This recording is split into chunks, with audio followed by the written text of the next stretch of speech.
It was already 5 in the late afternoon by the time Xiao Lian found Wang Lan, following the address that Auntie Li had given her. The skies were darkening. She looked at this tiny single-story rented house before her and frowned deeply. When Wang Lan had been working as a housekeeper in their home, she had never come across as this poor. This discovery was unexpected. Lowering her gaze, Xiao Lian looked at the address to confirm that this was the correct house. Then she walked up and knocked on the door. She waited for some time but no one came to the door. Frowning, she was about to leave when a neighbor's door was suddenly opened. A middle-aged woman studied her with a suspicious gaze for a moment. She asked, "Who are you looking for?" Xiao Lian paused and pointed at the door before her. "I'm looking for Wang Lan. May I know if she lives here?" That woman frowned and replied, "That's right. Who are you?" Evading that direct question, Xiao Lian asked instead, "Do you have any idea where she went?" The woman sighed and replied, "She's selling griddle cake on the corner of that street in front." Xiao Lian was about to walk in the direction that the woman had pointed out, but suddenly she turned around. "Auntie, did something happen with Wang Lan's family?" The middle-aged woman immediately showed a sympathetic expression on her face. "Indeed. Her husband died last year, but not before they had to spend a fortune on medical fees. They were heavily in debt with loan sharks. Recently she had trouble making ends meet and wasn't able to pay back her loan, so they came and took her daughter away. She came back recently, said that the household where she had worked at as a housekeeper had given her a large sum of money. She took the money and redeemed her daughter with it, and since then they've been here. PFF, this Wang Lan, she was good-looking in her youth, but her fate was rather bleak." Xiao Lian did not hear a single thing the woman said in the later part of their conversation. Wang Lan had been asked to leave. She had always been a cautious and conscientious housekeeper, and for this reason, Xia Yehua hadn't pursued the matter any further with her. This was a more than a kind gesture in itself. But why had Xia Yehua also given her a large sum of money? It must have been a considerable sum that Wang Lan's family owed, to have had her daughter taken away. Suddenly, the scene from that night in the Villa district, when she and Shan Liangchuan were driving home, flashed through her mind.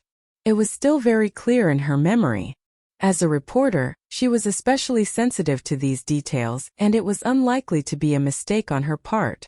Hence, was there a possibility that the money that Wang Lan had was from Song Yuanxi? She frowned and looked at the woman. "Auntie, how much did their family owe the loan sharks?" The middle-aged woman clicked her tongue and informed, 200,000. Xiao Lian nodded and chatted with the woman for a little while more before she walked away, in the direction mentioned by the woman. However, she discovered that there wasn't even a stall selling fruits, much less one selling griddle cakes. Someone by the side of the street lamented. The law enforcement officers came by, so everyone fled. Xiao Lian couldn't believe her luck. Why was just trying to locate a person so difficult? She grimaced and surveyed the environment around her.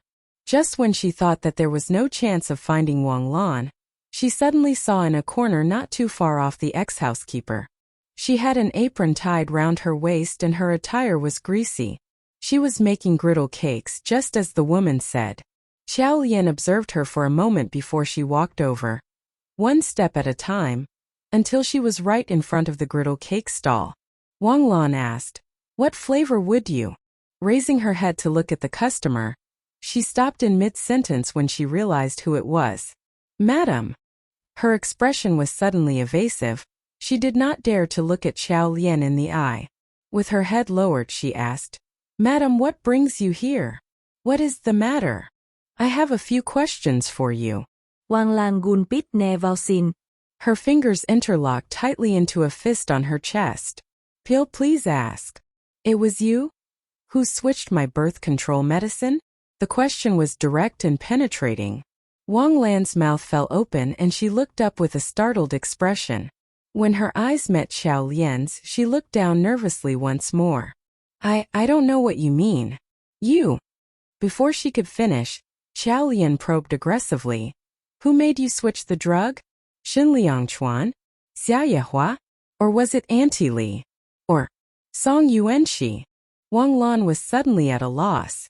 "Madam, I really don't know what you mean. Seeing that she wasn't going to come clean no matter what, Xiao Lian narrowed her eyes. Wang Lan, your family owed 200,000 to loan sharks. Where did you get that money to pay off your debt? Her words caused Wang Lan to squirm and hunch her shoulders. You got a hold of a huge sum of money out of the blue. If you don't come clean with the truth, then I will have to ask the police for help. At this point, Xiao Lian picked up her cell phone and dialed 110. Just as she was about to hit the call button, Wang Lan panicked and grabbed her phone, crying, "Madam!" Xiao Lian stared at her with a half-smile on her face. Wang Lan was on the verge of tears and looked around nervously. Eventually she gritted her teeth and said, "Madam, come with me." Xiao Lian returned the cell phone to her pocket and followed Wang Lan, as the latter led her into the corner of the street.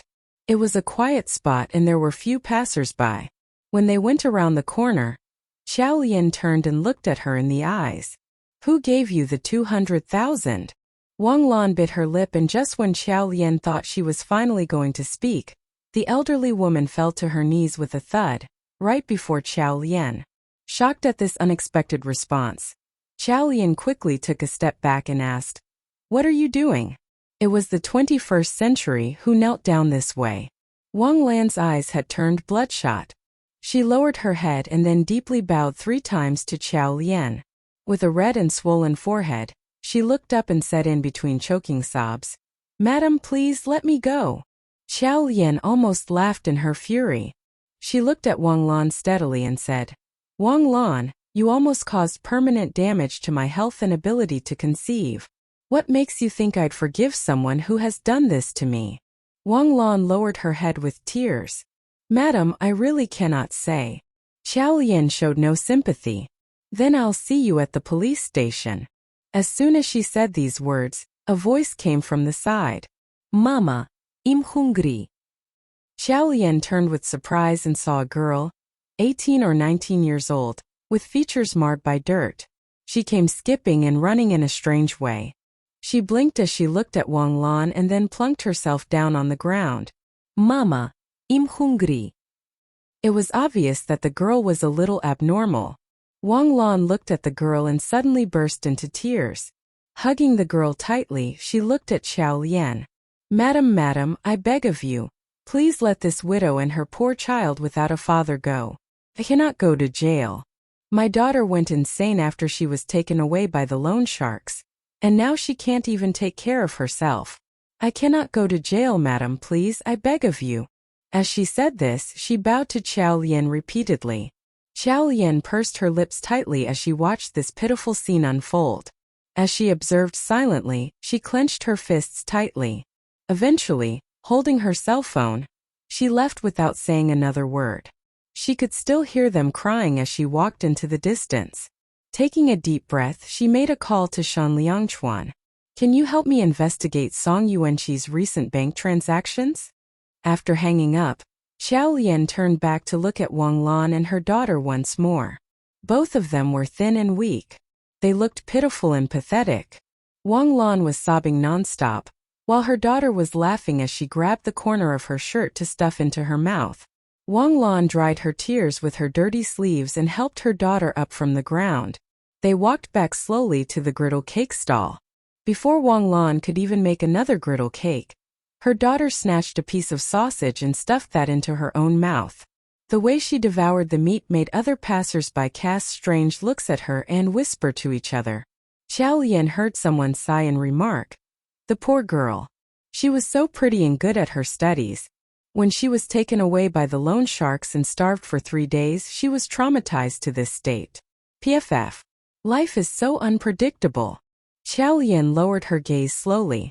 She had never been one to feel sorry for the enemy, but the picture of mother-daughter mutual dependence in front of her reminded her of herself years back. 8 years ago, when ill fate struck her parents and her family business went broke, she and her brother were left with nothing and were almost sent to an orphanage. She fought for survival with her little brother in tow. In this world, the strong would hide behind the weak, who get pushed to the front line to suffer. What reasons did she have to make life harder for Wang Lan?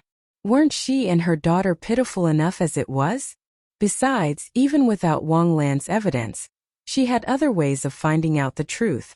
200,000 was by no means a small sum of money. If Song Yuanxi had withdrawn that money all at once, there surely would be a trail. Lost in her thoughts, Xiao Lian walked to the side of the road to hail a cab home. The moment she entered the dining room on returning to the villa, she heard Xia Yehua and Auntie Li chatting. Auntie Li said, "These sweet fermented rice balls are Miss Song's favorite." Xia Yehua replied, "Yuanxi loves the sweet and sour ribs that I make. Take some with you too." "Okay, I will." Xia Yehua smiled as she said, "I'm sure the food provided by the filming crew tastes awful. I'm not sure if she can put up with it. What if she loses weight?" Auntie Li shook her head. "You're always worried. Ms. Yuanxi would be so happy to lose weight. Girls nowadays all want a slim figure." Xia Yehua shook her head in disagreement. "What's so attractive about being thin and sickly looking? Xiao Qiao might be home soon. Hurry up and get out through the back door to avoid running into her." "Oh, the sweet fermented rice balls that I kept aside for Xiao Qiao. Where did you put them?" "I've taken them out and set the table as well. Madam, I'll take this to Ms. Yuanxi now." Immediately, she heard approaching footsteps. Xiao Lian wanted to back out, but it was too late. The next thing she knew, she came face to face with Auntie Li and Xia Yehua. Auntie Li was stunned for a moment and reflexively hid the lunchbox behind her back. Then she stammered nervously, "Madam." Xia Yehua too was taken aback and her posture was tense. She gave Xiao Lian a look and Xiao Lian saw an expression of guilt in her eyes, not unsimilar to that of a child who had done something wrong. Looking at those two, Xiao Lian sighed in her heart. Obviously Xia Yehua was really fond of Song Yuanxi, worrying about her even when she was out of sight. Xiao Lian's gaze fell on the lunchbox that Auntie Li was trying to hide behind her back. Xia Yehua said in an embarrassed tone, "Xiao Qiao, this." Mom." Xiao Lian looked up suddenly at Xia Yehua. "Let me take the food to Yuanxi." Xia Yehua was stunned. She looked up and saw Xiao Lian's sincere expression. Her expression began to soften, and then she warmed up to the idea. Eventually, she was very receptive and said, "Sure, why not?" Although Song Yuanxi did not trust Xiao Lian, the fact was they were family after all. Xia Yehua thought that if Xiao Lian was willing to give Song Yuanxi a little leeway, so that they could all resolve the awkward situation, it would probably bring harmony back to the household. Xiao Lian smiled as she took over the lunchbox from Auntie Li, and then went on her way. She was not completely sure of what she hoped to achieve with this, but she knew that she wanted to see Song Yuanxi. She wanted to ask Song Yuanxi directly about her involvement in the matter. Xiao Lian had always had a straightforward character, and hated underhanded means. There was nothing like being upfront and direct. Xia Yehua had her own personal chauffeur, who was now given the task of sending Xiao Lian to her destination. It was 6 in the evening and the skies were darkening. The icy wind was whistling as the car drove along, but its interior was cozy with the heating on. Xiao Lian turned to look at the night view of Beijing. After a while, she picked up her cell phone and called Shen Liangchuan again. He picked up after a number of rings. It sounded like he was driving. Xiao Lian asked, "Did you manage to track down the bank transactions?" After a pause, Shen Liangchuan calmly said, "Yes." Immediately, Xiao Lian probed further. "Was there a recent transaction of 200,000? "Yes." Shen Liangchuan answered again briefly. His voice sounded gloomy. He seemed unhappy. Xiao Lian's heart sank. So there was indeed. It seemed like she hadn't seen wrong that night. Song Yuanxi had given Wang Lan 200,000 indeed. She was silent for a while before Shen Liangchuan spoke. "I will have this matter carefully investigated." Xiao Lian replied with a simple okay. Just as she was about to keep speaking, Shen Liangchuan interrupted her and said, "I'm hanging up." Since he was driving, Xiao Lian swallowed her words and nodded. "Okowo." She frowned after hanging up. Song Yuanxi was generally known to be a kind person, so if she had really done it, it would make her an extremely shrewd and manipulative person. However, if she had such deep motivations, why had she been so careless as to make such a glaring transaction? So was this really just a coincidence?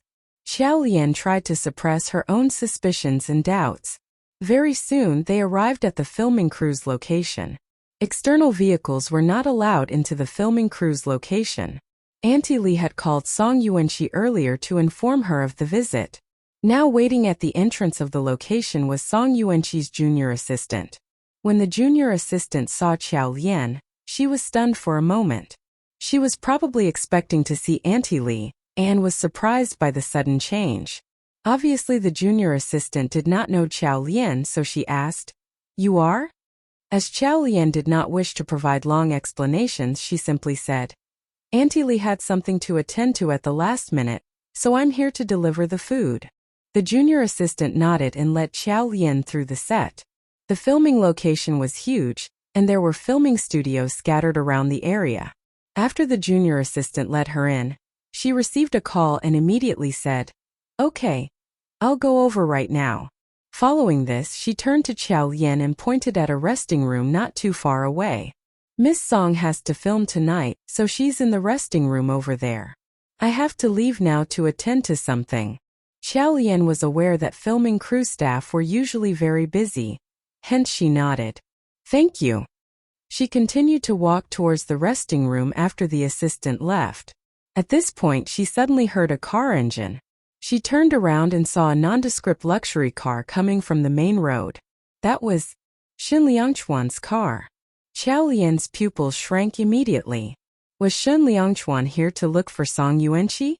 She quickened her steps at once, approaching them to hear what they had to say. Xiao Lian hadn't gotten very far when a car came recklessly driving straight at her. She quickly halted as the car came to a screeching stop right in front of her. Xiao Lian glared at the vehicle furiously. This sort of high-speed driving in a filming location could easily kill someone.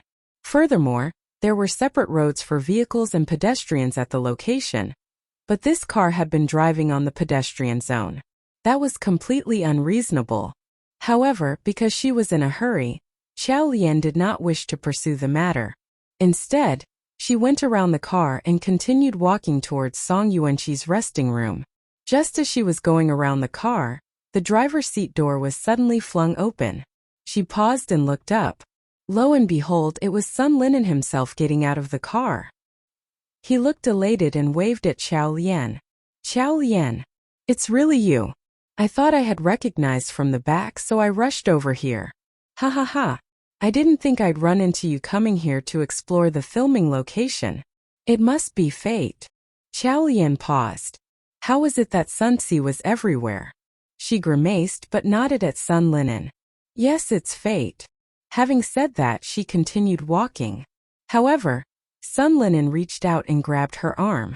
"Xiao Lian, why haven't you been going to work these days? I haven't been able to get you at the office." Xiao Lian paused.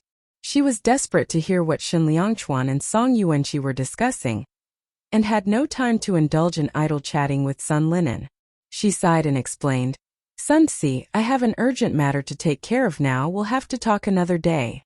As she was about to move, Sun Linen reached out to stop her once again. He said in an extremely hurt tone, "Xiao Lian, tell me, how many times has it been that you've said you have something important when we run into each other? Why is it that you're so busy every time you see me? Isn't talking to me also important?" His expression was no different from an abandoned wife's. Xiao Lian said helplessly, "I really do have something to attend to." "Sun Si, are you here to interview someone? Leave it to me. Who would you like to interview? Just tell me. I'll make sure the person cooperates." Xiao Lian paused. "How about this? Xiao Lian, we said we'd have a meal together, but how many times have you rejected me? I think we better decide on a date, rather than leave it to chance. Let's go for dinner now." Xiao Lian paused. She looked into the distance anxiously and saw that Shen Liangchuan's car was already parked next to the resting room. Then she saw him getting out of the car. From this distance, she wasn't able to see his expression, but she knew that it would be expressionless as usual. Had Shen Liangchuan come over to ask her about the bank transaction? But would Song Yuanqi admit it? Xiao Lian frowned. She saw Shen Liangchuan entering the resting room. Shortly after this, the door closed behind him and she could no longer see what was going on. Xiao Lian stamped her foot with frustration. Sun Linen took a step towards her and persisted. Xiao Lian, do you agree? Agree my ass, thought Xiao Lian. She was now extremely angry and glowered as she said, Sun Linen, I really have business to attend to, so would you stop getting in my way? Very hurt, Sun Linen retorted. But I really do miss you. At this point he paused and said, Oh right. Second brother and the rest are coming to Beijing for a holiday next Tuesday. Would you like to join us? The moment he mentioned second brother, Xiao Lian's body immediately froze. She turned around and looked at Sun Linen sharply. You told him that I'm in Beijing? Sun Linen immediately shook his head and clarified. No, I didn't. You told me not to, and of course I will help you keep it a secret. Xiao Lian understood that this guy had always been a blabbermouth. It would be a near miracle to have him guard a secret. For now, she could only try to reinforce the request. Xiao Lian frowned deeply and reiterated, Do not tell them I'm here. Sun Linen's eyes wandered for a moment before he nodded. Xiao Lian turned to look at the resting room. Around that moment, the resting room door was pushed open. Under the light of the doorway, she could see Shan Liangchuan walking out of the room with little expression on his face. But even so, she could somehow sense Shan Liangchuan's displeasure. Given he was not in the best of moods, he did not notice Xiao Lian at all. He got into the car, started the engine and drove away. When he drove past her, she saw his profile through the open car window. His exquisite features could not hide the biting coldness in his expression. Perhaps from the corner of his eye he could sense someone staring at him. Thus he suddenly turned to look. For some reason, the moment he turned to look, Xiao Lian quickly got into Sun Linen's car, as though she was hoping he couldn't see her. Sun Linen, who had been in the middle of talking to Xiao Lian, bent down with surprise and asked her, Why did you get into the car? Xiao Lian stared at Shan Liangchuan and half-heartedly replied to Sun Linen, Didn't you say you want to go for dinner? Sun Linen's eyes immediately lit up. He quickly straightened himself, walked to the driver's seat, opened the car door and got in. Then he saw her heave a sigh of relief. Shan Liangchuan's car had left the filming location. Xiao Lian pushed the door of the passenger seat and got out of the car. Startled, Sun Linen said, Hey, what are you doing? Aren't we going for dinner? Xiao Lian was already walking to the resting room. She didn't bother to turn around as she called out, You can go by yourself. Clueless fool. She fumed just thinking about him. But as she walked to the resting room, she noticed that the resting room door was ajar. From where she stood, she could look through the door opening and see Song Yuanxi. Song Yuanxi stood there. Her thin body was trembling as though she had been emotionally shaken. Her eyes were bloodshot, but her hands were clenched into tight fists. Her gaze was steadily fixed on the door and her expression was determined and obstinate, but also fragile. After a moment, she relaxed her clenched fists and hung her head. It appeared as though in that moment, all her energy had suddenly seeped away. She absent-mindedly took a step back and dropped herself on the chair. Her image depicted dejection, someone who was aggrieved. Xiao Lian's eyes narrowed immediately. Had they wrongfully accused her? It wasn't Song Yuanxi who had given instructions to Wang Lan. How else could one explain the 200,000? She bit her lip, but now she no longer had any desire to ask Song Yuanxi directly. Xiao Lian sighed. At this point, Song Yuanxi's junior assistant had returned. Seeing Xiao Lian outside the resting room, she was stunned for a moment. Why haven't you gone in? Xiao Lian held the lunchbox out to the junior assistant. Please take this to her, I'll be leaving. She immediately turned and headed off without waiting for the junior assistant to respond. When Xiao Lian got home, she realized that Shan Liangchuan was still out. Xia Yehua was sitting in the dining room and waved at her, calling her, Xiao Qiao, come quickly, let's eat. As Xiao Lian entered the dining room, Xia Yehua said, Liangchuan called to say he has some matters to attend and will be home at 10 tonight. Xiao Lian was surprised to hear this. Shan Liangchuan had just left Song Yuanxi's filming location, so what other matters were there? She hesitated and eventually said, Oh, with some reservation. Xia Yehua pointed to the sumptuous dishes on the dining table and remarked, tough luck on him, he's missing out on this. I've cooked a lot today. Eat as much as you can, Xiao Qiao.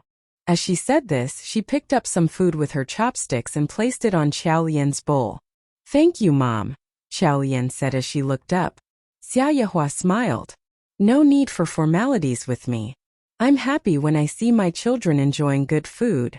Xiao Lian recalled Auntie Li mentioning that without Song Yuanqi around, Xia Yehua had been eating much less than before. Hence Xiao Lian ate heartily, in an attempt to keep her mother-in-law happy. As she picked up more food with her chopsticks, she even made sure to motivate Xia Yehua. Mom, the food is delicious. You have to take more. Ah! Indeed, appetite can be contagious. When Xia Yehua saw Xiao Lian enjoying the food, her mood lightened up. After finishing a small bowl of rice, she told Auntie Li, I'll have another half a bowl. Auntie Li smiled broadly as she took the empty bowl from her. She teasingly said, Madam, didn't you say that you should only eat up to 60% of your capability in the evening to avoid indigestion? Xia Yehua suddenly looked worried. Xiao Lian immediately said, Don't worry, Mom, keep eating. After this we'll go for a stroll to digest our food and it will be fine. In any case, Shen Liangchuan is not home and I'm bored. Xia Yehua gave Auntie Li a look. You hear that? Now get me more rice. This made Auntie Li laugh aloud. After dinner, Auntie Li surveyed what was left on the dining table and shook her head. She said to Xiao Lian, Eating with Madam has increased her appetite. When she used to eat with Ms. Yuanqi, they would each only have a bowl of rice at most. I had to fill the bowl with as much rice as I could squeeze in it. Xia Yehua laughed as she said, Yuanqi eats like a mouse. That's why she's so thin. Xiao Lian pretended to throw a little tantrum. Hey, are both of you implying that I eat too much? Mom, don't worry, I'll eat 3 bowls of rice at the most. I won't make the family go bankrupt with my eating. Ha ha ha. Xia Yehua was amused and laughed. The atmosphere in the apartment became joyful. Since they had touched the topic of Song Yuanqi, Xia Yehua was naturally reminded and asked, How is Yuanqi doing at the filming location? Xiao Lian smiled and lied without batting an eye. She's doing fine. When I saw her she was happy and told me that she got along very well with her colleagues. Our Yuanqi is so lovable that the director couldn't bear criticizing her for her mediocre acting skills. Although all the signs were pointing at Song Yuanqi, without any proof right now, Xiao Lian didn't want to make frivolous statements. Besides, even if the culprit had really been Song Yuanqi, the person who would have to inform Xia Yehua had to be Shen Liangchuan and not her. Xia Yehua immediately nodded with satisfaction. That's good then. She sighed and continued, Yuanqi has always been timid. I'm afraid that she may not speak up even if things are not going too well at the filming location. Auntia Linuda. That's right. I remember how frail-looking she was when she first came to us. She was barely 14 years old. Our hearts ached just looking at her. Xiao asked curiously, Auntie Li, you were here 8 years ago? She recalled Xia Yehua mentioning that she had divorced Shen Xiu 8 years ago. At that time she had left the Shen family with nothing but Shen Liangchuan in tow. If that had been the case, they shouldn't have been able to afford a housekeeper. Before Auntie Li could speak, Xia Yehua jumped in to explain. Auntie Li belonged to the Xia family. When I married Shen Xiu, she came with me, so when I left, I took her along too. Auntie Li has served me all her life. She's not been fortunate enough to enjoy a good life and, on the contrary, has suffered along with me. When we left the Shen family home 8 years ago without much money in our pocket, the 3 of us lived with $30 a day. We couldn't even afford meat. Auntie Li and Xia Yehua started to reminisce about that time in their lives. As they chatted, the topic came back to Song Yuanqi. That child was painful to watch, so obedient and mature for her age. And she's still the same after all these years. Everyone in the family knows, when there's trouble, Yuanqi will help. Ms. Yuanqi said that she came from a difficult environment, and now that she is well off, she'll help others as much as possible. After reflecting on the past, Auntie Li concluded, Ms. Yuanqi is really kind-hearted. Xia Yehua nodded and remarked, Xiao Qiao, it was wrong of her to suspect you that time. But I hope you don't hold a grudge against her. She's an orphan and we are her only family. Xiao Lian's expression froze on hearing this. However, she nodded in agreement. Indeed, she would hold no grudge against Song Yuanxi. If Song Yuanxi had not been the perpetrator. At about 10:30, Xia Yehua got tired and went to bed. Xiao Lian waited up for Shen Liangchuan to return. At 11, there was still no sign of Shen Liangchuan and his cell phone had been turned off. Xiao Lian anxiously waited as she lay on the bed. Finally, he came in through the bedroom door late at night. The coldness in his body language was unmistakable. Xiao Lian immediately asked, "Why are you home so late? Have you found out anything?" The skies were still dark, so she turned on the bedside lamp. The diffused yellow light filled the room and fell on Shen Liangchuan. He was like a solitary passerby in the dark, lonely and full of sorrows. He seemed to be shackled by invisible burdens that weighed heavily on his shoulders. For unknown reasons, she perceived a feeling of melancholy within him. The iciness in his eyes made her shudder as he looked at her blankly. She widened her eyes and inquired cautiously, "Shen Liangchuan?" Then, as though her voice had made him suddenly realize who she was, he snapped back to the present. His eyes focused on her. Before Xiao Lian could speak again, he suddenly took a step forward and pulled her into his embrace. The coldness of his shirt could be felt through her thin pajamas, causing her to shudder once more. But sensing his loneliness in that moment, she did not speak. Instead, she reached out her arms to embrace his in an attempt to provide some solace. Then she heard Shen Liangchuan speak. "Xiao Qiao, I'm so glad you're okay." Xiao Qiao. It was a name Shen Liangchuan seldom used to address her. But suddenly it seemed familiar coming from him. She lost herself in this moment of quietness, and as she did so, his embrace tightened gradually, as though he was afraid of letting her go. She had never seen this side of Shen Liangchuan, but she could only keep holding him like that. She lost track of the time that passed before she sensed some warmth returning to him. Finally, he released his embrace and removed his jacket. Placing it on the sofa and with his back to Xiao Lian, he finally spoke. "I went to look for Yuanxi earlier on." Xiao Lian immediately sat up.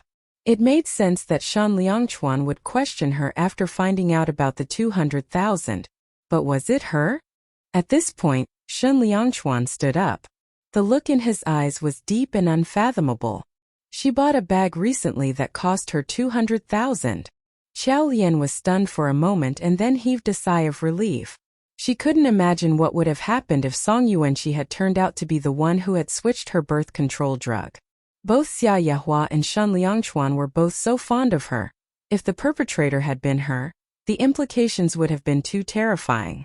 On hindsight, Song Yuanxi's reaction after Shen Liangchuan had visited her made sense now. Her show of defiance had been because she had felt terribly wronged. Looking back at her own reaction when Song Yuanxi had suspected her, she had had similar emotions. Now, Xiao Lian sighed and said, "Why don't you ask her to come home? We've been unfair to her by suspecting her." Shen Liangchuan was quiet for a moment before he said, "She's chosen to stay at the filming set. She said she wanted to pick up more acting techniques from her seniors." For a moment, Xiao Lian was surprised. Then she said, "Okay." The fact that the perpetrator wasn't Song Yuanxi was the best outcome.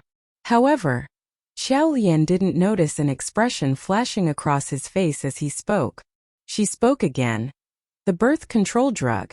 Shen Liangchuan lowered his gaze. After a brief pause, he slowly said, "I took the drug to a specialist to be analyzed. There was something wrong with the formula." Xiao Lian exclaimed, "Many of these folk remedies that are around may actually be harmful. You should not put trust in them in the future." Shen Liangchuan nodded. Xiao Lian kept asking, "And Wang Lan?" He cast his gaze downward. "I did get someone to investigate. She has met with Mei Feng." It suddenly dawned on Xiao Lian. So the reason for Shen Liangchuan's anger a moment ago was probably the certainty of Mei Feng's involvement in the matter. However, because there was no solid proof, there was no way to convince Shen Zihao, and Shen Zihao would probably keep misunderstanding them. Xiao Lian took a step towards him and patted his shoulder lightly. Blood is thicker than water. I believe that time will tell. Shin Zihao will understand Mom's heart one day. These words suddenly reminded Xiao Lian of her own plight.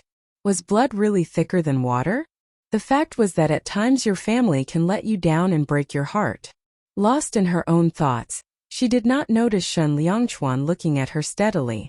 His expression was complex. Seeing that she had stopped talking about the matter, he secretly heaved a sigh of relief.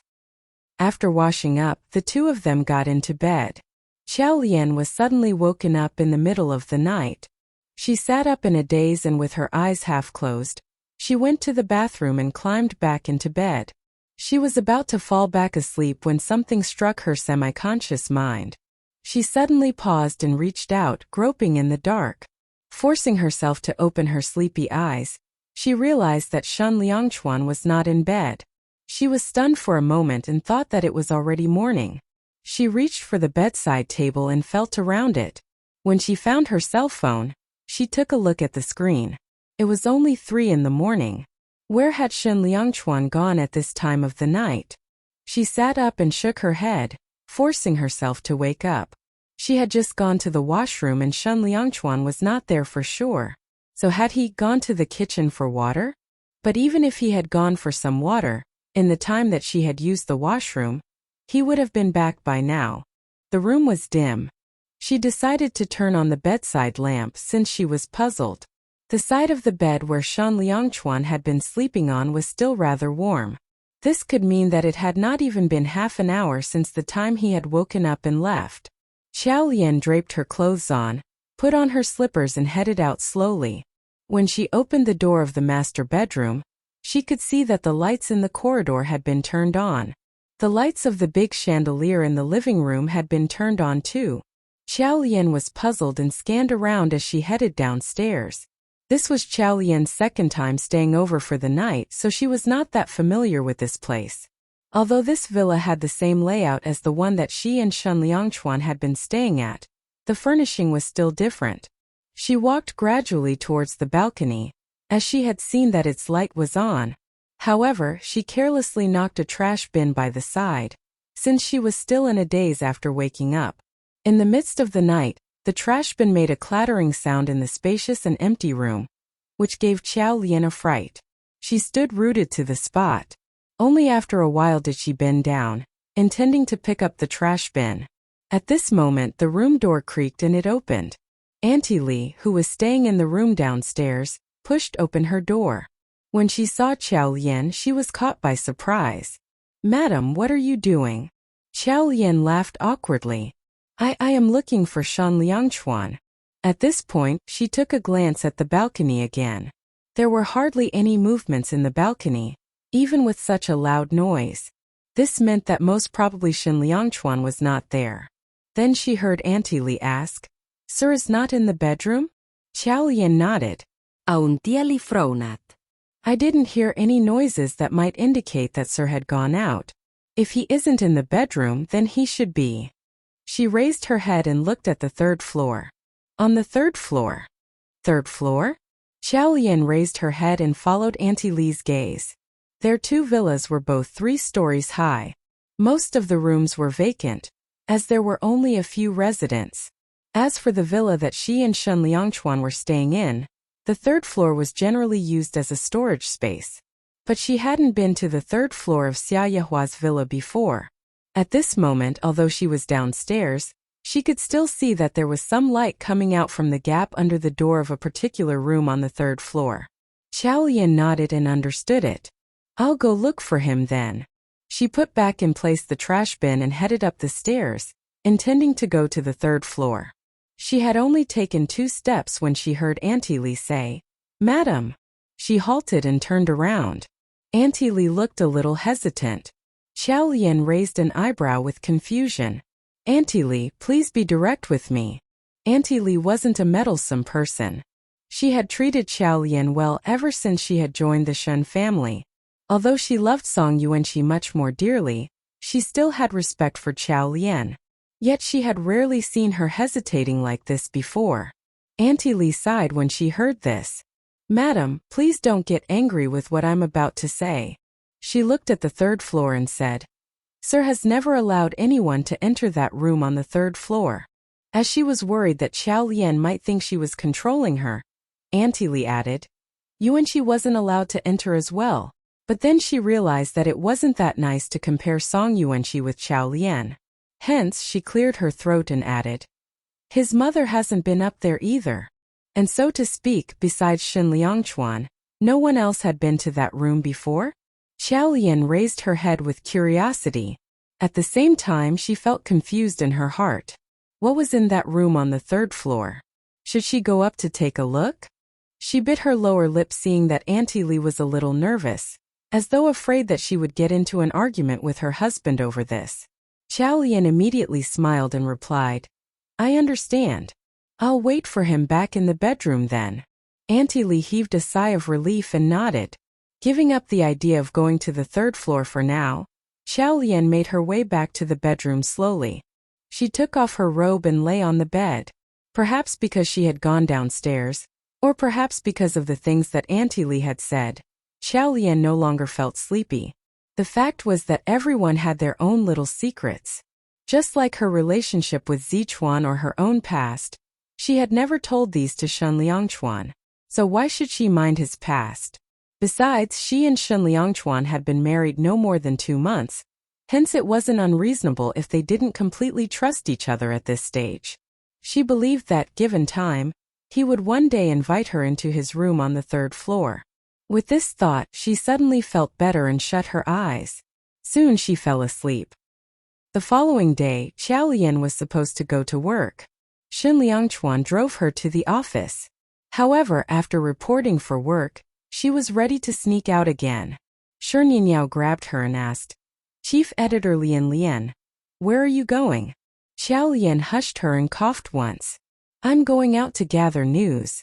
Then she lowered her voice and told Shen Yinyao, the esports competition is starting soon, so I have to go check up on the team and discuss the game strategy with the team leader. Shen Yinyao immediately understood and nodded. Okay, go then and don't worry, I'll cover you. Xiao Lian threw her a kiss and rushed out. Ever since Su Mimi had left the news agency, the office had been a lot more peaceful and orderly. Team 1's chief editor Zhang Chunhua had been quiet lately and had not come around looking for trouble. Therefore, things in the news agency had also calmed down. With Fan Jie as her guarantor and the backing of Sun Linen, a rich second-generation heir, managing editor Lu Zhixing had finally recognized that Xiao Lian was not one to be trifled with. Hence, he had been lenient with her recent slack and passive attitude towards work. On top of this, Xiao Lian did come back with exclusives every now and then, so he really had no reason to complain. At this point, she was in the limelight. Her life was unprecedentedly harmonious. Once downstairs, Xiao Lian walked straight into Shen Liangchuan's car, and the two of them headed to the team's villa. It was almost 11 a.m. by the time they got there. The team members were mostly night owls, so they weren't awake yet. They waited for over an hour before all the members were up. Zombie leader Su Pinghao got extremely excited when he saw Shen Liangchuan. I'm sure we'll be able to raise our ranking in the upcoming competition. I suddenly thought of a new strategy. The first round of the esports competition was a preliminary competition. 12 teams would be selected from amongst all the competitors to properly enter the competition.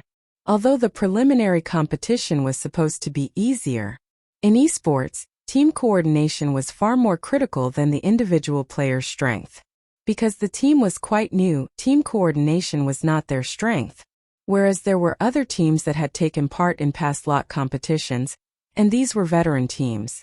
Hence, their team would have to initially depend on ambush troops and zombie leaders' innovative strategies.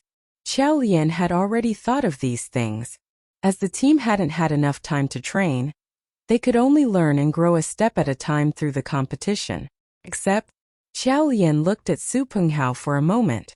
Wasn't she the coach of this team? He was making his disdain for her very explicit. As Xiao Lian calmly and steadily looked at Shen Liangchuan, he raised his eyebrows at zombie leader, whose expression was full of anticipation. Then Shen Liangchuan glanced at Xiao Lian and said, She's the coach.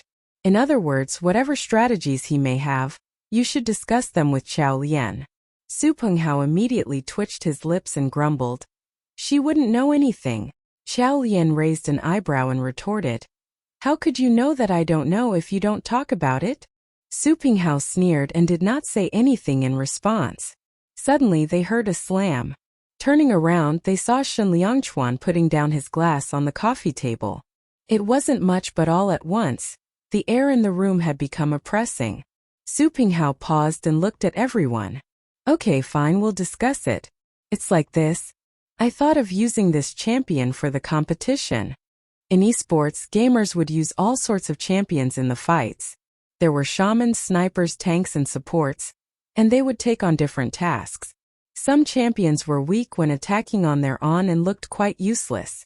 However, when teamed up with another champion for a fight, they could produce remarkable and unexpected results. The champion that Su Penghao wanted to use was not popular. It wasn't one regular gamers would normally select. Hence, when he suggested this champion, the other team members objected. No way, this champion isn't strong enough for attacking. It also can't escape very well. The Godfather and the Deputy Godfather gave their opinions. Even the Ninth Queen spoke up shyly. Using this character would be a complete waste. Su Penghao grimaced and made a motion to say something.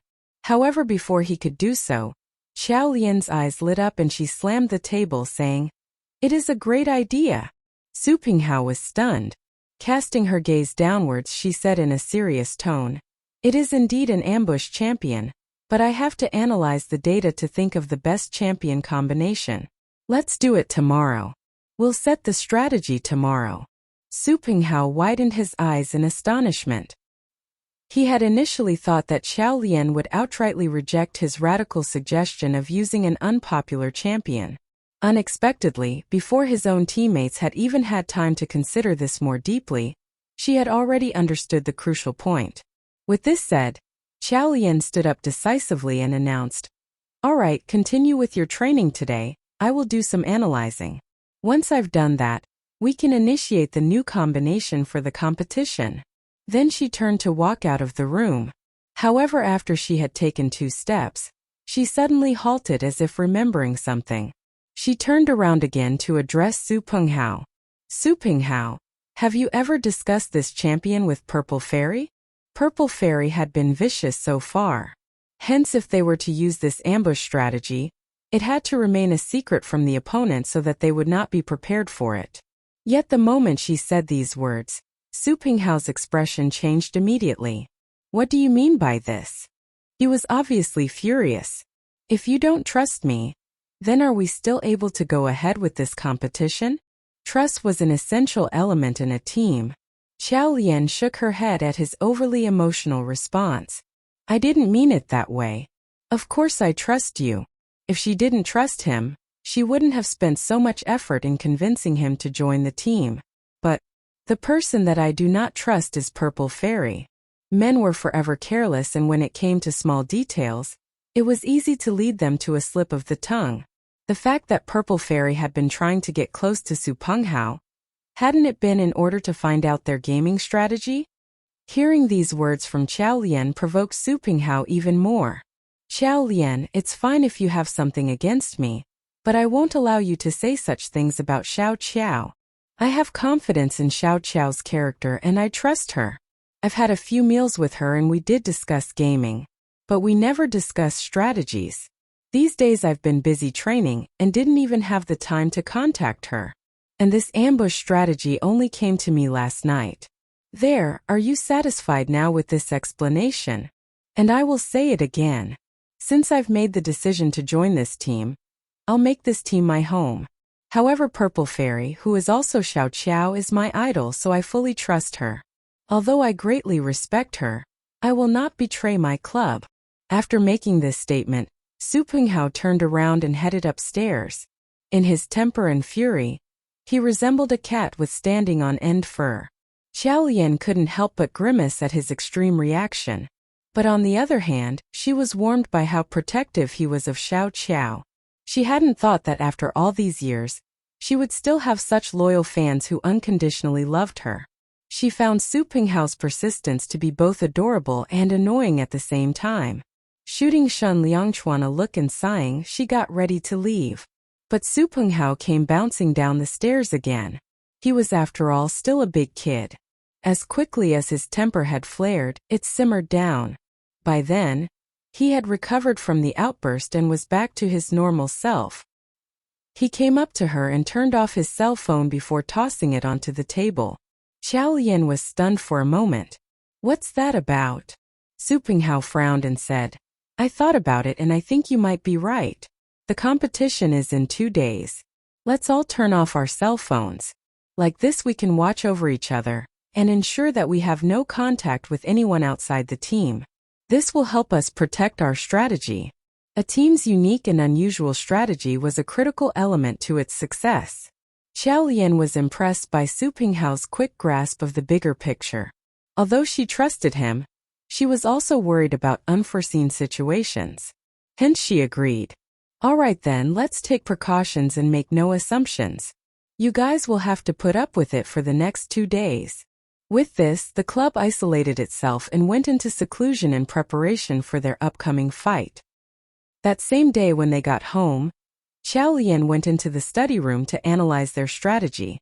She scribbled and drew on pieces of paper, and finally came up with the most ideal combination for the team. The following day, she went to the club to discuss the strategy with the team. In addition, they secretly tested the new combination, and the result was unexpectedly outstanding. Although the 5 teammates had initially been nervous, the team was at once relieved when they saw how effective the new combination was. All of them were steeled to fight, and the confusion and perplexity they had felt before the competition disappeared. The team's morale was boosted to an unprecedented high. The team members kept their spirits high right up to the time of the competition. At 2 in the afternoon of the 3rd day, Xiao Lian and her team members arrived at the competition venue together. This competition would pave this fighting team's path to greatness. Presented as a sporting event, the esports competition had attracted a large audience of fans. Thousands turned up at the competition venue, and the atmosphere was abuzz with excitement. The selected players of each team took their own places. Today was the pre-selection match. The competition proceeded in the arranged order for the teams, who had been ranked according to their points. They started drawing lots on stage, and zombie leader Su Penghao represented the CQ team. After the lots had been drawn, the results were announced. Xiao Lian could not believe her eyes. Indeed, some enemies are destined to fight each other. She could have never imagined that they would be playing against Purple Fairy's King team in the preliminary round. It wasn't even the actual competition. Because it was a pre-selection round, the gaming introduction was relatively monotonous. The team would move straight into a fight with the drawn opponent. Xiao Lian sat among the audience and observed her CQ team. The atmosphere was heated up. CQ team did not have many fans. Among the audience there were enthusiastic discussions and excited cheers. In addition, there was that familiar music that preceded a match. All these stirred up something in her body, giving her a heady rush of adrenaline. A competition. 8 years ago, she was going to take part in a real competition with Zichuan. But in the end, it had all been in vain. And then there were the changes that took place at home. Ever since then, she had never thought that a day would come when she would reappear on the scene. At this point, she could hardly sit still. She looked up to observe the team, but she didn't notice the empty seat beside her being suddenly taken. Then a hand closed around her wrist. She jumped in fright and turned around, only to see the familiar big and tall frame of Shen Liangchuan, who had taken the seat next to her. He was wearing a baseball cap and mask, sitting calmly beside her. And his big hand was now holding her tiny one tightly. Xiao Lian was stupefied. If anyone discovered that Shen Liangchuan was here, she reckoned it would cause a huge commotion. Shen Liangchuan raised a finger to his lips, hushing her. Xiao Lian looked around and saw that no one had noticed them. Then she leaned towards him and whispered, "Why are you here?" Before she could speak another word, Shen Liangchuan interrupted her. "The competition is starting." Xiao Lian immediately looked ahead, fully focusing her attention on the competition. Shen Liangchuan, however, turned and stared at her. The dim surroundings were like a bubbling cauldron of the audience's voices. Amidst the buzz, one could tell from her profile view that she was serious and nervous. His gaze deepened as he looked at their interlocked hands. Xiao Qiao, I want to walk into the world before us with you one step at a time. So why wouldn't I be here? Xiao Lian had no idea what Shen Liangchuan was thinking, as she kept her full attention on the competition. CQ lost the first round. Under the precise instructions of Su Penghao, however, CQ won the second round. And now it depended on the last match. The third round would be the deciding round. New teams like CQ often needed a win to boost their morale. Hence when they came to the third round, Su Penghao threw Xiao Lian a glance. With the crowd in between, separating them, they nodded at each other in acknowledgement. They had decided beforehand that they would introduce their new strategy in the third game. Xiao Lian initially had a look of confidence on her face, but the next moment, her expression suddenly changed. Prior to a fight, each competing team would ban certain champions from their opponent according to their strengths. Because the two teams had initially been relatively unfamiliar with each other, the banned champions in the first two rounds were relatively common. However, when they got now to the third round, when it was King Team's turn to select a champion to ban, they selected Su Penghao's ambush champion. That completely messed up the team's tempo. Xiao Lian got onto her feet at once, staring at them in disbelief. Her instinct told her that their ambush formation had somehow been leaked to the opponent. But the 5 professional gamers had trained in seclusion, and the only person who could possibly leak this information was herself. Her pupils shrank immediately as she saw Su Penghao turn to look at her with fury in his bloodshot eyes. The participants of these competitions were mostly professional gamers, and it was rare to see odd champions chosen. One could say with certainty that amongst all the banned champions in the competition, there was not one similar to Su Penghao's ambush pick. Hence, one could be quite sure that the team's ambush strategy had been exposed. Su Penghao stood up immediately. He clenched his fist and slammed the table. He gripped the mouse tightly with anger, staring straight at Xiao Lian with bloodshot eyes. As both of them were wearing their earpieces, they were able to communicate directly. Xiao Lian immediately made a gesture with her hands and shook her head. It wasn't me, you. He did not let her finish before he sneered at her. Then turning around, he was about to walk away. Casting everything aside, she got out of her seat and started to walk towards him. The rest of the team was stupefied. For the last few days, the team had trained for this strategy in seclusion and isolation. But now their key champion had been banned? Without this champion, any combination would be a joke. Seeing that Su Penghao leave so abruptly, the team members stood up too, watching him with confused expressions on their faces. Xiao Lian briskly strode over to them and grabbed Su Penghao, asking, "What are you doing?" Su Penghao shook her grip off. Pushing her away, he sneered, "What am I doing? How are we going to play this game? We have a coach who betrayed us. Even if we won this round, it's meaningless." Xiao Lian lowered her voice and retorted, "I didn't do this, believe it or not, it's up to you. But right now, I'm ordering you to get back on that stage and fight." "Fight? You have the audacity to say fight. Do you know that for the last 2 days, the 5 of us stuck together so that we could execute this formation and produce an exciting match? Now you're forcing me back on stage. Is that to trigger King Team so that you can see how they kill us off and how good they are?"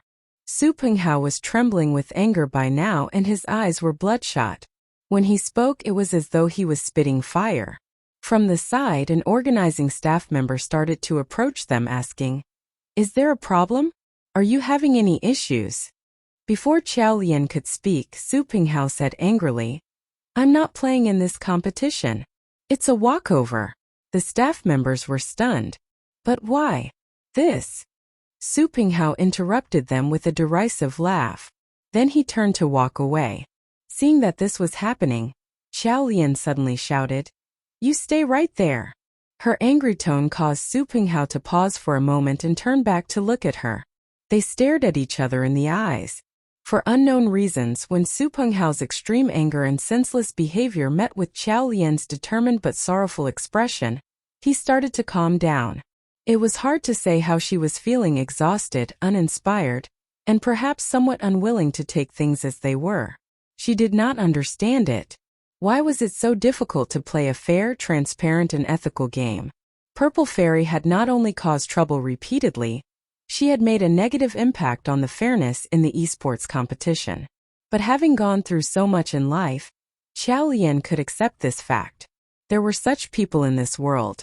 They would break rules and use unscrupulous means to get what they wanted.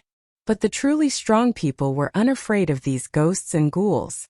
She looked at Su Penghao steadily and asked, "Are you really willing to admit defeat just like that? You've trained so hard for almost a month, and now, just when you're about to fight, you wish to leave? Su Penghao, you are a warrior of sorts. I've only heard of warriors that die on the battlefield. I've never heard of those that run away. Or does it mean that without the formation, you have no confidence in your own strength?" Yes, teamwork is very important in any sports competition, but the individual's ability can also crush everything else. As Su Penghao listened to her words, there was a certain clarity that came to him. The redness in his bloodshot eyes gradually faded away. Qiao Lian continued to look at him. "For sure, I will get to the bottom of this information leak. I will find an explanation for you. But right now, do you have the guts to get up there and finish what you've come here to do?" Su Penghao's jaw tensed up. The staff members looked at him almost impatiently. The preliminary competition was not that strict to begin with. If he wanted to leave, they would just kick him out of the competition. Hence they asked him, "Are you guys playing? If not, then please leave quickly and we'll let the next team play. Let's not keep other people waiting." Qiao Lian looked at Su Penghao anxiously as the staff waited for an answer. Su Penghao looked at her, and after a moment, he looked at the staff and hollered angrily, "What's the hurry? I'm calling a pause. Can't I even take a toilet break?" The staff stared back flabbergasted. Qiao Lian was relieved. Su Penghao eventually did not go to the washroom, but turned around and went back to the competition. 5 towering computers. Right now, they were the team's only weapons. He took up his designated seat and, without another glance at Qiao Lian, started the game. Now that their strategy was no longer useful, the formation they had planned was irrelevant. Hence, in the third round, everyone's heart was in their mouth. In this round, the enemy team was on the blue side, so it had natural strength and advantage where the playing field was concerned, causing CQ team members considerable pressure. However, Su Penghao was frighteningly calm and collected. After he picked his champion, the competition began. Having had their strategy compromised, the team members of CQ weren't in the best frame of mind. The champion Su Penghao would use was the sort of hero that could control the overall situation. The moment it made an entrance, it ran into a face-to-face confrontation with an enemy. The enemy had very few HP, so it ran away and left. It wasn't the right time to start a chase, but he was in a hurry to gain the upper hand, so he pursued the opponent. "Oh no," Qiao Lian remarked softly. The next moment, she saw that there were people hidden in the bushes on the side, and with one strike, they killed him. Su Penghao slammed the table loudly and cursed, "Damn it!" As he was quite exhausted, the team he was leading felt a little lost. The Godfather and the Deputy Godfather looked up and gave him a glance. Qiao Lian, on the other hand, was focused on the game interface, and she immediately shouted, "The Godfather! Come back quickly!"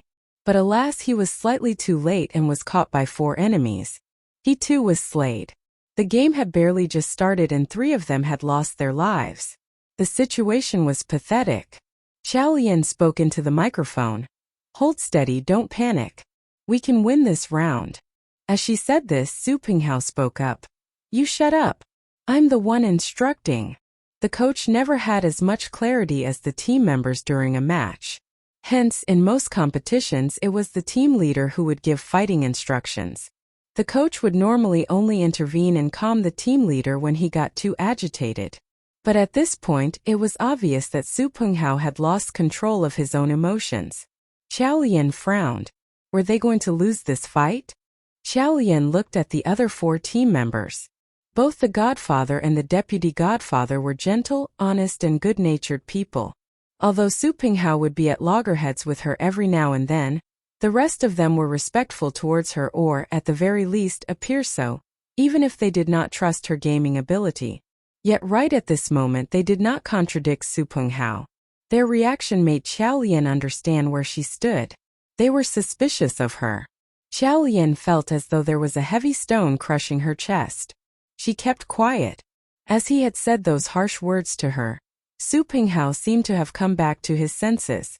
After resurrecting, his impulsiveness ceased. But the disadvantageous position they had been put into during the game opening was now clearly manifesting. Xiao Lian's frown deepened as she studied the situation. Their poor situation kept worsening. At this point, Xiao Lian called for a short break. Apart from Su Pinghao, even the godfather and the deputy godfather had been beaten down to a sorrowful state. Su Pinghao looked up and gave Xiao Lian a vicious stare as the break commenced. "Why did you call for a break? We have hope of winning this round."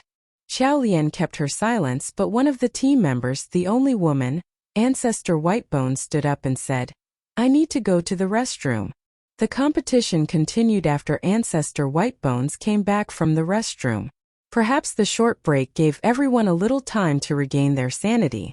Given that they were all professional players, they managed to very quickly adjust their strategy. Self-protection was secondary, defense was the priority. As the game slowly progressed and neared the end, the team leader of King Team spoke. "We'll finish them up on this round. Everyone charge." The critical moment had arrived. Once more the 2 teams came into confrontation.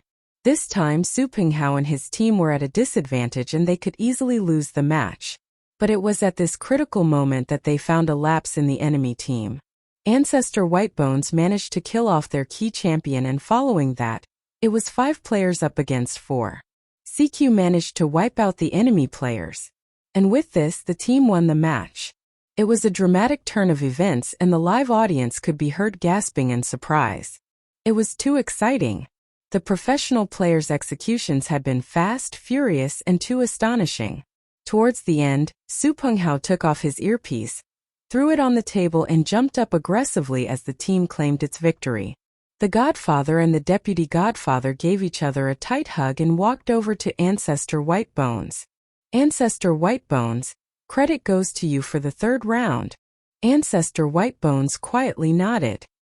After the competition ended, the team went back to the villa in high spirits. Upon entering the villa, Xiao Lian and Shen Liangchuan noted that Su Pinghao stood there, glowering. Xiao Lian didn't have a chance to get a word in before Su Pinghao spoke. He minced none of his words as he addressed Shen Liangchuan directly. "There will be only one of us in this club. It's either her or me." As he said this, everyone in the room fell silent. The joyful atmosphere brought about by their victory was now gone. Everyone looked at Shen Liangchuan simultaneously. Xiao Lian bit her lower lip and straightened her posture stubbornly. "Indeed," Shen Liangchuan said without a moment of hesitation, "it cannot not be her." Su Pinghao lashed out angrily. "Even at this point you take her side. Fine. If she's not leaving, then I'll go."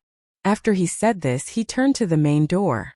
However, after taking 2 steps, Shen Liangchuan calmly said, "We've signed an agreement. It is stated clearly in the agreement that you have to collaborate for a period of at least 2 years. Su Pinghao sneered and replied, "I'll pay the breach of contract penalty then." Done speaking, he walked towards the main door. "Stop!" Xiao Lian called out. Su Pinghao turned around. Xiao Lian took a deep breath and said, "I can prove that I did not do it." Su Pinghao raised an eyebrow. Xiao Lian looked at Ancestor Whitebones.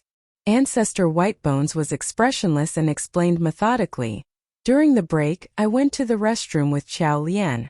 My performance after the break was all thanks to Xiao Lian's secret instructions. If she had sold us out and leaked our strategy, why would she have worked so hard afterwards to ensure that we win the game?" Su Pinghao could hardly believe what he was hearing. "Do you mean that it was under her guidance that you managed to penetrate the opponent's core defense? That had almost been the turning point for that match. If it hadn't been for Ancestor Whitebone's maneuver, they would have lost the game. Ancestor Whitebones nodded. With Ancestor Whitebone's confirmation, Su Penghao's attitude finally softened and he looked at Xiao Lian. Frowning deeply, he said, "However, this alone doesn't prove that you weren't the one who leaked the information. After all, only us knew the strategy. Apart from you, there's no one else." Xiao Lian nodded and said, "You are all part of the team and it's not possible that you leaked the secret.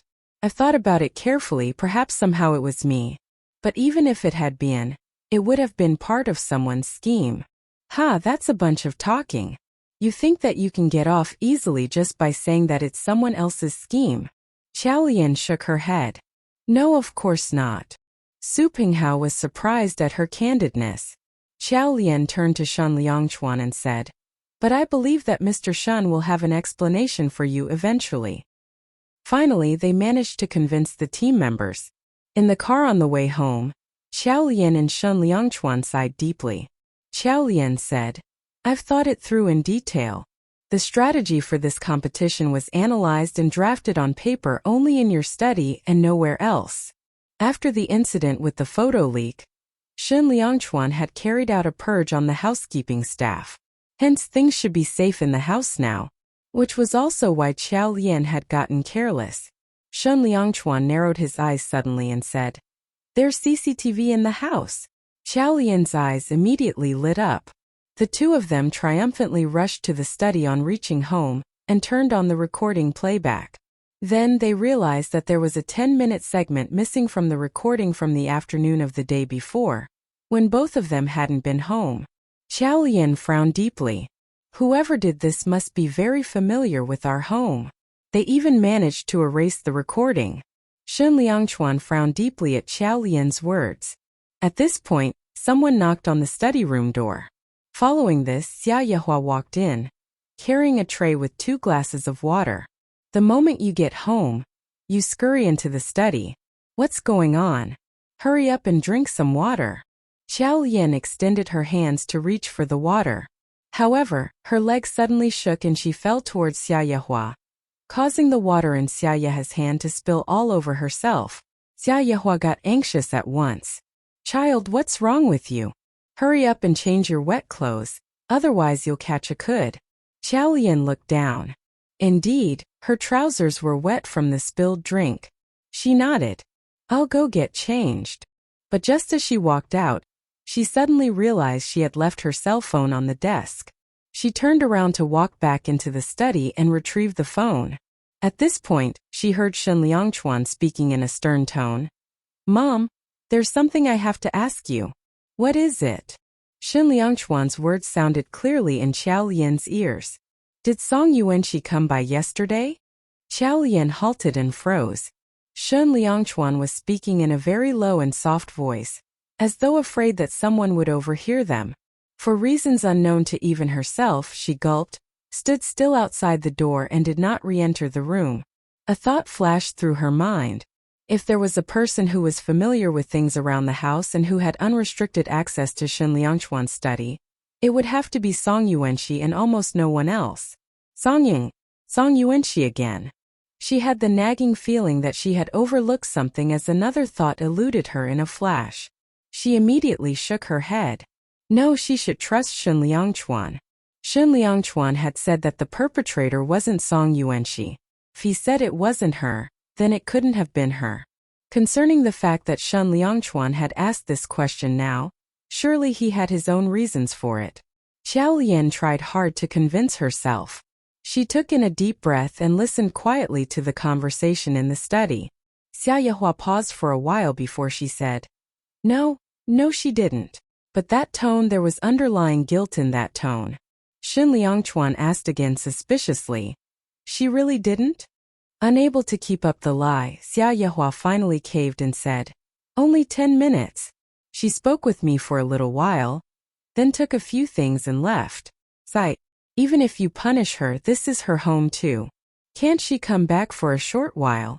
Shen Liangchuan said with a grave expression. What time was it when she came back?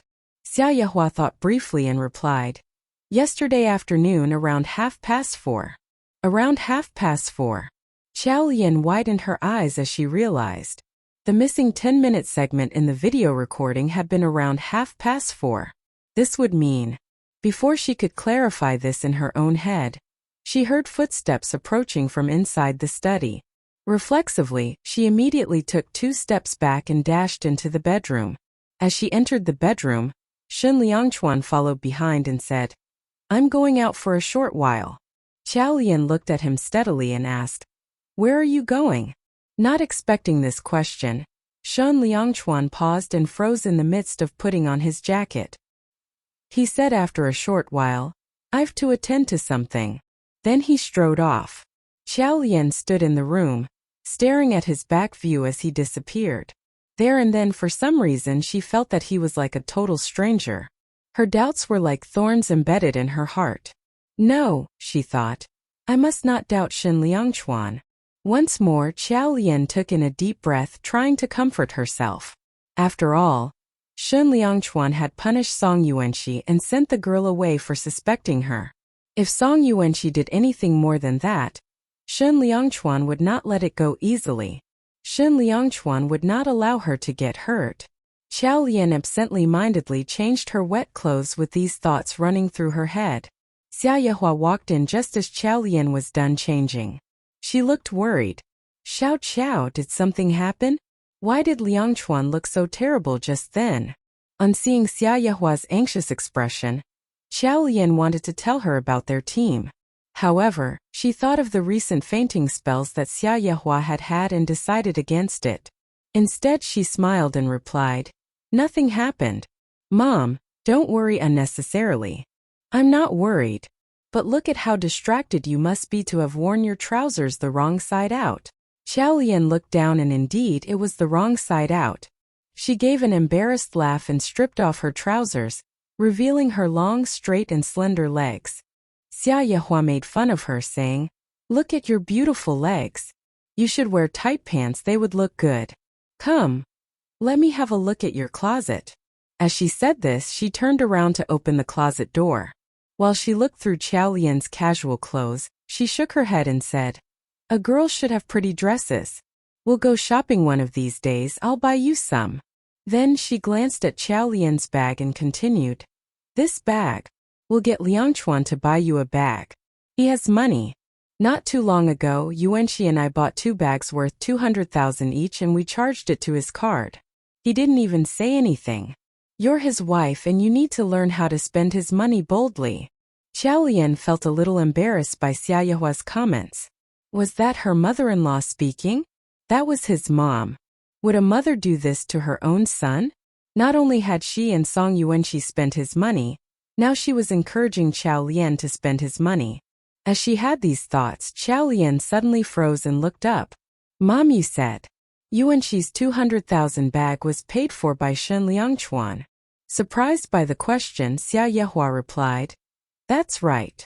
Xiao Lian looked at her with an expression of disbelief. "So did Shen Liangchuan know about it?"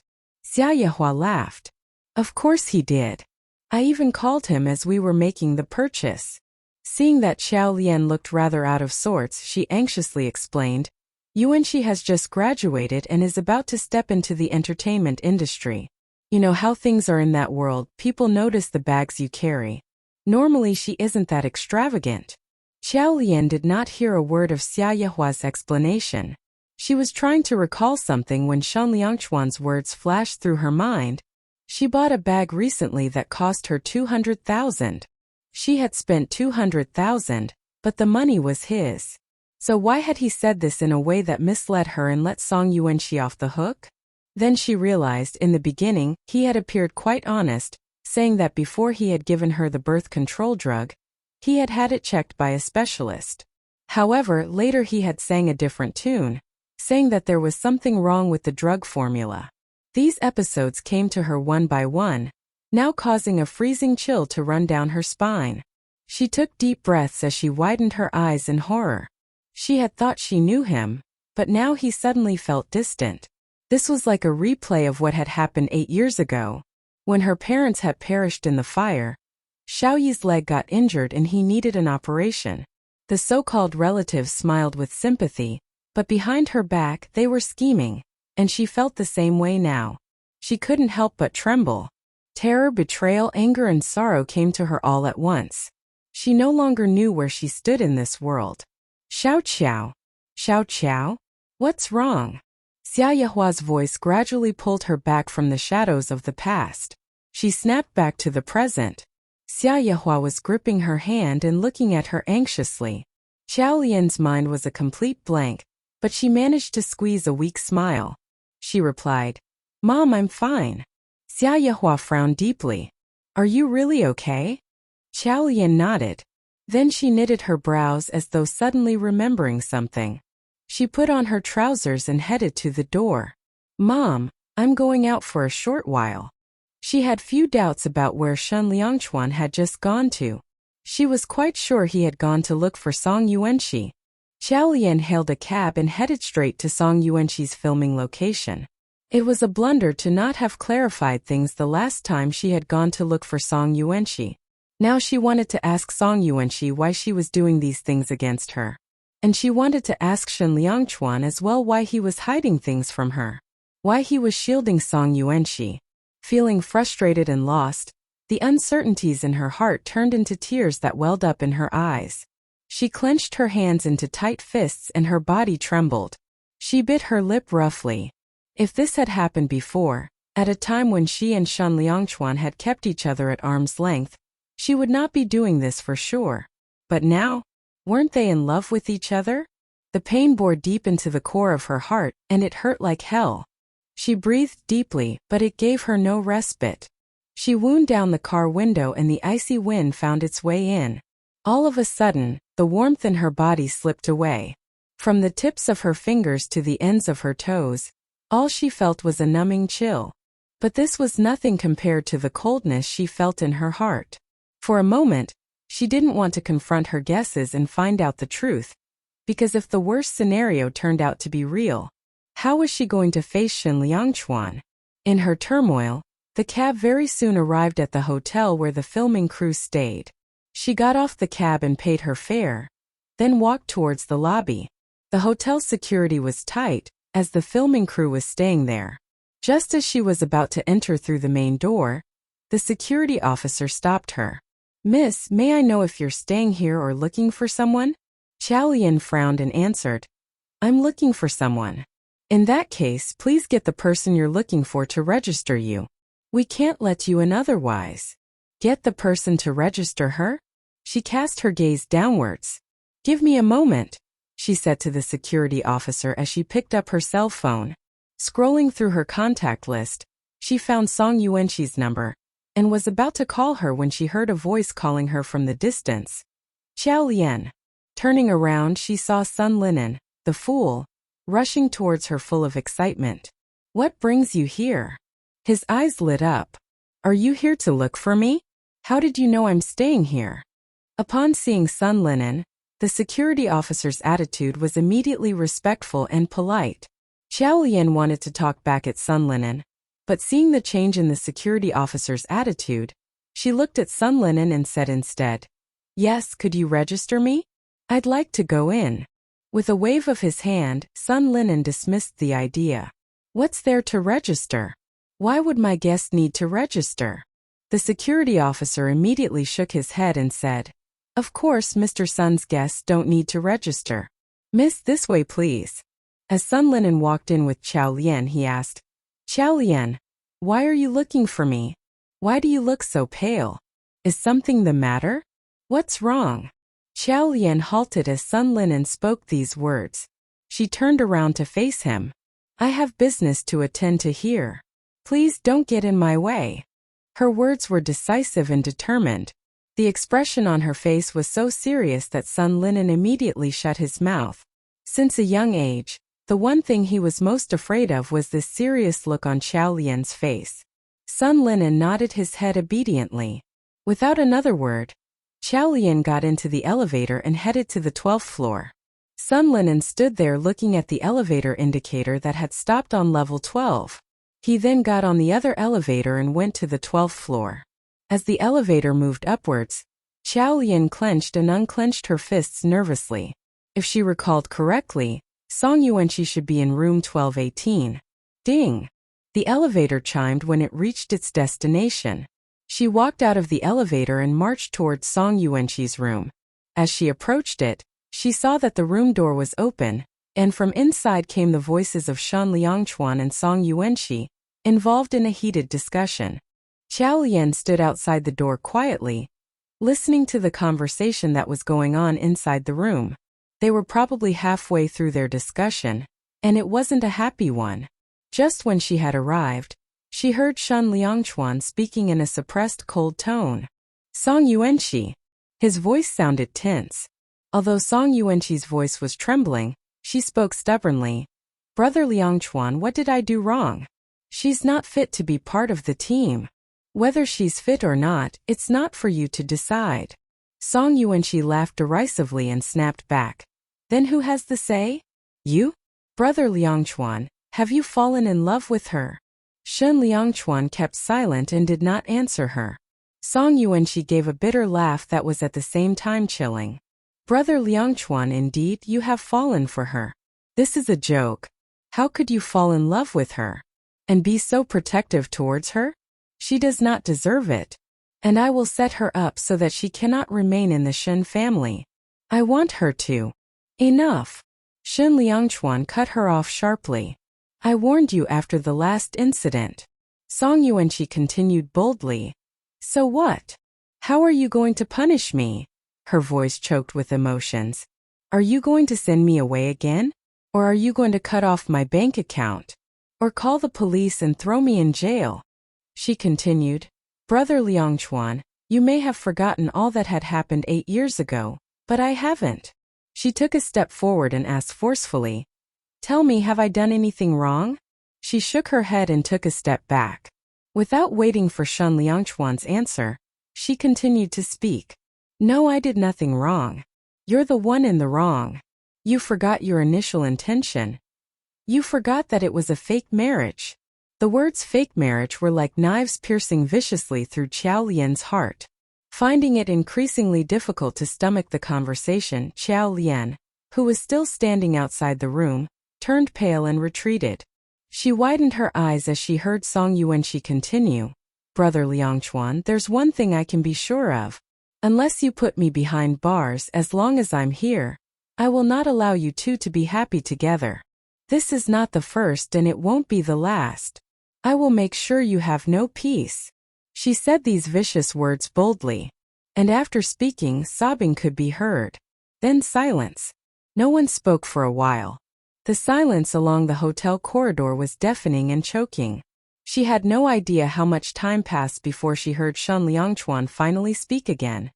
As long as I'm around, I won't allow anyone to harm her. Having said this, he walked to the room door. Reflexively, Qiao Lian retreated into the stairwell next to the room. Through the glass panel on the door, she could see Shen Liangchuan. His normally calm expression was replaced by a look of exhaustion. He looked as though there was a ton of rocks tied to his feet and every step was unbearably heavy. Qiao Lian's heart ached to look upon such a sorrowful Shen Liangchuan. He walked towards the lift like a lost soul. She watched his back view disappear before she stepped out from behind the door and stood before room 1218. Pushing the door open, she entered the room. Song Yuanqi's eyes were bloodshot and her gaze was still trained on the room door. When she saw Qiao Lian enter, she was stunned for a moment. Suddenly, as though realizing something, her gaze deepened. Qiao Lian spoke before Song Yuanqi could say anything. Song Yuanqi, who exactly are you? The expression on Song Yuanqi's face told Qiao Lian that the monster was about to rear its ugly head. Song Yuanqi laughed derisively as she said, You wish to know who I am? Good, I'll tell you the answer right now. Qiao Lian stared at her anxiously. At this very moment her mind was in a mess. She had overheard every word of the conversation between Shen Liangchuan and Song Yuanqi. Shen Liangchuan had known all along that Song Yuanqi had framed her, and had been sowing seeds of discord between the married couple. Yet, he had accommodated himself to Song Yuanqi and tried to hide the truth from his own wife. Although, because of having overheard the conversation, it seemed that he was still very protective of her. Qiao Lian believed too that her husband did love her. After all they had been through together, this was one thing she was sure of. It was evident in how he had sent Song Yuanqi away to stay with the filming crew when she had upset Xiao Lian by suspecting her. But why was Song Yuanqi going all out to harm them? Who exactly was she? And what sort of predicament was Shen Liangchuan in to be obliged to accommodate himself to her behavior? Why had he never told her about this? Why was it that every time she asked about Song Yuanqi, he would be so evasive? Xiao Lian wanted answers to all these questions and she wanted them badly. Hence she stared intently at Song Yuanqi. Song Yuanqi frowned. Her usual gentle and timid demeanor had now given way to reveal an underlying ruthlessness. She held Xiao Lian's stare steadily for a while and suddenly began to smile. It was a weird and menacing smile. Then she spoke. You must know already that Brother Liangchuan had a first love? Xiao Lian narrowed her eyes as she heard this. Not only did she know that Shen Liangchuan had had a first love, she also knew that he had never forgotten her, and she was always in his heart and mind. That was why when they first began their sham marriage, he had made her take the birth control drug. He hadn't wanted to have a child with her. But right now, Song Yuanqi's words, did she mean that it had something to do with his first love? Were they related in any way? Xiao Lian widened her eyes at the thought of this. Without speaking, she waited for Song Yuanqi to continue. Indeed, her next sentence confirmed it. She was my sister. Her sister? The answer was too unexpected and outrageous for Xiao Lian. She widened her eyes in astonishment. Giving Song Yuanqi a look of complete disbelief, she asked, What did you say? I said, Brother Liangchuan's first love was my sister. Song Yuanqi took a step towards Xiao Lian, like a demon rising from hell. The person standing before Xiao Lian now was a far cry from the normally weak and gentle creature that Song Yuanqi was. And every word she spoke now was like fire and brimstone from the deep abyss. You do not deserve Brother Liangchuan. He belongs to my sister. In his heart, he has only one true love, and that is my sister. Do you want to know where your birth control drug came from? Me. Do you want to know who leaked the photograph? It was me too. Brother Liangchuan knew the truth and still he protected me. He even covered my tracks for me. And do you know why? Because I'm my sister's only family.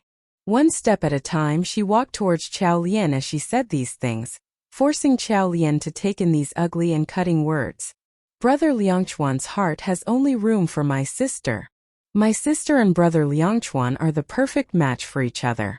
But you, what are you compared to my sister? You don't deserve to be in the team, because only my sister is good enough to work shoulder to shoulder with Brother Liangchuan. My sister is willing to die for Brother Liangchuan. You? You're not good enough to even lift his shoes. These words were like daggers piercing her heart over and over again. However, suddenly, she realized that Shen Liangchuan had never told anyone about his first love. Even Xia Yehua didn't know. No one knew where she was. And Shen Liangchuan, on the other hand, had been exceptionally understanding with Song Yuanqi. So as it turns out, Xiao Lian clenched her fists tightly as she watched Song Yuanqi take another step forward. Narrowing her eyes, she said, Xiao Lian, you'll be a match for my sister no matter what you do. It's best that you give up. A barely visible smirk appeared on Song Yuanqi's face after she spoke these words. A sense of pleasure grew in her as she observed Xiao Lian's face turn pale. Was Xiao Lian hurt? In despair? In pain? Even if so, it was not enough. Just when she thought that Xiao Lian had hit rock bottom, she suddenly looked up. The look of astonishment had disappeared from her face. She said in an unexpectedly calm tone, Oh, so your sister was Shen Liangchuan's first love. Her lack of reaction caught Song Yuanqi by surprise. She had not expected Xiao Lian to remain this sober and calm. Xiao Lian hadn't shown any hint of emotion in her last remark, but then her following remark was logical to the point of being ridiculous. But what has that got to do with me? She seemed unperturbed, almost indifferent. For a fleeting moment Song Yuanqi looked almost frantic when she heard these words. Why wouldn't it have anything to do with you, you dash? She cut herself short suddenly as she remembered Shen Liangchuan's stern warning. She recalled Brother Liangchuan's words from the last time he had paid her a visit at the filming location. Before leaving, his last words had been, "I do not wish for Xiao Qiao to know about my past." He had said this as though ready to spill the blood of anyone who dared go against his wish. She shivered even as she thought about it now. While Song Yuanxi's words couldn't find their way out, Qiao Lian on the other hand spoke freely.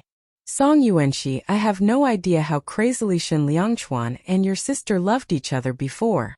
But since she's willing to die for Shen Liangchuan, then it must be her greatest wish that he lives happily, and not spend his remaining years living in the shadows of her memory." Qiao Lian steadily held her gaze and boldly staked her claim. "And right now, I am the only person who can give him that sort of happiness. Whether I deserve to be by his side, it's not for you or I to judge. It is for him to decide. Let me be honest with you. Don't even try breaking us apart.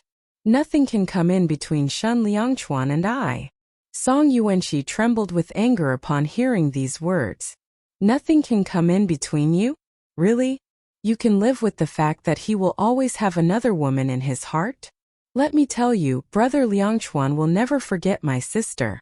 And do you know what's in that room on the 3rd floor of the house? The room that he never lets anyone in? It's filled with memories of him and his first love." Qiao Lian's pupils shrank and she laughed derisively. "So what? Your sister is a memory. But I am here in the flesh next to him. Song Yuanxi, get it into your head that it's Shen Liangchuan, not I, who owes your sister. So if you continue to set me up, don't blame me for being ruthless." After saying this, Qiao Lian elegantly turned around and walked out of the room. Song Yuanxi was now alone in the room. She stood on the spot, her hands clenched into tight fists. She stared in Qiao Lian's direction with anger and hatred. A flash of iciness appeared in her eyes. "So what if you are Brother Liangchuan's first love, Qiao Lian? He will never tell you the truth. So you are still at my mercy. This make-believe first love story. I cannot believe for a moment that it hasn't planted seeds of doubt in your heart." How could it not plant seeds of doubt? Qiao Lian's heart was numb from the unbearable pain as she made her way downstairs. Was Song Yuanxi speaking the truth? Or was she making up stories and telling a whole lot of lies? The next moment, Qiao Lian abandoned this thought. Song Yuanxi had no need to lie to her, because such a lie would be too easy to bust. All she needed to do was ask Shen Liangchuan and the truth would be out. And Xia Yehua had even said so. At that time, Shen Liangchuan had gone out to meet up with his girlfriend. He had left the house in high spirits, but had come home all dejected with Song Yuanxi in tow. His first love had died trying to save him. For that reason he felt he owed her his life, and therefore looked after her sister Song Yuanxi as though she was his own sister. Then she recalled how, after he had visited Song Yuanxi at the filming location, he had spent all night in the room on the 3rd floor. Was it because he had felt guilt-stricken that day? Qiao Lian laughed bitterly to herself. She had never felt this lost. Perhaps everyone had a life story that couldn't be erased. She was no exception. 8 years ago, she and Zichuan had been each other's first love, and she would never forget that. She couldn't possibly blame Shen Liangchuan. Besides, did he really have a first love? She didn't know it for a fact. But what was this nagging feeling inside her? As she walked out of the hotel's main entrance, a gust of icy wind rushed at her, causing her to sneeze once. At this point, she heard a voice coming from behind her. "Qiao Lian." She turned around. It was Sun Linen. She paused as she noticed the care and concern on his expression. She gave a crooked smile as she acknowledged him. Sun Tsi. All at once, she felt loneliness and exhaustion descend upon her. Sun Linen watched the girl before him, a pale and forlorn Qiao Lian. The flash of distress in his eyes did not escape her. He was silent for a brief moment before he spoke. "Qiao Lian, you can talk to me about your problems. I will help you unconditionally." One time, he had trailed her to a luxurious villa district. On her own with a little brother in tow. It was impressive enough that she had managed to survive. There was no way she could afford that sort of property, unless she had married a rich man. And today she was not acting like her normal self, the way she had dashed up to the 12th floor a moment ago. Could she have been trying to bust an illicit affair? All of a sudden, he felt a dull ache in his heart, as though an invisible hand was squeezing it. His Xiao Lian had always been determined and careless. Never in his life had he seen her looking this helpless. He wanted to help her and yearned to bring her happiness. Even if it was just to make her smile for a moment, it was good enough for him. And surely this simple offer of his now would finally move her. She looked at him and after a moment of hesitation she said, "Thank you." Without another word, she stepped onto the sidewalk and hailed a cab. This time he did not try to stop her. After driving away and leaving the hotel, Shun Liangchuan's car halted at a red traffic light along a street. His expression was complex as he looked straight ahead at the red light. His mind was still replaying the heated argument in the hotel room. Never in his life would he have expected Song Yuanqi to find out about Xiao Lian's identity and cause so much trouble.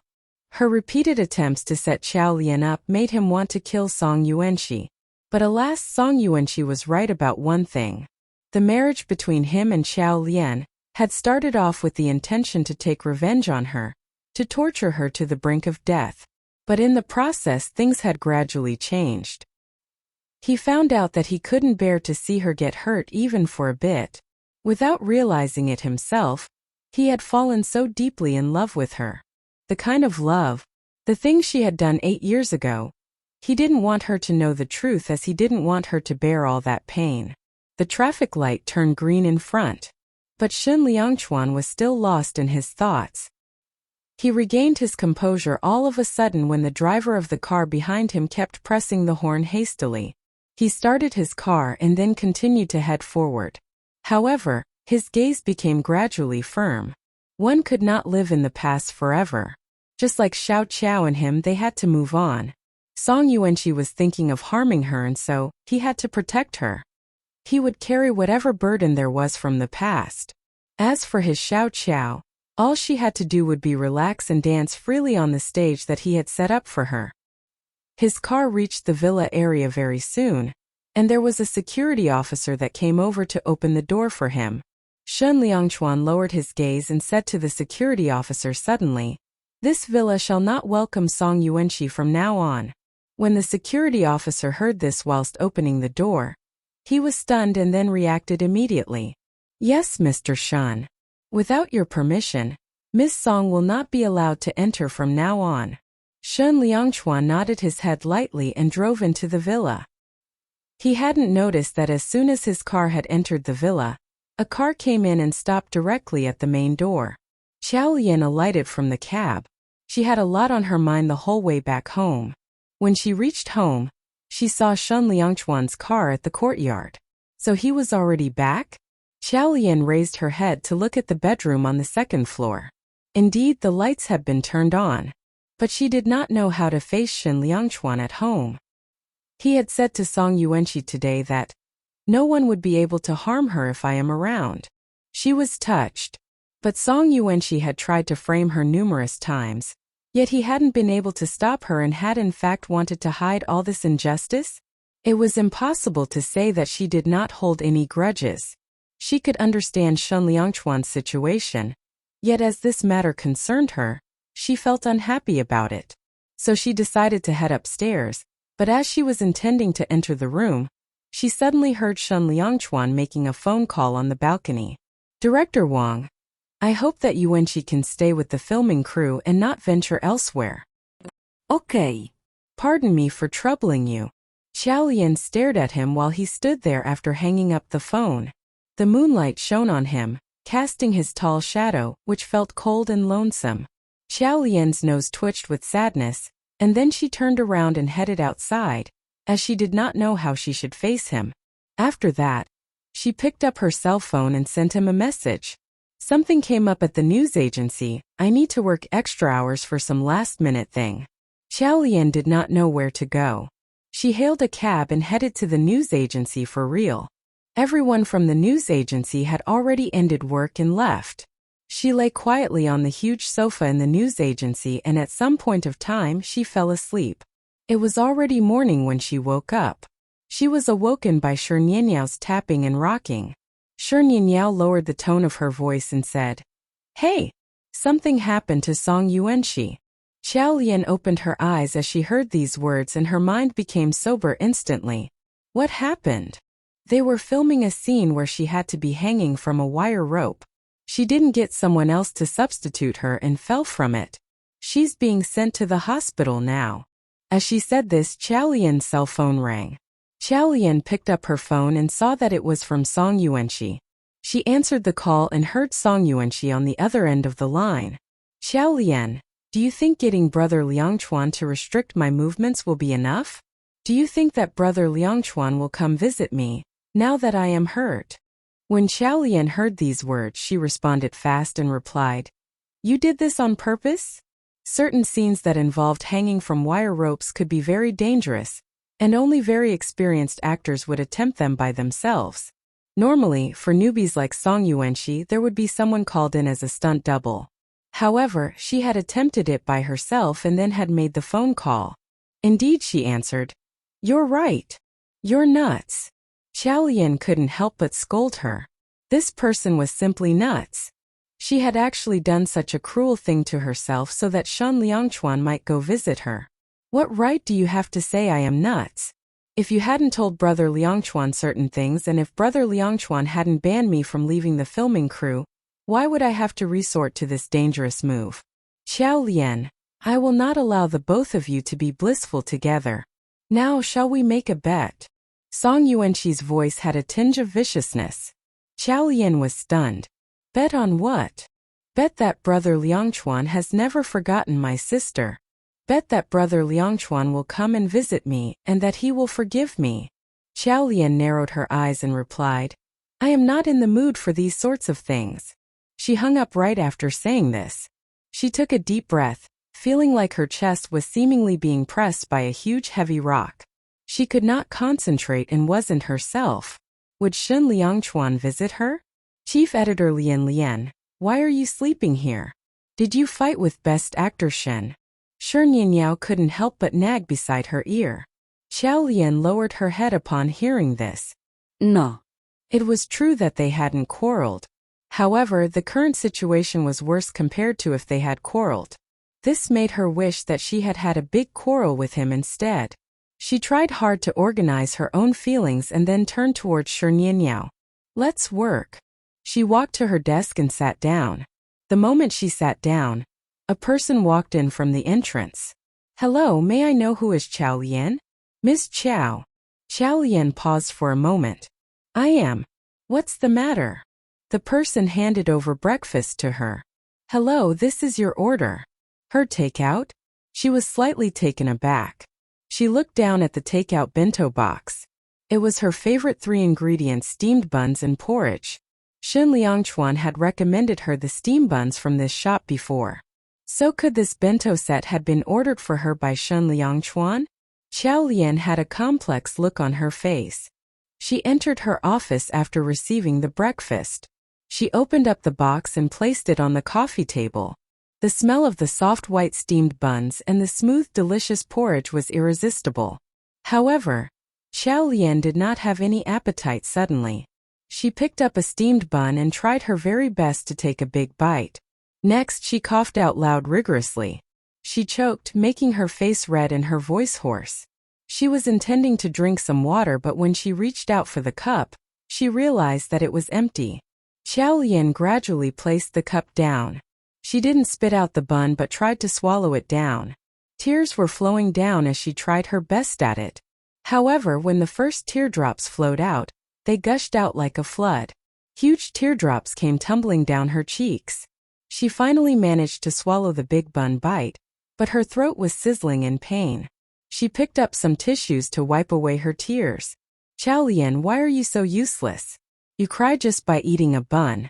However, her tears became even more intense.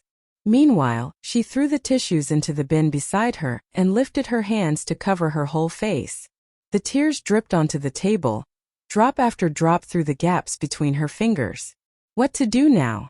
Even though she knew that she shouldn't be jealous, she still felt like crying. What should she do now? Xiao Lian did not see the car parked by the road next to her office building. Shen Liangchuan sat in the driver's seat with his gaze fixed on the building she was in. The night before, he had received her message informing him that she was working extra hours. When he read the message, he had paused and sat quietly in the master bedroom.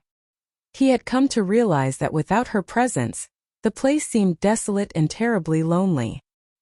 He wasn't sure if he had been in his right mind when he found himself driving out in the middle of the night to Xiao Lian's office building. And when he got there, he could not find the courage to enter the building, much less go look for her. This time he had shielded Song Yuanqi and had lied to Xiao Lian in the process. But now he no longer wanted to tell another lie. What if she asked him about the team's information leak? How was he going to answer? He ended up staying in the car all night, and even though he was worried that she didn't have anything to eat, he had no courage to ask her out for breakfast. The only thing he could do was place an order for breakfast to be delivered to her. At this point his cell phone rang. It was Director Wang. "Best Actor Shen, I'm very sorry. I failed to take care of your actress. When we were filming a wire suspension shot today, Ms. Song insisted that she wanted to do this without a stunt. There was an accident and fell. We've urgently sent her to the hospital, and they're now examining her." "You?" Shen Liangchuan's pupils shrank immediately when he heard this and replied, "I'm coming right away." "Okowo." After hanging up the call, Shen Liangchuan drove in reverse and made a turn, heading straight to the hospital. However, after speeding for 5 minutes, he slowed down and finally stopped by the road. He looked at the street view through the glass panes of his car windows.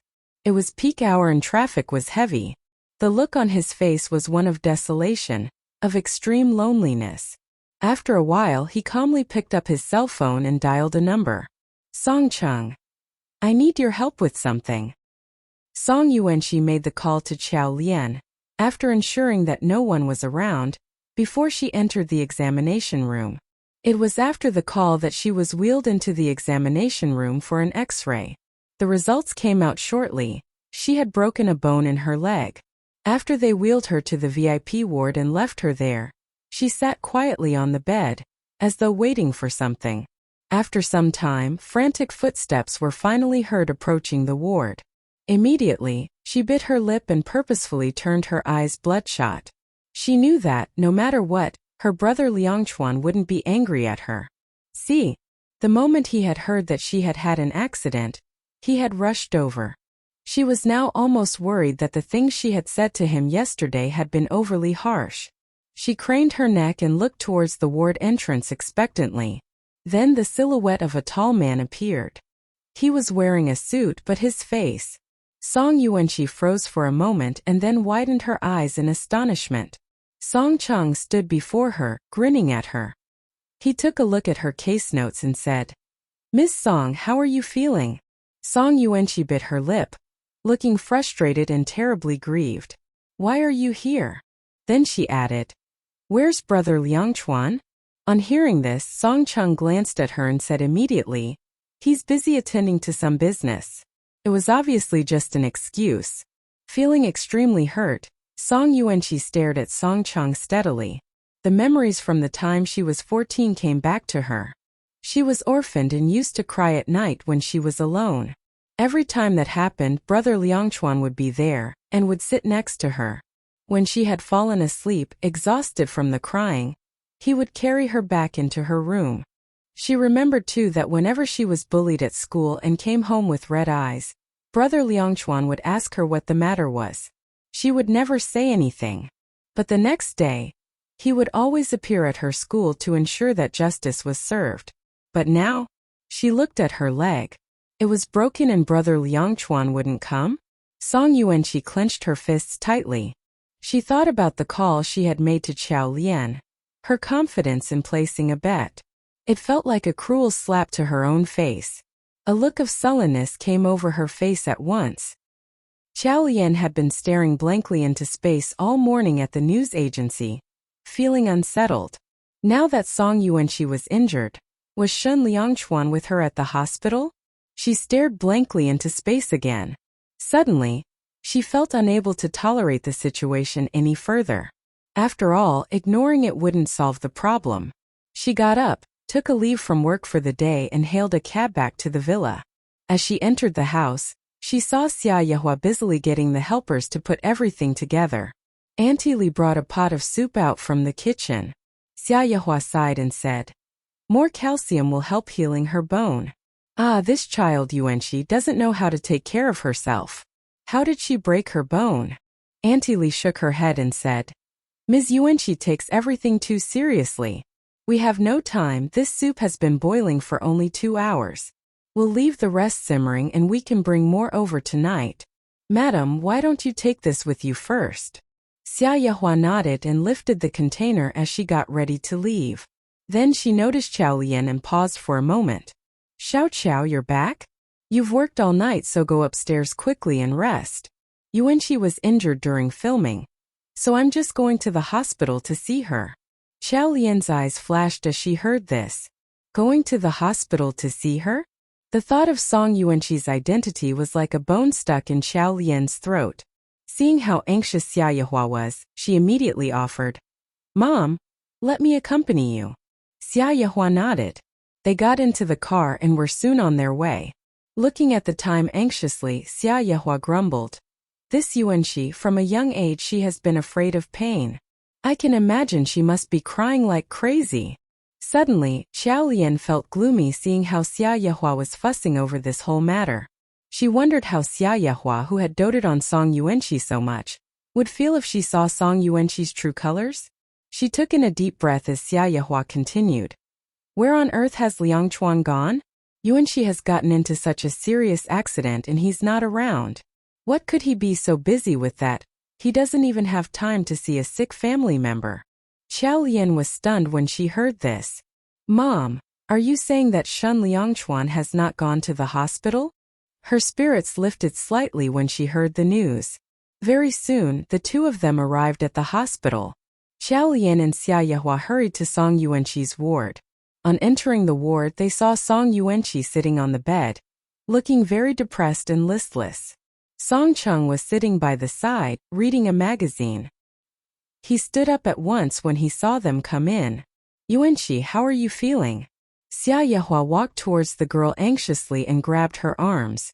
"You silly girl, why didn't you tell me about this? It's a serious matter. If it weren't for the fact that I watch the news once in a while, I wouldn't have found out about it. Is it painful? Don't you cry." Curiously, these words seemed to have exactly that effect on Song Yuanqi. Her eyes became bloodshot immediately and she said with much anxiety, "Auntie, you're not in the best condition, why did you come here?" Song Yuanqi observed the scene quietly by the side. Song Yuanqi's concern over Xia Yehua didn't seem to be fake. And it was true that she had not called Xia Yehua to inform her of the accident. So perhaps even the worst human beings would have an Achilles heel. It did seem that Xia Yehua and Song Yuanqi were sincere towards each other. Xia Yehua exclaimed at Song Yuanqi's remark, "You are in no condition to be worried about me. I'm fine and in the pink of health." Having said that, she turned around and said to Xiao Lian, "Xiao Xiao, quickly pass me the thermos. I'll pour the soup out so that she can drink it while it's fresh and hot."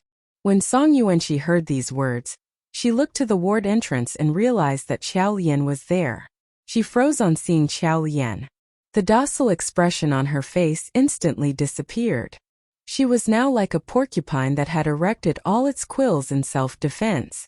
Sensing her reaction, Xiao Lian did not say a word, but walked up to hand the thermos over to Xia Yehua. Xia Yehua poured the soup into a bowl and placed the bowl before Song Yuanqi. "Yuanqi, drink while it's hot." After that brief loss of control, Song Yuanqi was now fighting to suppress her emotions. She stared at the soup and nodded. With her head lowered still, tears started to flow. She bit her lip and suddenly started sobbing audibly. Xia Yehua was stunned when this happened. She put her arms around Song Yuanqi's shoulders and asked, "Yuanqi, why are you crying? Don't cry." While wrapped in Xia Yehua's soft embrace, Song Yuanqi threw Xiao Lian a glance. The provocation in that glance was obvious. She was out to get Xiao Lian. Indeed, the next moment Song Yuanqi spoke. "Annie, Sister-in-law. I was wrong. Still sobbing, she continued. It was wrong of me to suspect sister-in-law. We are family, and I shouldn't treat her that way. To think that sister-in-law would still bring me food to my filming location. And even now, she's here to see me at the hospital. Auntie, I really am sorry for what I did. At this point, she completely broke down in tears. Still, she turned to Chow Lien and asked, Sister-in-law, will you forgive me? Chow Lien was speechless. This Song Yuanxi, she played her dirty little tricks every chance she got. She obviously knew Chow Lien wouldn't make things ugly in front of Xia Yehua. And by putting on such an act in Xia Yehua's presence, wasn't she clearly forcing Chow Lien to say she would forgive her? And if that happened, then Shen Liangchuan wouldn't have any reasons to not allow her to come home. Xia Yehua glanced at Chow Lien imploringly. She did not say a word, but it was obvious from her expression that her heart was aching for Song Yuanxi. Chow Lien sighed, knowing she had no choice. She told Song Yuanxi, I forgave you long ago. They were just words, not as if it would cost her an arm or a leg. As soon as Chow Lien said this, Song Yuanxi immediately teared up again and said, Sister-in-law, I've always known that you're a kind person. Then she looked at Xia Yehua and continued, Auntie, my injury is going to delay the filming crew's schedule. Xia Yehua did not wait for her to finish before interrupting her anxiously. What progress are you worrying about? Filming is just something we're letting you do for fun. Our family does not lack money. You will pack up and come home with me today. For the next days, you will stay at home obediently to recuperate. You are not to go out until you've recovered. Chow Lien frowned upon hearing this. So this was Song Yuanxi's ploy. This was all so that she could come home and continue her dirty little deeds. At this point, she turned to Xia Yehua and cast her gaze down. Fortunately, she had accompanied Xia Yehua to the hospital. Otherwise, Song Yuanxi would have succeeded in her evil plan. Instead of immediately agreeing to Xia Yehua's suggestion, Song Yuanxi looked at Chow Lien with a pitiful expression. That look. Obviously, she was playing the sympathy card with Xia Yehua and putting Chow Lien on the spot, so that she would be the one to invite her back to the house. It was too much. Chow Lien looked down and calmly said, Mom, you're right. It's not as though our family needs that money. Song Yuanxi's heart leaped for joy when she heard this. Her eyes glinted. Wasn't it because of you, Chow Lien, that I was asked to leave the house? And now I will ensure you're the one who invites me to come home. Without having to think too long, Chow Lien continued, but it would mean that Yuanxi got injured for nothing. What? Xia Yehua was taken aback by Chow Lien's words. Chow Lien smiled as she looked at Song Yuanxi. Actors all have stunts, but Yuanxi insisted on not using hers, which resulted in this situation. Mom, you have no idea, but right now it's all over the news. They are praising Yuanxi for her work ethics. If we milk this opportunity and let Yuanxi continue filming, for sure her popularity will shoot through the roof. Xia Yehua frowned at this suggestion and retorted, but her injury. Chow Lien exclaimed before Xia Yehua could finish, but of course my wish is for her to come home and recuperate, forget the opportunity. However, Yuanxi is very career-minded. I'm not sure if we can talk her around. After all, one could still film sitting in a wheelchair, and for some scenes it wouldn't make a difference. The other scenes can be done by a stunt. Song Yuanxi was so furious when she heard these words that she almost threw up blood. She had always known that Chow Lien had the gift of speaking.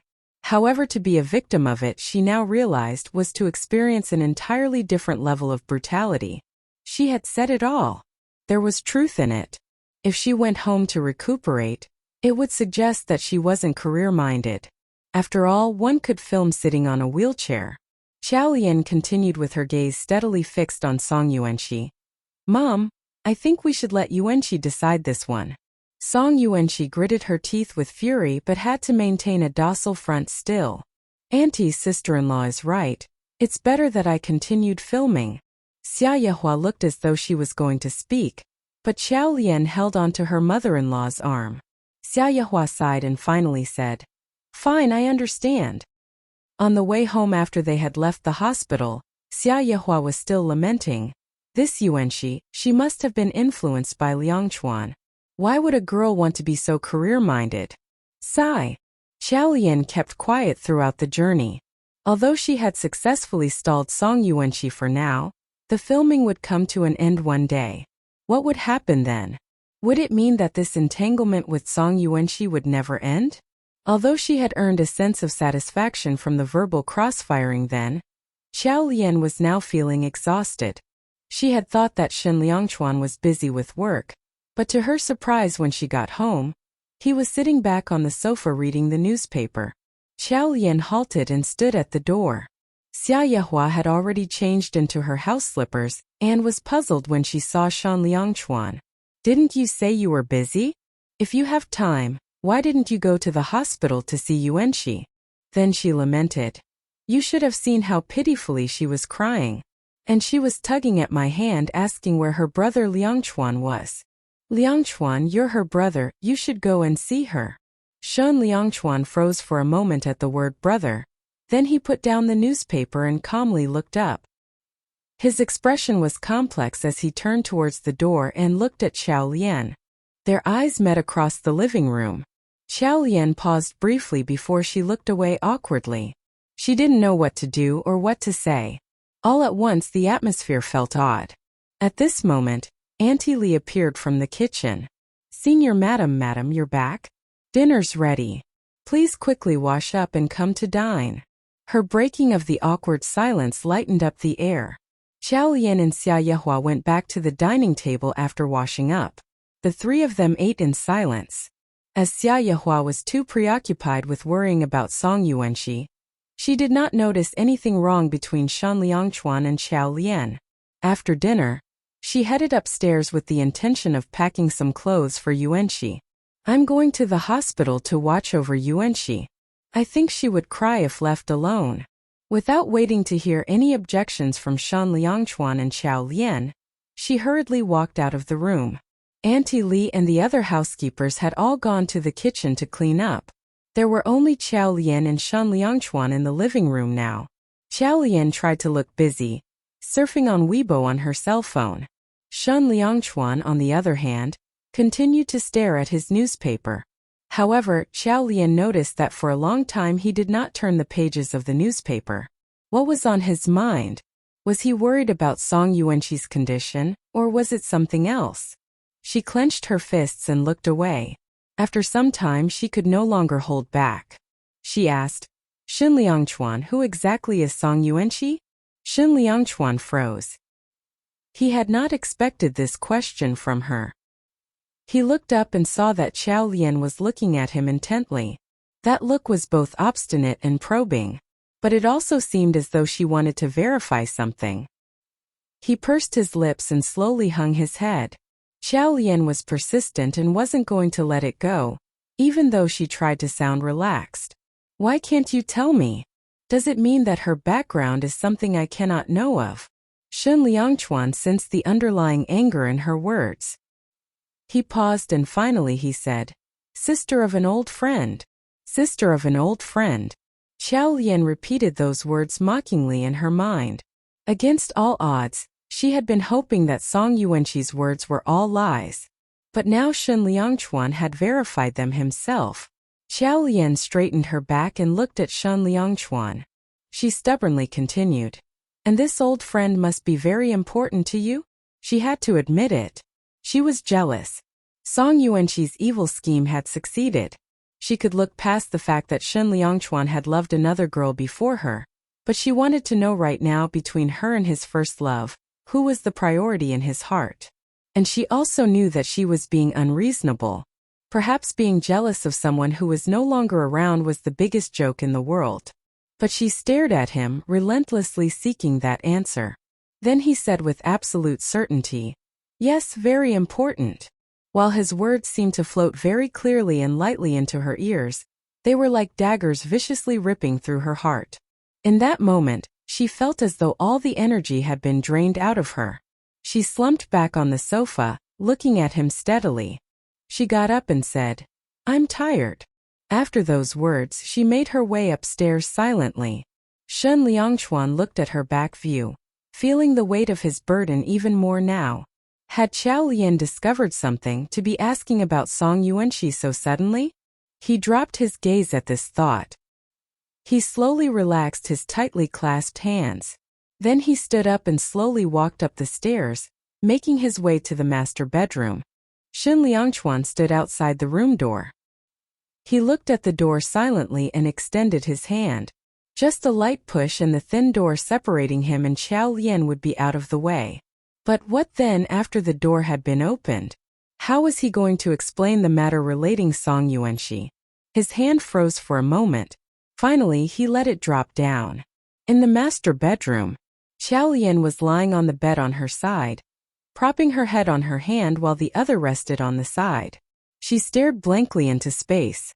Her vision merely extended to the golden light from the sunset that fell on her bedside table. He still wouldn't explain.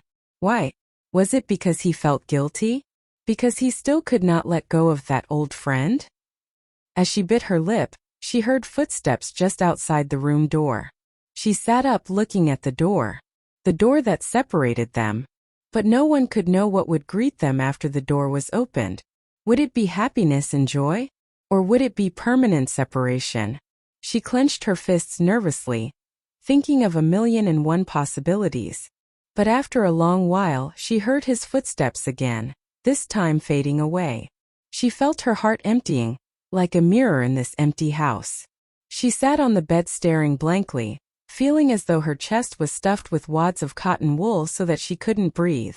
She heard Song Yuanqi's voice echoing in her head. Brother Liangchuan's heart has only room for my sister. These words were like an evil chant that seemed to have rooted itself firmly in her mind. Even though conscious that she should not think too much of it, she had only been with Shen Liangchuan for a bit more than 2 months. Could Shen Liangchuan really let go of his first love and love her? She clenched her fists tightly. Scenes of their lives together after they had gotten married flashed in her mind like a slideshow. It was no wonder that at the beginning of their marriage, he had always been so stern with her. Perhaps at that time he had hated himself? He hadn't wanted to touch her because his first love was still very much on his mind? The more she thought about it, the heavier her heart felt. It was as though the air had been sucked out completely from the bedroom. She suddenly threw aside her blanket, got up and walked to the bedroom door. She pushed the door open. The living room was empty. Then, as if remembering something, she suddenly looked up. Indeed, the lights in the room of the 3rd floor had been switched on. Her eyes darkened. Song Yuanqi had said that the room on the 3rd floor held all the memories of Shen Liangchuan and his first love. Auntie Li had also mentioned before that, apart from Shen Liangchuan, no one had even been inside that room. So then it seemed Shen Liangchuan himself did the cleaning and dusting for that room. Having been married to Shen Liangchuan for this long, Xiao Lian knew him at least that much. He was obsessive-compulsive and did not like touching dusty and dirty things. She wondered how much dust covered that room. Standing there with her fists clenched, she felt like she was choking. Not quite sure who exactly she was trying to get even with, but she stood there stubbornly, waiting to see how long he was going to stay in that room. All her life, the only sort of love she had known was the wholehearted one. She had never thought that a man could love 2 women at the same time. She bit her lip, suddenly feeling like a fool. A complete fool. Her gaze was stubbornly fixed on the 3rd floor, as though wanting to make her eyes see through the walls, see what exactly was in that room, see his true love. 3rd floor. Shen Liangchuan stood quietly in the middle of the room. Despite all the mystery surrounding this room, all it contained was 2 shelves. There were very few items on the shelves. The light fell on these few aged items, giving the bare room a cold and cheerless appearance. He extended his arm and very carefully picked up a little copper model. It was a model of Xiao Qiao. Years ago, the gaming group had organized a competition for couples. Xiao Qiao had registered them for the competition and both of them were champions and won a prize. At that time, the gaming group had contacted them as they wanted to send out the prize. In the competition, Xiao Qiao had used the champion Xiao Qiao, and he had used the champion Zhou Yu. Hence, the prize had been a pair of small copper cast figurines of Xiao Qiao and Zhou Yu, made from exclusively cut molds.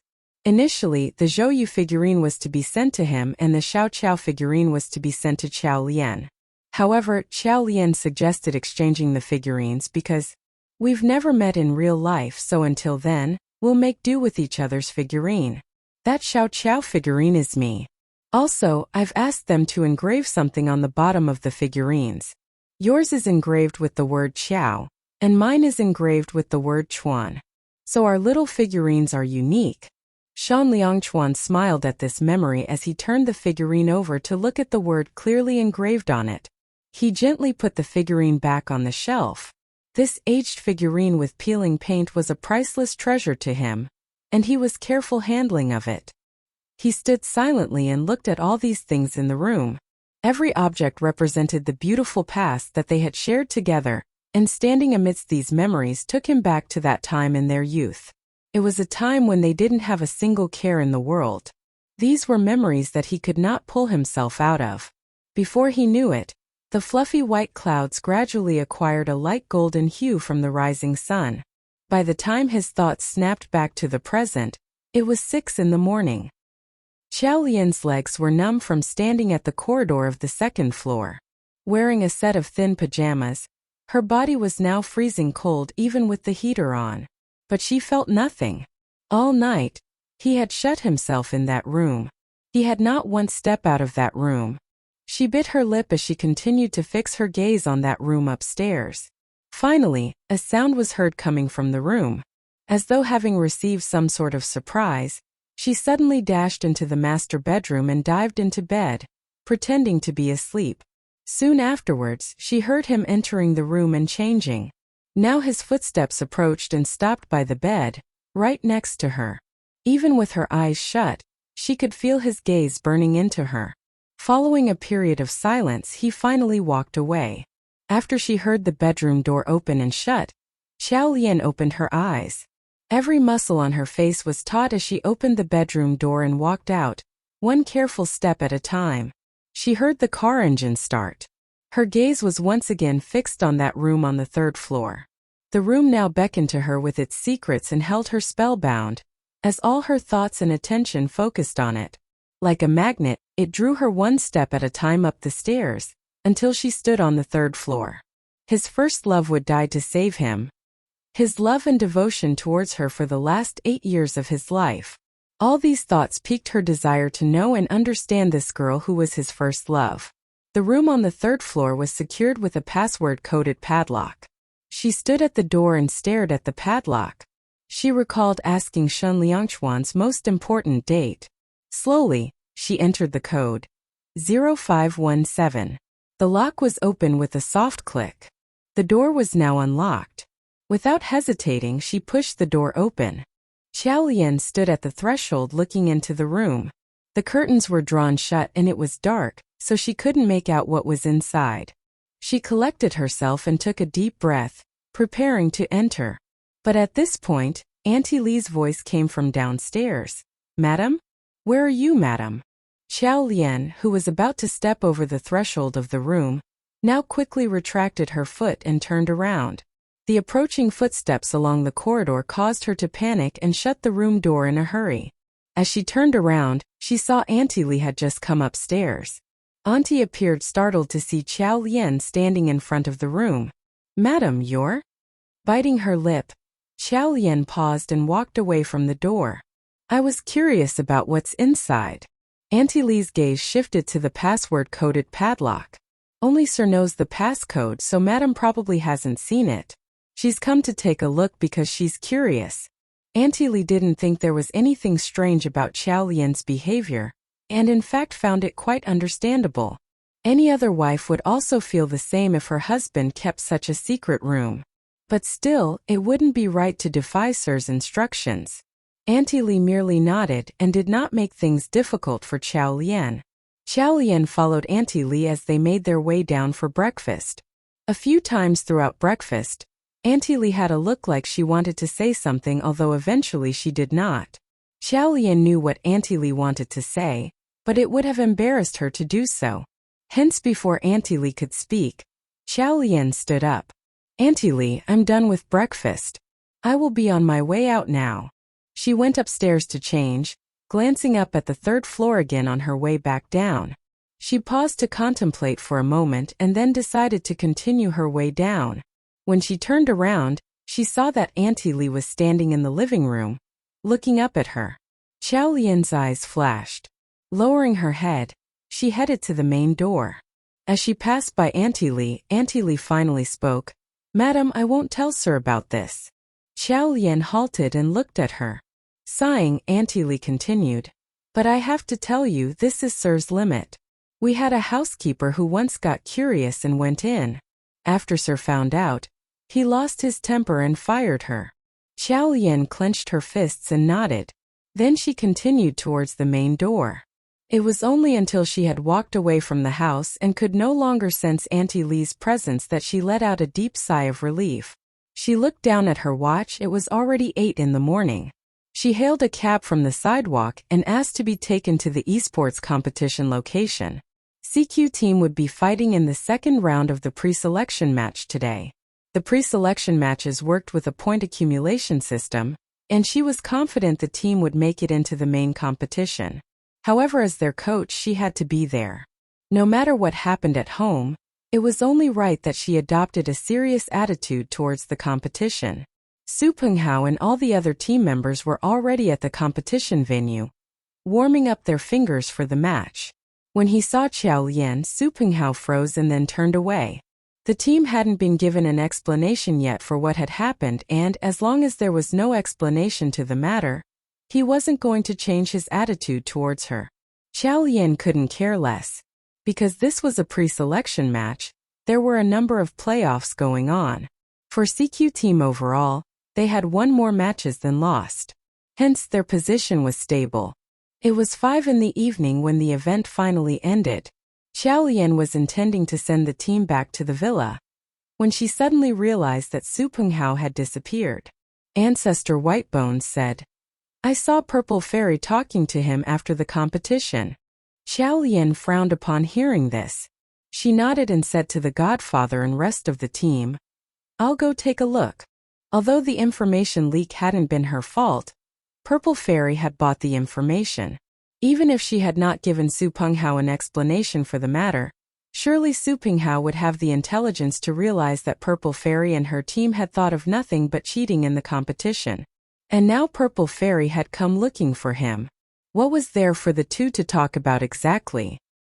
In a deserted corner of the competition venue, Purple Fairy tugged at Su Penghao's sleeve. "Zombie leader, will you listen to what I have to say?" Su Penghao's expression was icy. He looked at her with an expression of disappointment. "I don't think we have much to talk about." Purple Fairy paused for a moment. She hung her head and sighed. "I know there's not much I can say. Even if I told you that I did not know anything about this matter, you wouldn't believe me." Su Penghao frowned and didn't say a word. Purple Fairy continued, "As a team leader, you should know that the coach does not call the shots. There is an investor." Su Penghao raised an eyebrow and looked at her questioningly. Purple Fairy bit her lip and looked at him. "I only knew about this during the competition. Our boss said that I don't have a flexible or adaptable personality, so he had not told me about it before." Then she added angrily, "After the incident, I berated the team, including my team leader. Competitions are supposed to be fair. How could they use such underhanded means?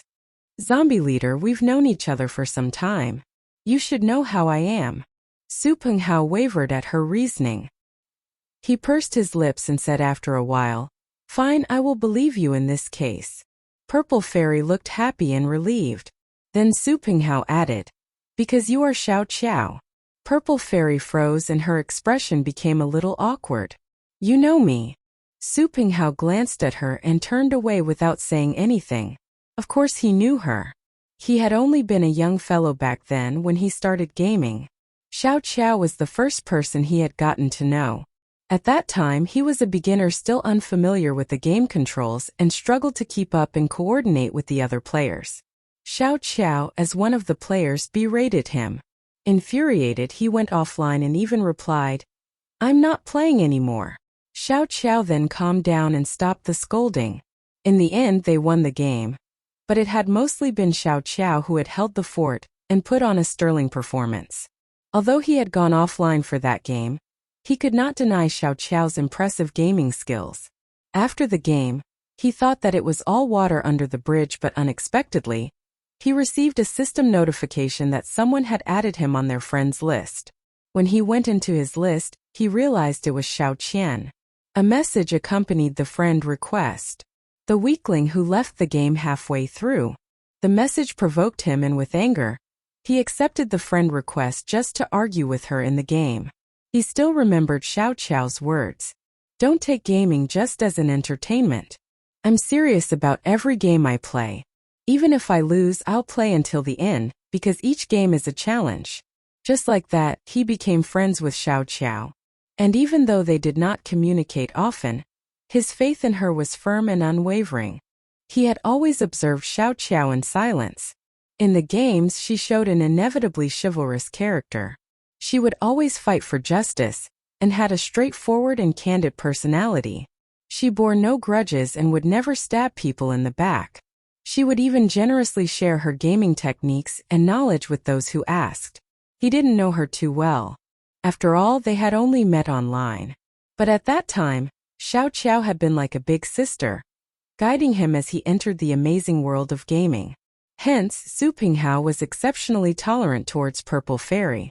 After speaking, he looked at Purple Fairy again and said calmly, "Can you tell me then who among us leaked the information?" Purple Fairy's expression was vague. Her boss had said that, no matter what the price was, they had to come in champions. But she had seen her boss with Qiao Lian a few times. If her boss found out that Qiao Lian was working for CQ Team and was responsible for logistics, then would he favor CQ Team? She hung her head and replied, "Actually, our boss Mr. Sun knows one of the staff members of CQ." "Who?" Su Pinghao asked anxiously. Purple Fairy smiled and replied, "I only know her surname is Qiao, but who exactly, I don't have a clue." Su Pinghao was stunned when he heard this. Surname Qiao. Purple Fairy nodded. "That's all I know." Switching the topic, she said, "Zombie leader, your maneuvering during the match today was really smooth." When Xiao Lian finally located them, she saw that Purple Fairy and Su Pinghao were talking happily. Xiao Lian immediately twitched her lips. This Su Pinghao, he never learns. She caught up to them and interrupted, "Hey zombie leader, are you coming now? Everyone's waiting for you." Purple Fairy glanced at her and immediately looked away. Su Pinghao frowned impatiently and said, "I'm coming now." His gaze fell on Xiao Lian and lingered for a while, remembering Purple Fairy's remarks. A look of suspicion spread across his face. But Ancestor Whitebone's words also echoed in his mind. For sure Xiao Lian was not too bad at gaming.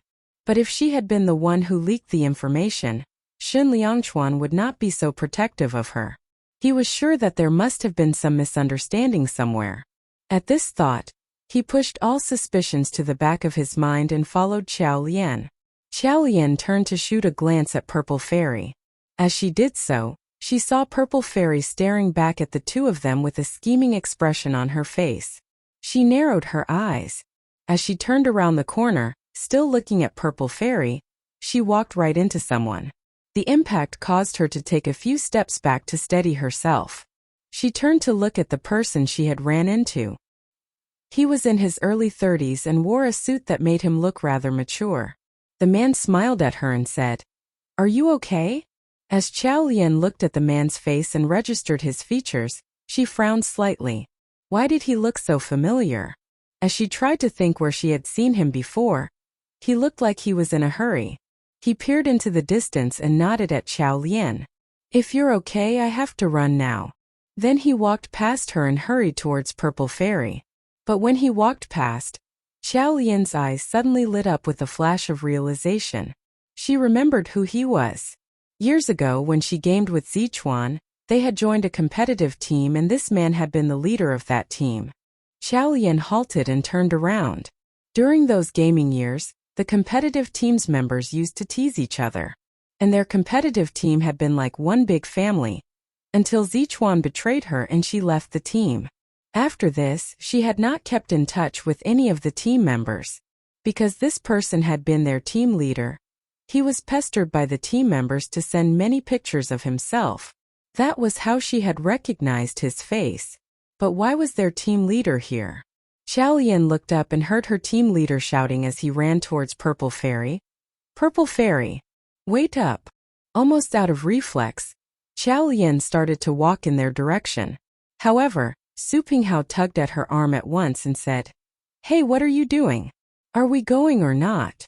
Xiao Lian turned around and said to him, "The car is waiting for all of you outside. Take the team back to the villa. I have to stay behind to attend to something."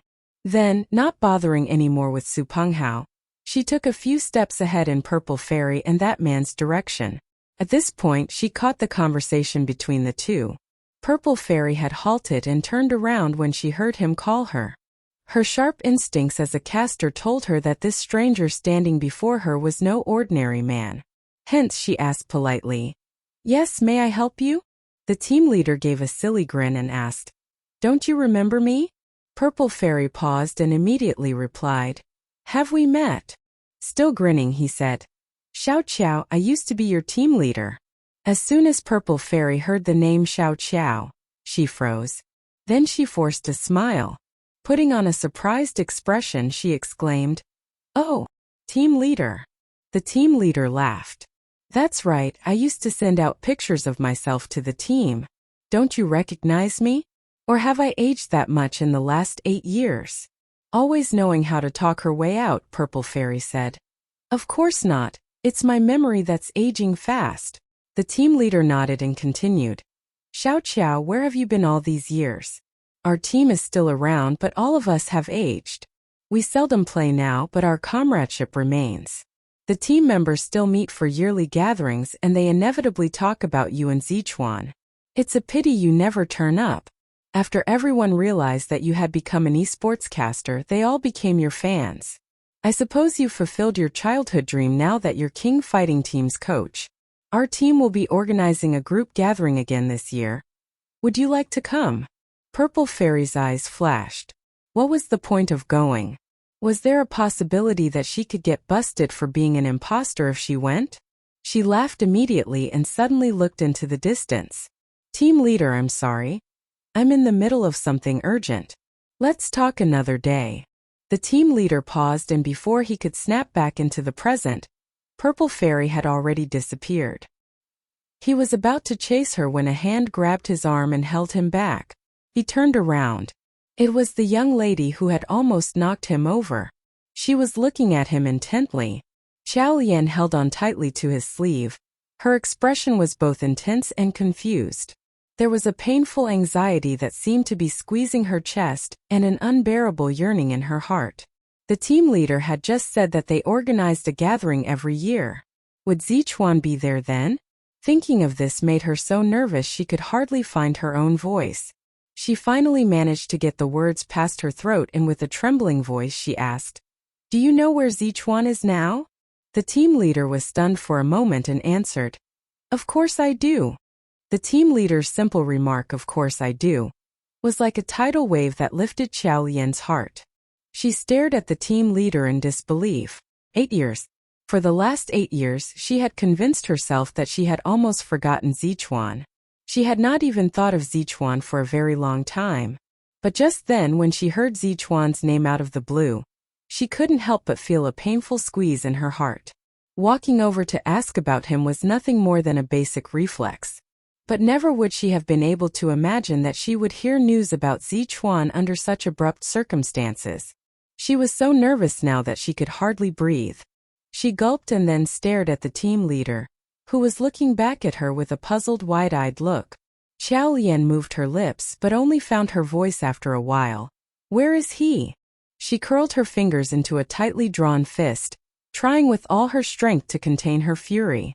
His frivolous teasing 8 years ago had destroyed too many dreams of hers for the past 8 years. And if ever came a day that Zichuan would appear before her, she would surely throw him a hard and fast punch to avenge the Xiao Qiao from 8 years ago. Her whole body was tensed up and she was trembling uncontrollably. The team leader, on the other hand, thought that this must be yet another of Zichuan's fangirls. After all, back then Zichuan had been the god of the gaming world and everyone knew who he was.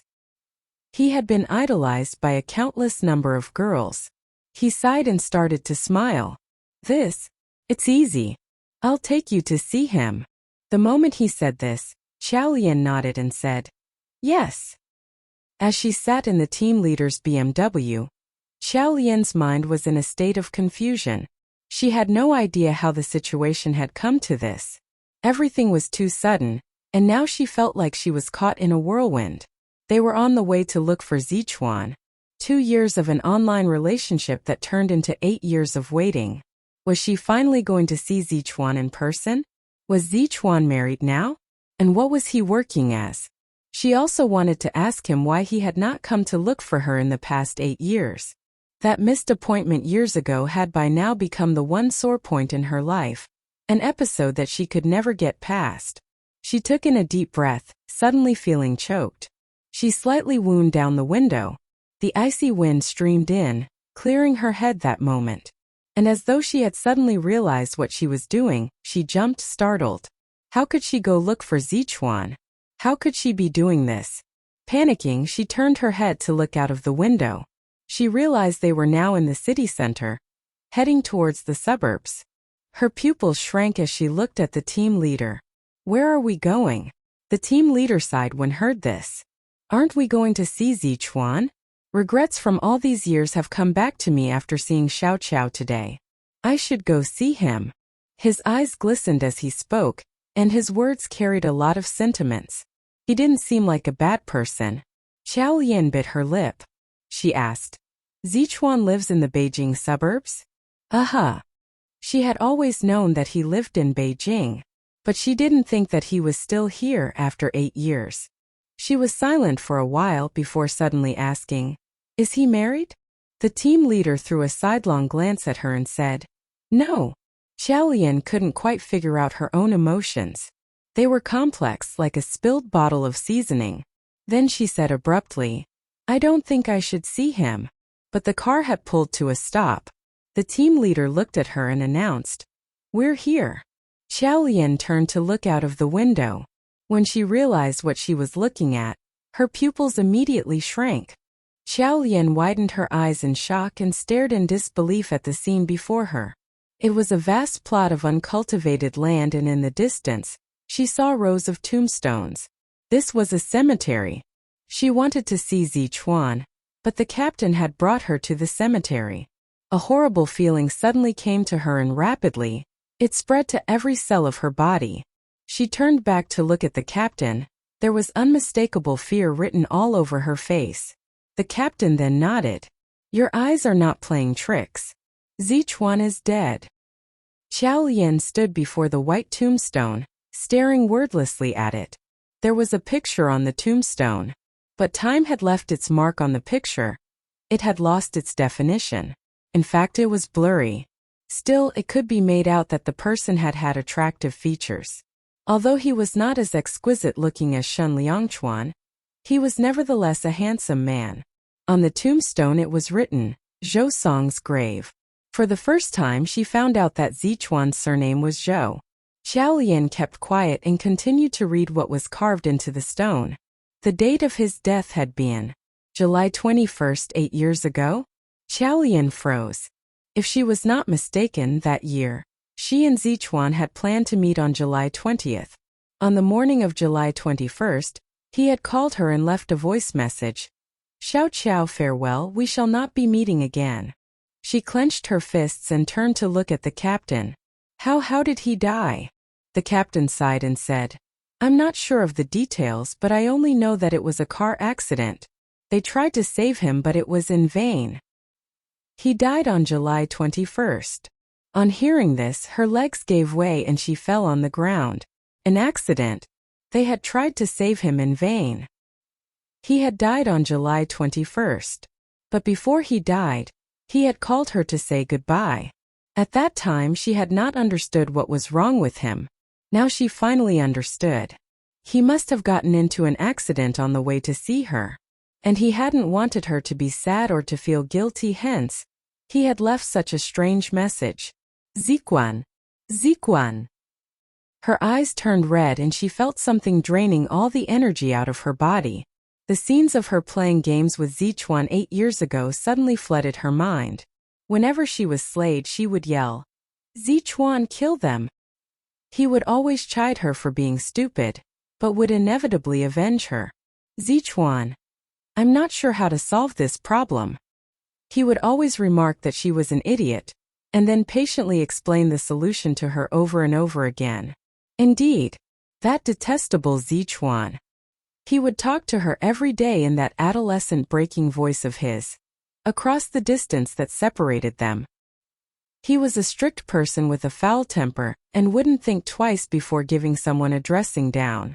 But with Xiao Qiao he was patient. She sat before the tombstone and stared at the picture on it. She couldn't imagine what he had looked like in real life, staring at the blurry picture. Now she felt as though her heart had been ripped apart, bleeding and writhing in pain.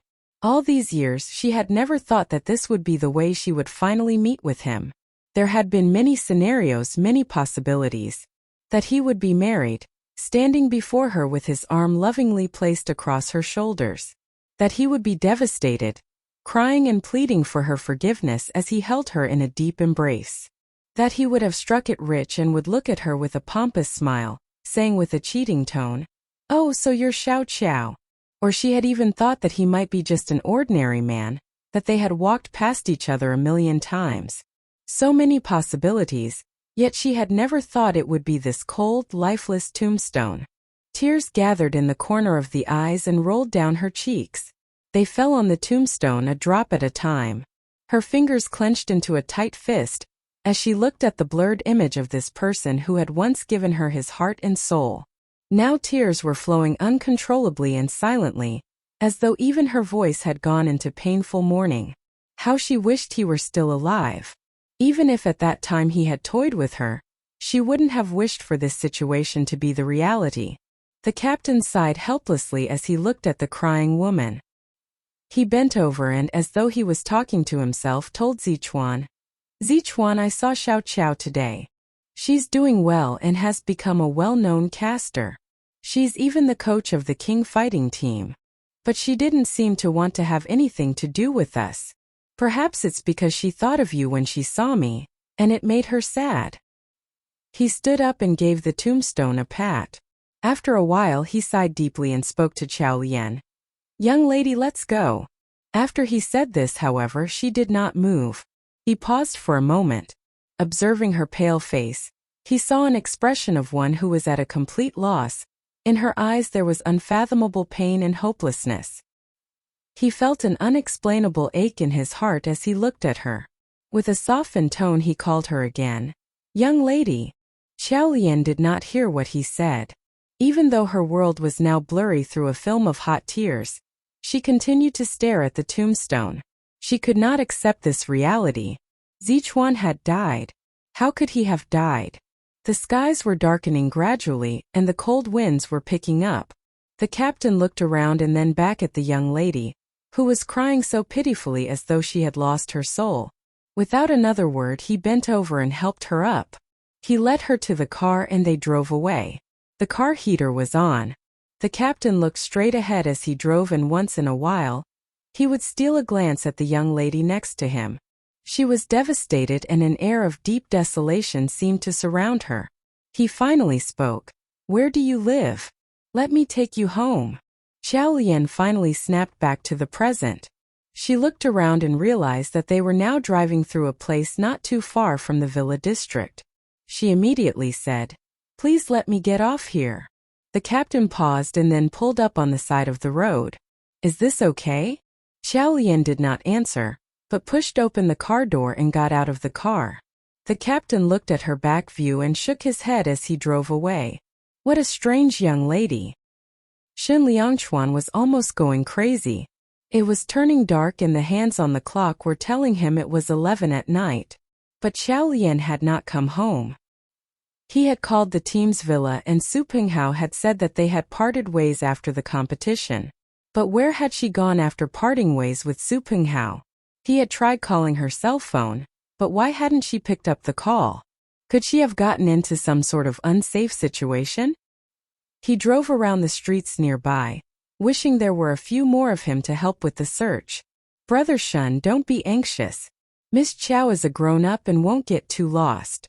Besides, she's been gone for just 5 or 6 hours. Even the police wouldn't bother if we were to report it. Shun Liangchuan narrowed his eyes. If we can't do that, then we can only post it on Weibo and ask for help in the search. Song Chung immediately panicked and said, Brother Shun, you can't. I beg of you. If you get the citizens involved, it'd be a public disaster. And it could be that something urgent came up for Miss Chow and she's merely delayed. But all Shun Liangchuan could think about was yesterday. It was obvious that she had been behaving oddly. He couldn't explain why he was feeling so anxious. Without saying another word, he hung up the phone and went into Weibo. As he was about to post a message, he suddenly saw a small figure beneath the lamppost on the street leading to Villa 18. Shun Liangchuan's hand froze and he placed his cell phone down. Quickly, he opened the driver's seat door and got out of the car, taking brisk strides towards the figure. As he approached her, he realized it was indeed Chow Lien squatting by the roadside. She had curled up in a tiny ball, hugging her knees and staring blankly ahead. Her eyes were swollen and red from crying. Shun Liangchuan felt an unexplainable pain in his heart as he looked at her. Just before this, he had been feeling at a loss as to how he could continue to face her after Song Yuanqi's matter. Things had been awkward between them, but right now all these were pushed to the back of his mind. At this moment, his heart and mind were solely focused on her present state. Standing next to her, he bent his knees and lowered his tall frame slowly, calling out gently, Xiao Qiao. When she heard his voice, she turned gingerly to look at him. Her eyes, that were dry from crying, now started to well up in tears again when she saw him, like a distraught child seeing her own parent. She harshly bit her lip and, unsure if it was from the cold or from the overwhelming emotions, she started trembling. Seeing this, Shun Liangchuan quickly took off his own jacket without saying a word, and following that, he bent over to scoop her up in his arms. Ignoring his car behind him, he walked briskly towards their villa. Entering the villa still as he carried Chow Lien in his arms, he headed up to the master bedroom. With a fluid motion, he opened the blanket and wrapped it around her. Then he turned and walked out of the room. Slowly, her freezing body warmed up. Her mind began to clear. She looked towards the room door, and the sharp and deep pain in her heart returned. She clutched tightly onto the blanket and drew her knees towards herself. An infinite expanse of loneliness engulfed her. At this point, the door creaked as it slowly swung open. She looked up and saw Shun Liangchuan entering the room with a basin. He picked up the towel and soaked it in the hot water. Then he walked over to her. Without speaking, he gently patted her face with the hot towel. The steam from the hot towel seeped into her pores and somehow warmed up the iciness deep inside her. He removed the towel. Her red and swollen eyes were squinted, turned into 2 slits from the crying, distorting her pretty features. Chow Lien sat there, not moving, letting him take care of her. After a short time, he brought in a glass of sweetened water and placed it in front of her. Chow Lien drank it obediently. The hot drink made its way into her stomach and slowly, the heat from the drink warmed her limbs. Then he lifted the blanket. She felt his hand encircle her ankle, holding it firmly as he removed her shoe. Then the other shoe. He tucked her icy feet into his abdomen to warm them up. He turned around, reached for her hands and held them, using his own as a source of heat. Chow Lien watched him as he carried out each of these actions gently and meticulously. She felt her red and swollen eyes tearing up again. Suddenly, he extended his arm and drew her into his embrace. All the frustration and anxiety that had plagued him as he had desperately looked for her earlier on had now disappeared. All that was left were tender words that were at the same time full of dangerous fury. Xiao Qiao, now you can tell me who upset you? In a domineering and decisive manner, Shun Liangchuan narrowed his eyes. He had already wanted to ask Chow Lien the moment he saw her. He would make sure that the person who hurt her would have to pay 100 or 1,000 times for it.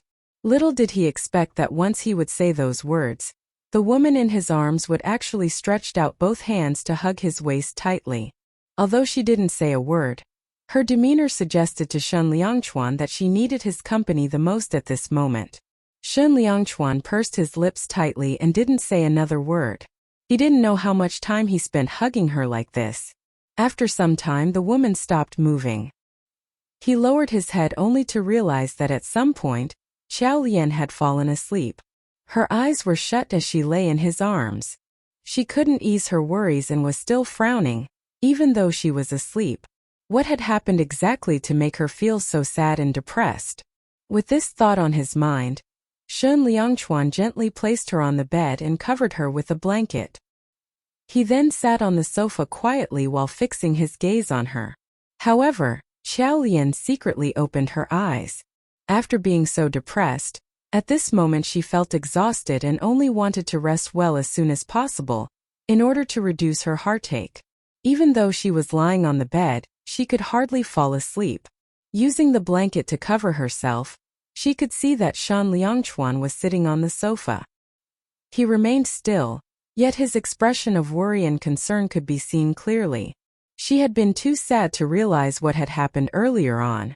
At this moment, she came to a realization as to what Shen Liangchuan had done. She had never seen Shen Liangchuan so gentle before. It seemed that even if she had asked for the stars in the sky, he would have gladly obliged. As this thought crossed her mind, mixed feelings of sorrow and happiness came attacking her. As she thought about what had happened the past 2 days regarding Song Yuanxi, in fact, she was holding a grudge against him. She resented that he did not tell her the truth and had chosen to shield Song Yuanxi. However, at this very moment, Zichuan's death had been a big blow to her. She had begun to judge others, but when she finally went through a similar feeling, she suddenly came to the realization that the memories of her first love would forever be etched in her mind, even as the years went by or even if the love was no longer as deep as before. She suddenly felt that she had understood his plight as well as his misery. Everyone had a past. If they wanted to be together happily, they would need to accommodate each other's past. Just like her unspeakable past, as well as those times where she had had to rely on infringing on people's privacy and exposing their lives for a living. He had told her that he would share their burdens together with her. Xiao Lian's eyes turned red and it seemed like tears were ready to gush out at any moment. She hurriedly lowered her head to wipe her tears with the blanket. This little action immediately caught the man's attention on the sofa. He stood up immediately and walked quickly to her. He said in a low voice, "Xiao Qiao, do you feel unwell?" As he said these words, his hand was touching her forehead. There was no fever. As this thought popped into his head, she grabbed his arm in turn. Her eyes were still extremely red and puffy. However, she opened her eyes and said, "Shen Liangchuan, could you sleep by my side?" Shen Liangchuan froze slightly and then after a while he replied, "Okay." He undressed speedily and crawled into the blanket, reaching out his strong and warm arms to hug her. At that moment they were in bed together. But they didn't have any passionate thoughts like what they had had in the past. It was only to keep each other warm and comfortable in this vast world of people. The next day, Xiao Lian awoke at dawn. When she opened her eyes and wearily made a small movement, she realized that she was still resting on that warm arm. Her entire body froze and as she turned around, she saw that Shen Liangchuan was lying beside her and staring at her. Xiao Lian was slightly stunned. Looking at his clear and bright eyes, he should have been. "You've been up for a long while?" Shen Liangchuan replied. "Just woke up." Xiao Lian did not expose his white lie, but squeezed out a smile and said, "Okay, let's get up and wash up." Her tone was relaxed as usual. Shen Liangchuan stared at her and after a while, he nodded. Both of them got up together to wash up and headed downstairs for breakfast. The way they behaved was as if they both had come to a mutual understanding to forget what had happened the night before. Shen Liangchuan inquired after they had finished their breakfast, "Where are you going today?"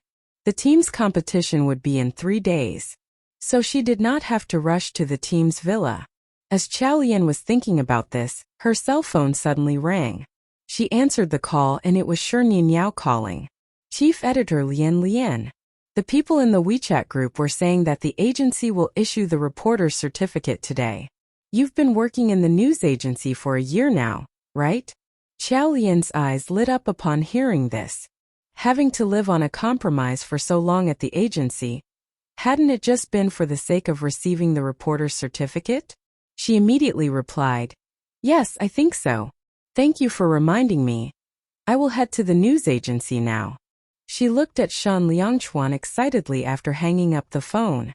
Shen Liangchuan did not say anything and instead got up to get changed and take her to the news agency. On the way, Xiao Lian had mixed feelings. I used to feel that the time working at the news agency passed very slowly. The chief editor was always targeting me and days were torturous. Come to think of it now, actually 1 year just flew by in the blink of an eye. Shen Liangchuan gazed at her upon hearing this. For someone who hardly spoke much, at this moment he couldn't help but reply, "Yes." He had used to think that life was hard after parting ways with her. But actually it seemed that time did go by in the blink of an eye. The two of them reached the news agency swiftly. After unfastening her seatbelt and opening the door, Xiao Lian intended to step out of the car, but her arm was grabbed by Shen Liangchuan suddenly. She was slightly taken aback and turned around to look at him. It seemed as if Shen Liangchuan had something to say, but finally he let out a slight smile and stretched out his hand to pat her head. After a moment he said, "I'll pick you up from work tonight." Xiao Lian nodded. After she got out of the car and shut the door, Xiao Lian, like a wisp of smoke, disappeared towards the building. However, after running into the building, she turned around and walked to the glass wall on the side. That glass wall was such that one could see what was happening on the outside from the inside, but not the other way round. Xiao Lian looked outside through the glass wall. That car was still there. It seemed that Shen Liangchuan was still looking in her direction. At this instant, her heart was filled with bitterness. She couldn't decipher what kind of feeling that was. Considering the time, he probably thought she had already gone into the lift. Hence, he started his car and gradually disappeared into the sea of cars on the road. Xiao Lian then came out of the building and gazed in the direction he had disappeared to. At the looks of it, it seemed that the issue between them was over. However, she and he both knew that actually it still wasn't over. But wasn't it true that it was meaningless to keep harping on the past? Life had to move on, hadn't it? When she reached upstairs, indeed, she saw that the few colleagues from Team 1 who had joined the news agency about the same time as her had received their reporter's certificate. She immediately ran happily to the Human Resources Department. "I'm here to collect my reporter's certificate."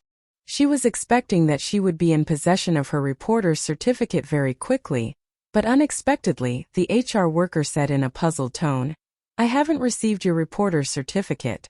It's strange. The others from your batch have already gotten theirs. Why don't we have yours?" On hearing this, her happy vibe suddenly disappeared. Could there be a mistake? The HR worker shook her head and said, "No, when the managing editor handed these over to me, I counted them. Yours wasn't among them." Xiao Lian frowned and tried to clarify it. "Are you saying the reporter's certificate was handed over to you by the managing editor?" The staff worker nodded. Xiao Lian turned around and strode towards Lu Zhixing's office. Just as she arrived at his office, she heard a conversation between two people coming from inside the room. They were the voices of the managing editor and Team 1's chief editor Zhang Chunhua. "Managing editor Lu, Mei has lost 10 kilograms this time. After that day, she has been refusing to eat. Oh, when do you have some time to see her?" Lu Zhixing sighed as he heard this. "I wish I could go and see her too. But things are difficult at home. As you know, when I first started working, she had been traveling out of the country." At these words, Xiao Lian narrowed her eyes. This would mean that when Lu Zhixing had first started working at the news agency, Zhang Chunhua had already known he was married? Why hadn't she tried to talk her niece out of the affair then? As she narrowed her eyes, she heard footsteps from within approaching the office door. At once the door was opened. Zhang Chunhua stood at the threshold and paused for a moment before she said frostily, "Xiao Lian? What are you doing here?" Smiling, Xiao Lian replied, "Team 1 chief editor. Do I need to report to you why I've come to look for managing editor? Zhang Chunhua snorted coldly and remarked. Stubborn. Even if you don't say it, I know what you're here for. Xiao Lian raised her eyebrows. Zhang Chunhua continued. Everyone has their reporter's certificate except you. Without the reporter's certificate, you're at best just a worker here. That's far from being a reporter. Xiao Lian ignored her and walked past her, directly going up to Lu Zhixing. Managing editor. What's going on with my reporter's certificate? Lu Zhixing immediately smiled and said, Your reporter's certificate? Sure. Why wouldn't we have yours? It's right here. After saying this, he opened his drawer and took out the document. Xiao Lian's eyes lit up as she reached out for her reporter's certificate. Suddenly, Zhang Chunhua rushed up to them and said, Managing editor, you can't give that to her. Ever since she became the chief editor of Team 2, she has been slacking and playing all sorts of tricks. How many articles have they produced this month? Why should she get her reporter's certificate? After hearing these words, Lu Zhixing withdrew his hand holding out the reporter's certificate. Xiao Lian narrowed her eyes immediately. Lu Zhixing coughed and cleared his throat. Chief Editor Zhang is right, Chief Editor Qiao. Your team hasn't done much this month. It was obvious he was using the reporter's certificate to blackmail her for more news. So much had happened this month. It was true that her team had not released any sensational news in any sense of the word. But still, they had been consistent with putting news out there. Lu Zhixing was certainly a man whose greed knew no bottom. Looking at his deplorable expression, Xiao Lian hung her head and said, Okay, I understand what you mean. Then she turned around and walked out of the office. She needed a big scoop now, and then exchanged that for her reporter's certificate with Lu Zhixing. Back in her office, she called Shininyao. Let's go, we need to sniff out some news. Outside the Glitter nightclub, staring at the building before her, Shininyao asked, Chief Editor Lian, are you sure we can find a big scoop in this place? Xiao Lian smiled. I'm sure. She had just spoken with Fan Jia, and he had enthusiastically offered information that there would be celebrities turning up tonight for a fun time. So all she needed were a few pictures. This was the sort of news that Lu Zhixing loved the most. However, Xiao Lian scanned the environment and said, To enter this place we need VIP membership cards. It's not about paying an entrance fee. She picked up her cell phone. I'll give Shen Liangchuan a call to borrow his membership card. As soon as she said this, a card appeared before her eyes. She looked up with surprise at Shininyao, who then asked, Is this the card? This would be the first time I'm entering the club after getting this card. Xiao Lian was too surprised to speak. She had always known that Shininyao was not your ordinary girl next door. But even then she hadn't expected that Shininyao would have a VIP membership card to such an exclusive club. Xiao Lian, however, did not make a big deal out of it.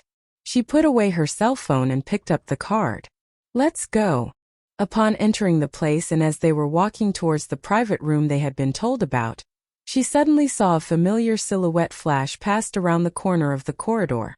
Xiao Lian halted and shook her head. The figure had disappeared too quickly, and she had not had a chance to get a clear view. This was an exclusive clubhouse, hence safety was not an issue. The people who frequented the building were wealthy and respectable, and extremely careful about their own image. Thanks to Shininyao membership card, they had an extremely fruitful afternoon gathering news. Having taken some pictures, they did a fair bit of eavesdropping. After successfully completing the mission, the two of them started to quickly make their way out of this scandalous place. And just at that moment the elevator chimed. Shortly after, the elevator door opened and out came a few people. With one look, it was obvious from the way they were dressed that these were hedonistic sons of wealthy families. Shininyao showed no change in her expression as she led Xiao Lian along the exit route. Xiao Lian looked at the group of people, initially thinking they were strangers. But suddenly, she caught a glimpse of the last man coming out of the elevator. That handsome but pale face that held an impatient expression as he walked in.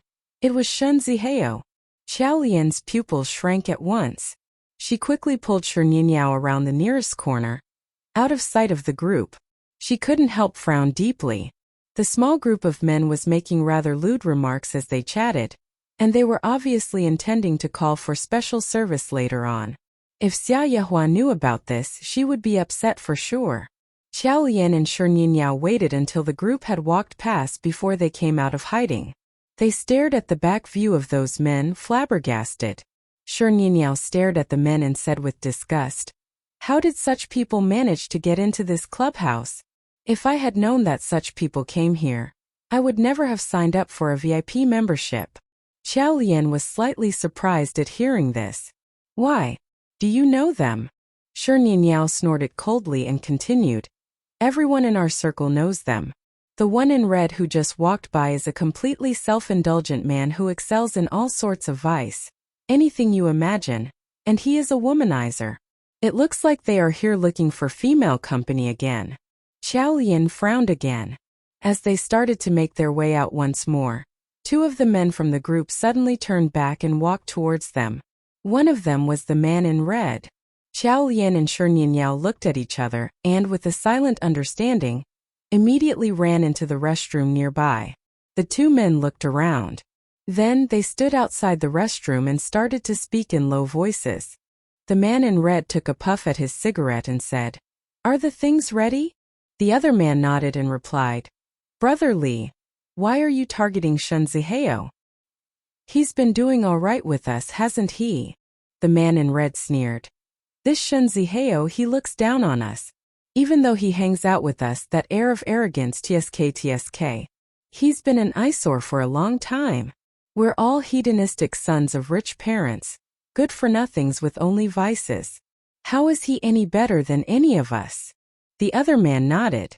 "That's true too. When we hang out, he sets himself apart and just watches. I find that uncomfortable." At this point, he took out a vial and poured out a small pill. This pill is small but powerful. I guarantee that he'll go straight to the seventh heaven if he took only one of these." The man in red laughed in glee. "And let's get a few of those men to come in to join the party." The other man was stunned for a second. "Huh? Isn't that overdoing it?" The man in red snorted. "Overdoing it? Well, since he looks upon us with disdain, we'll let him have both men and women. We'll see if he can still act high and mighty with us in the future." The other man sighed deeply and said, "The Shen family may not easily overlook this matter though." The man in red snapped, "While our family can't match up to his, everyone's families combined may not necessarily lose to the Shen family. Besides, a matter like this, do you think he would dare to create a scene? In the end, he's at a disadvantage." The other man immediately smiled and said, "Sure, you're indeed smart, Brother Li. It's just that Shen Zihao will be quite pitiful." The man in red sneered. "Pitiful in what way? He has made many enemies, and besides, we've been asked to do this." With these words, the man in red finished off his cigarette and the two started to walk back. "Let's see if our drinks have been served." They headed back to join the group. Xiao Lian and Shi Nianyao came out from hiding after the men left. Frowning with disdain, Shi Nianyao said, "This guy in red, he's up to no good again." Xiao Lian looked at her and asked, "You know Shen Zihao?" Shi Nianyao replied, "I recall hearing about the Shen family. After his parents' divorce 8 years ago, Shen Liangchuan and his mother left the Shen family with nothing to their names. It was rumored that his mother had had an affair. Later on, his father remarried a woman by the name of Mei Feng. Supposedly, Mei Feng was a good woman who took excellent care of Shen Zihao and he grew close to his stepmother. However, he turned out to be a good-for-nothing eventually, although he excelled in his studies overseas. His indulgence in all sorts of vices caused his stepmother much grief, but that did nothing to prompt him to change his behavior." Xiao Lian raised an eyebrow in doubt. Was this Mei Feng really as perfect as they make her out to be? Shrugging her shoulders, Shi Nianyao replied, "I have no idea. But that's the general opinion. Even their housekeeper says that Mei Feng treats Shen Zihao like her own child." Although she was only telling Xiao Lian what she knew, Shi Nianyao said these things with obvious disdain. It was easy to tell she didn't believe these rumors. Xiao Lian looked straight ahead. Shi Nianyao too fell silent. as though waiting for a verdict from her coworker. Although Shen Zihao and Shen Liangchuan were brothers, they didn't have a good relationship.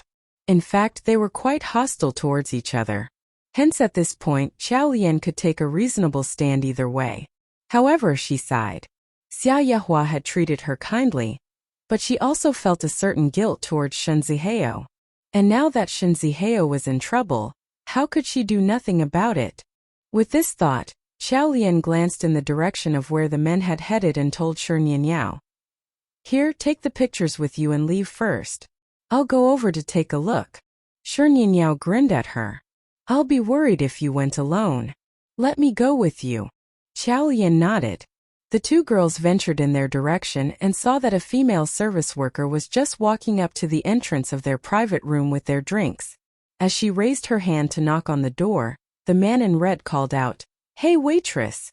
The girl halted when she heard him and turned around.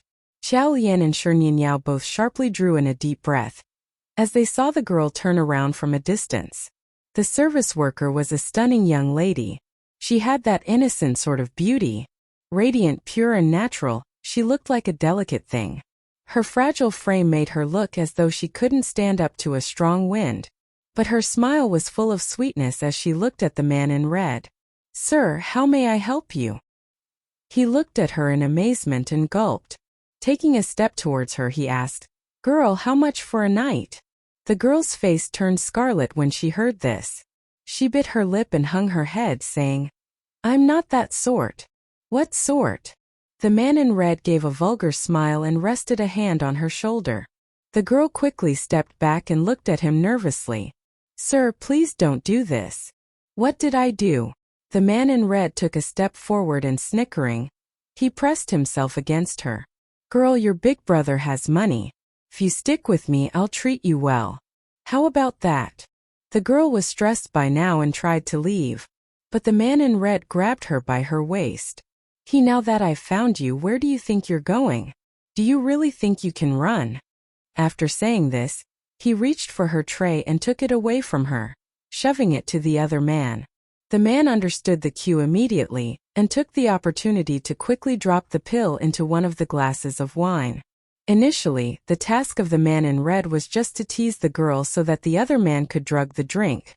However, after seeing this girl, who was like a breath of fresh air, he was enamored. The man in red had had many girls, but this particular fresh-faced beauty suddenly inspired his lust. Hence, with a wave of his hand, he said, "Sixth brother, why don't you go serve these drinks? I'll have a word with this girl." "Sure." Seeing that the situation was not in her favor, she claimed loudly, "Let me go. I'm just a service worker and I don't do anything more than that." "That's right, you're a service worker. So why don't you provide your big brother here with some service?" He loosened his belt as he said this. The girl was disgusted by him and lifting her hand, she gave the man a resounding slap across his face. This was like upsetting a hornet's nest. The man in red spat with fury. "Damn you! You dare to hit me!" Then lifting a tight fist, he punched the girl in her stomach. As though that wasn't enough, he started to pummel her. The girl tried to protect herself by curling herself into a ball and backing into a corner. She did not make a noise, even though she was being repeatedly beaten. Even though she looked weak, she was resilient and stubborn. Xiao Lian and Shi Nianyao could not believe what they were seeing. The man in red was quick to turn violent. Unable to get his way with a soft approach, he had resorted to physical force. Not only did he beat the girl up, he even tore her shirt. By the time the both of them got over their shock, the girl's shirt had already been ripped to the point that it wasn't covering very much of her. The man in red was still hitting her, saying, "I'll teach you to hit your big brother. You're asking for it." Xiao Lian had always upheld the principle of minding her own business, but at this point she could not take it anymore. They were about to intervene when the private room door was flung open. The raised fist of the man in red was about to drop on the girl again when someone grabbed it. Shen Zihao stood there frowning at the man. A look of disgust flashed across his face. "Let her go if she doesn't want it." The man in red raised an eyebrow. "Some people are just low down and need a beating before they give in." Shun Zihao would not loosen his grip on the man's fist. His expression turned cold and he said, "Do it for my sake." It infuriated the man in red. "Who do you think you are? Why should I let her go for your sake?" He shoved Shun Zihao aside and sneered, "I will have this girl today." Then he looked at the service worker. At this point someone grabbed his shoulder. The man in red turned around and a solid punch fell squarely on his face. It was Shun Zihao. "Then let me tell you who I am exactly." Shun Zihao had a tall and broad frame, just like Shen Liangchuan. Although he was slightly thinner than Shen Liangchuan, he still was around 1.8 meters. Like most wealthy people, he had also had self-defense training. He moved aggressively and quickly, knocking the man in red onto the ground. Shun Zihao stopped only when the man in red could no longer stand up. Then, he straightened himself up with a frown. He made a few movements to loosen his arms, and it was obvious his knuckles were bleeding. Ignoring his own injuries completely, he walked to the girl, took off his own jacket and covered her with it. Then he got up again and walked away looking straight ahead. The girl hung her head and was biting her lip. Her eyes followed him and then finally, she looked at the jacket that he had placed over her. She said in an obstinate tone, "Thank you." Shun Zihao did not speak a single word and walked out. Xiao Lian and Shi Nianyao were stunned by the scene they had just witnessed. Shi Nianyao said with amazement, "Normally he's like a useless piece of junk. I didn't expect that he'd save a damsel in distress." Xiao Lian thought that this whole episode had been really dramatic. However, it did cause her opinion of Shun Zihao to somewhat change. Now she felt that he wasn't such a bad person after all. Although it was fortunate that this had happened, otherwise he would have suffered from the man in red's scheme. Xiao Lian looked at the man who was still lying on the floor and then at the other man, sixth brother, who had not even had the chance to enter the room. A cunning expression crossed her face. She cried out with surprise, "Oh! What happened to this person?" Then very quickly, without saying a word, she took the drugged drink and poured it into the man in red's mouth. "Sir, have some water. Are you okay?" Once the glass was empty, she tossed it aside and gave Shi Nianyao a look. Then the two girls dashed towards the exit. They moved too fast for sixth brother to react, and the man in red had been fed the whole glass of drugged alcohol. It was only after the two girls had disappeared that sixth brother suddenly exclaimed in realization, "Damn it!" Dashing all the way to the elevator, Xiao Lian and Shi Nianyao ran into Shun Zihao. Xiao Lian narrowed her eyes and ran up to him. "Hey Shun Zihao!" He turned around upon hearing the girls calling him and immediately looked behind them. Hiding his disappointment at not seeing Shen Liangchuan appear, he snorted coldly and haughtily ignored Xiao Lian. Xiao Lian grinned at him saying, "Shun Zihao, you need to finish up what you started. You saved the girl but left her there. You know that she'll be reprimanded by her manager. Don't you care?" When Shun Zihao heard these words he was stunned. He replied, "That's not my problem. Xiao Lian." Xiao Lian took a step forward side and said, "That young lady looked very decent. If not, she would have retaliated when she was being beaten up." "Ak, what a pity." Shun Zihao raised his head. "What's so pitiful about that? That man was beaten quite severely. I'm sure his medical expenses will amount to quite a substantial sum." Shun Zihao was stunned. "And also you need to pay for the items that you have ruined during the fight. As for the young lady, she did not do her best to take care of the customers. The manager of the clubhouse will surely not let her off easily. Although in this kind of establishments the service workers are generally highly paid, in the eyes of others, it is not considered a proper job. That young lady exercised self-control so as to protect herself from bad influence. She must have been short of money, that's why she's working here, and..." Before she could finish her sentence, Shun Zihao turned around and walked away. Looking at his demeanor, Xiao Lian raised an eyebrow and quietly followed him. Shun Zihao was at first worried about that female worker, but when he turned around, he saw that red shirt man wiggling around on the ground and his expression was not normal. His face was red as he looked at sixth brother and exclaimed, "What is happening here? Why am I feeling so hot? Sixth brother was on the verge of crying. Brother Lee, that girl just gave you the drink that you prepared for Shunziheo. The man in the red shirt was infuriated. What?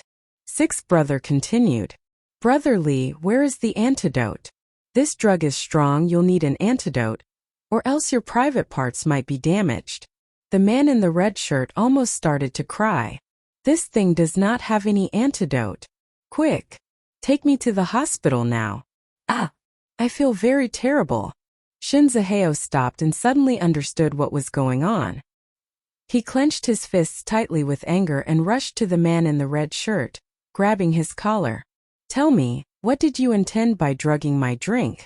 When the man in the red shirt saw that he had returned, he was shocked. He wanted to say something but he was too intoxicated. Instead he raised his head to kiss Shunziheo. Shunziheo pushed him away with detest. He then saw a few men walking over. Shunziheo stared at sixth brother with a sharp and penetrating gaze.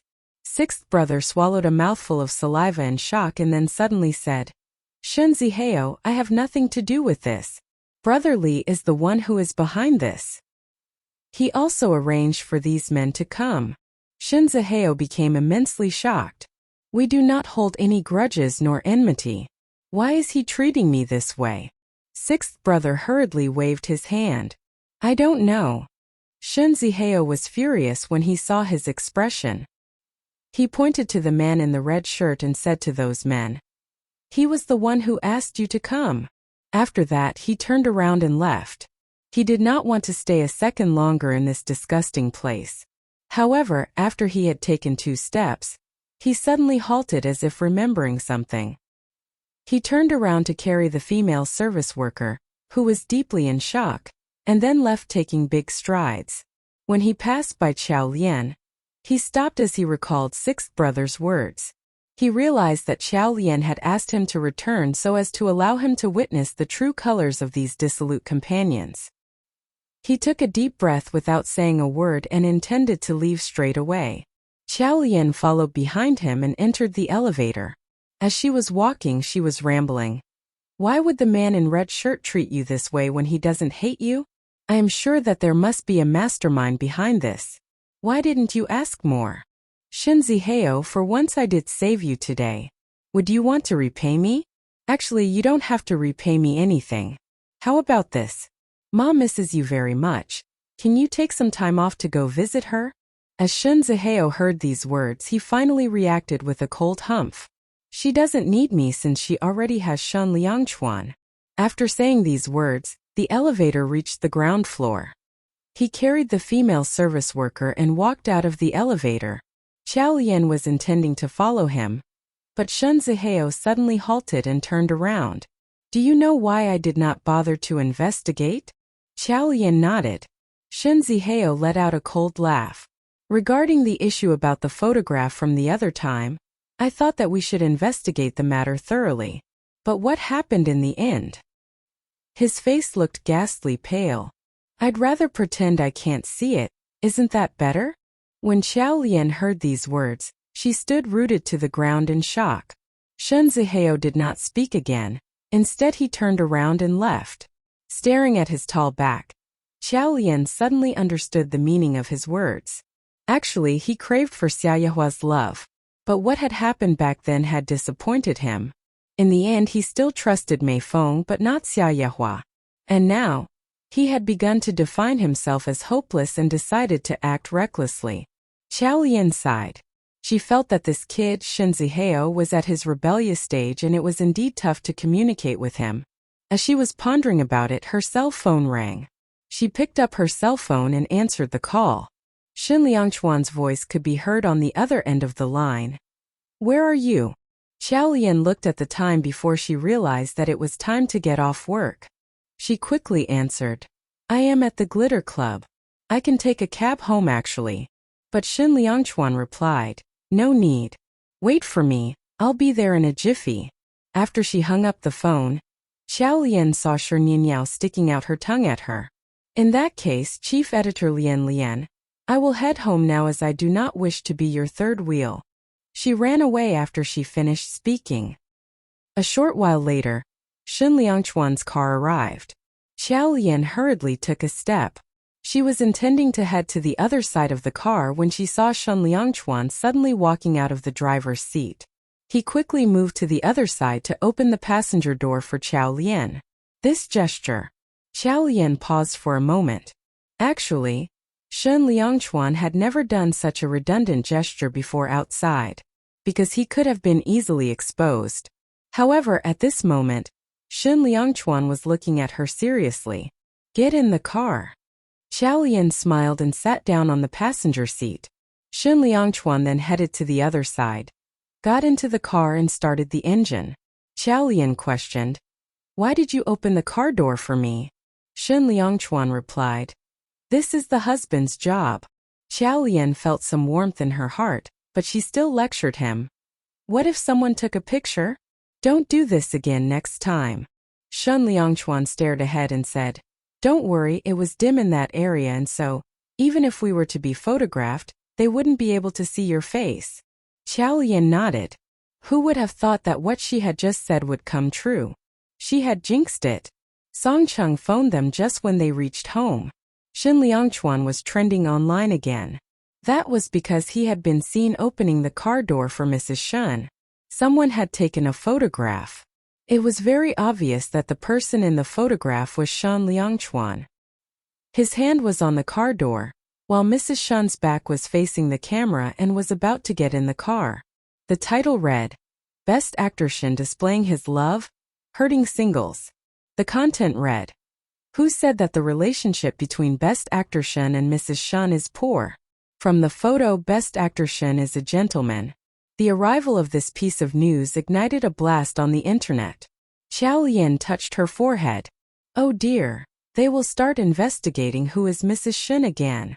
Meanwhile, at the hospital, Song Yuanqi was staring at her cell phone with hatred of what was trending online. She clenched her fists tightly, clutching onto her clothes.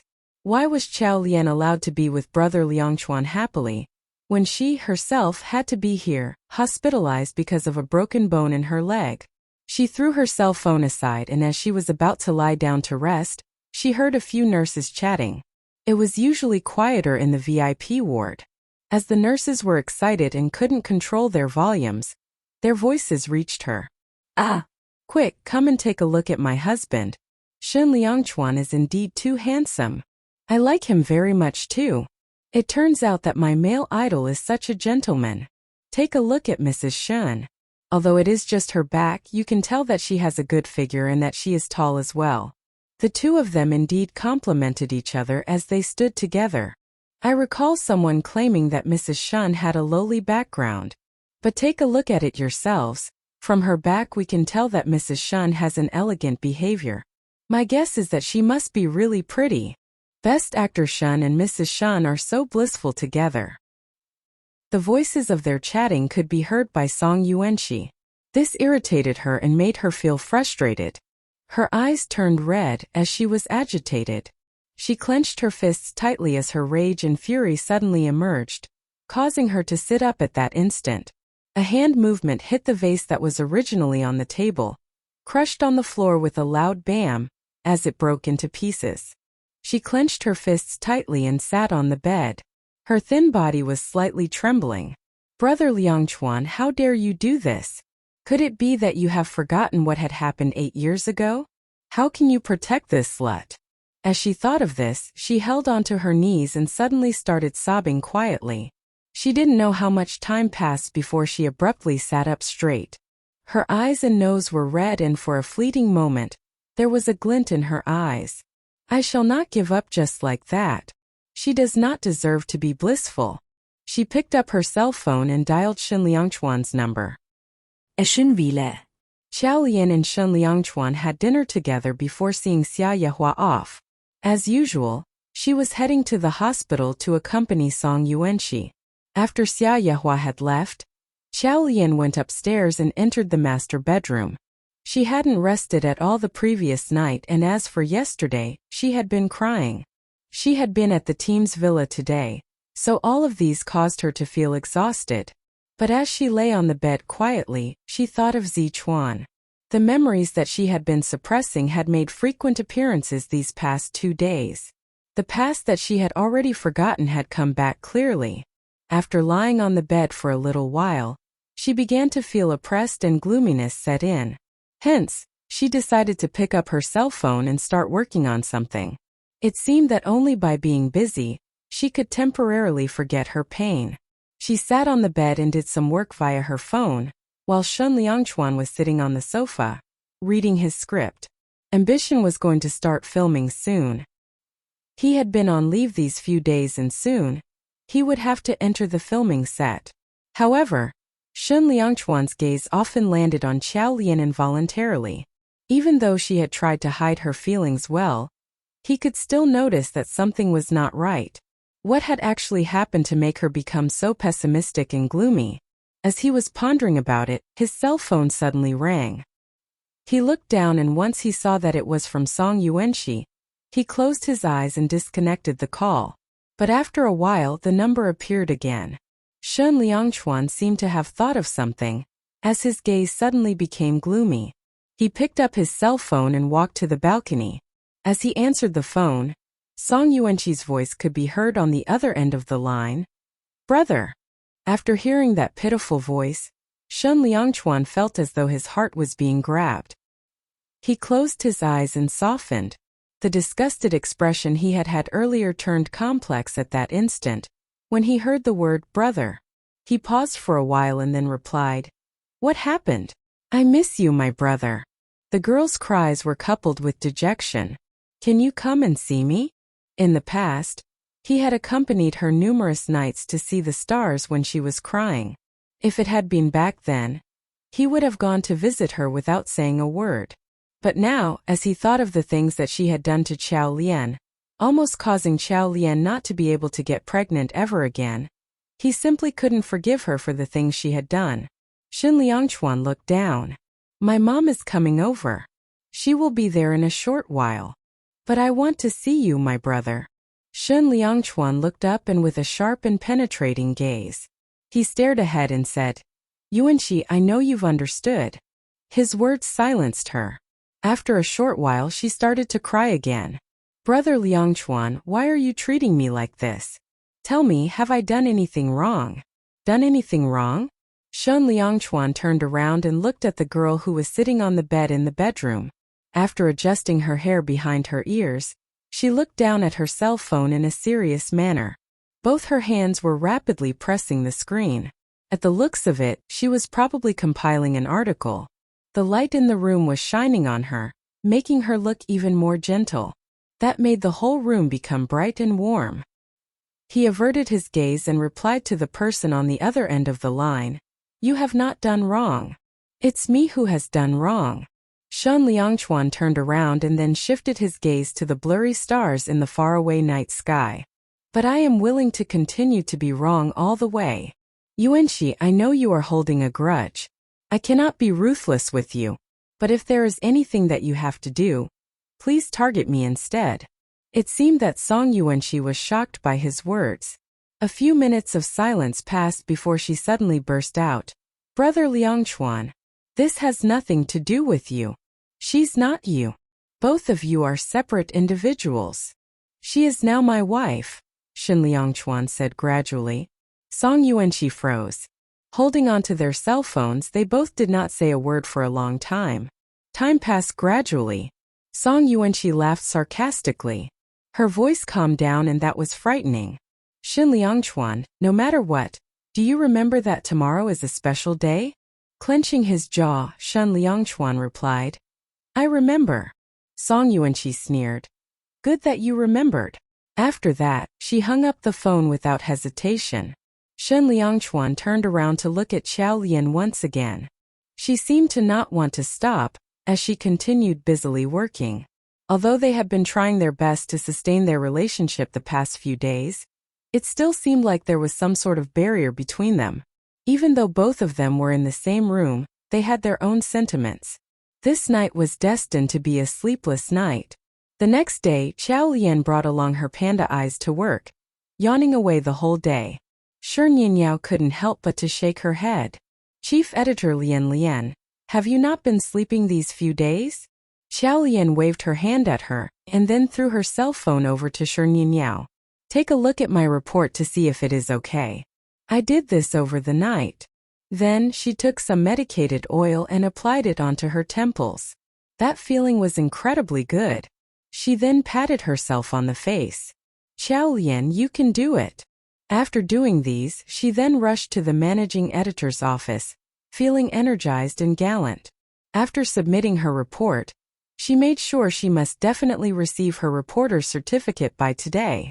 At the managing editor's office, Xiao Lian stood before Lu Zhixing. He smiled broadly as he spoke. Where's the report? Xiao Lian blinked and asked. Where's my reporter's certificate? He paused for a moment. He sighed, but did not make things difficult for her. He opened the drawer and took out the document. Then, placing it in front of her, he said, Xiao Lian, from now on you're officially a reporter. Work hard and continue to bring us big scoops. Xiao Lian's lowered her head and stared at her reporter's certificate. She saw her name clearly printed on the reporter's certificate. After a very difficult year at the agency, she had finally got her certificate. But right at this very moment, she didn't feel relieved. On the contrary, her burden bore down heavier than ever. Because this was not the end, but just the beginning of an uphill road ahead. Xiao Lian took a deep breath and walked out of the managing editor's office. As she exited, she noticed there was a commotion in Team 1's office. Xiao Lian raised her eyebrow questioningly as she heard congratulatory remarks. Chief editor, no? I should say deputy managing editor. Congratulations on your promotion. That's right, deputy managing editor, such great news. Based on your capability, you should have been in this position long ago. But after this promotion, you'll have greater responsibilities.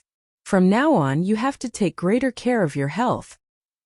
Xiao Lian raised an eyebrow at all these remarks that could be heard coming from Team 1's office. Then she saw Shi Ninyao walking out of the office. Team 2 shared. Still puzzled, Xiao Lian asked, What's going on? With an annoyed twitch of her lips, Shi Ninyao said, Team 1's Zhang Chunhua has been promoted to deputy managing editor.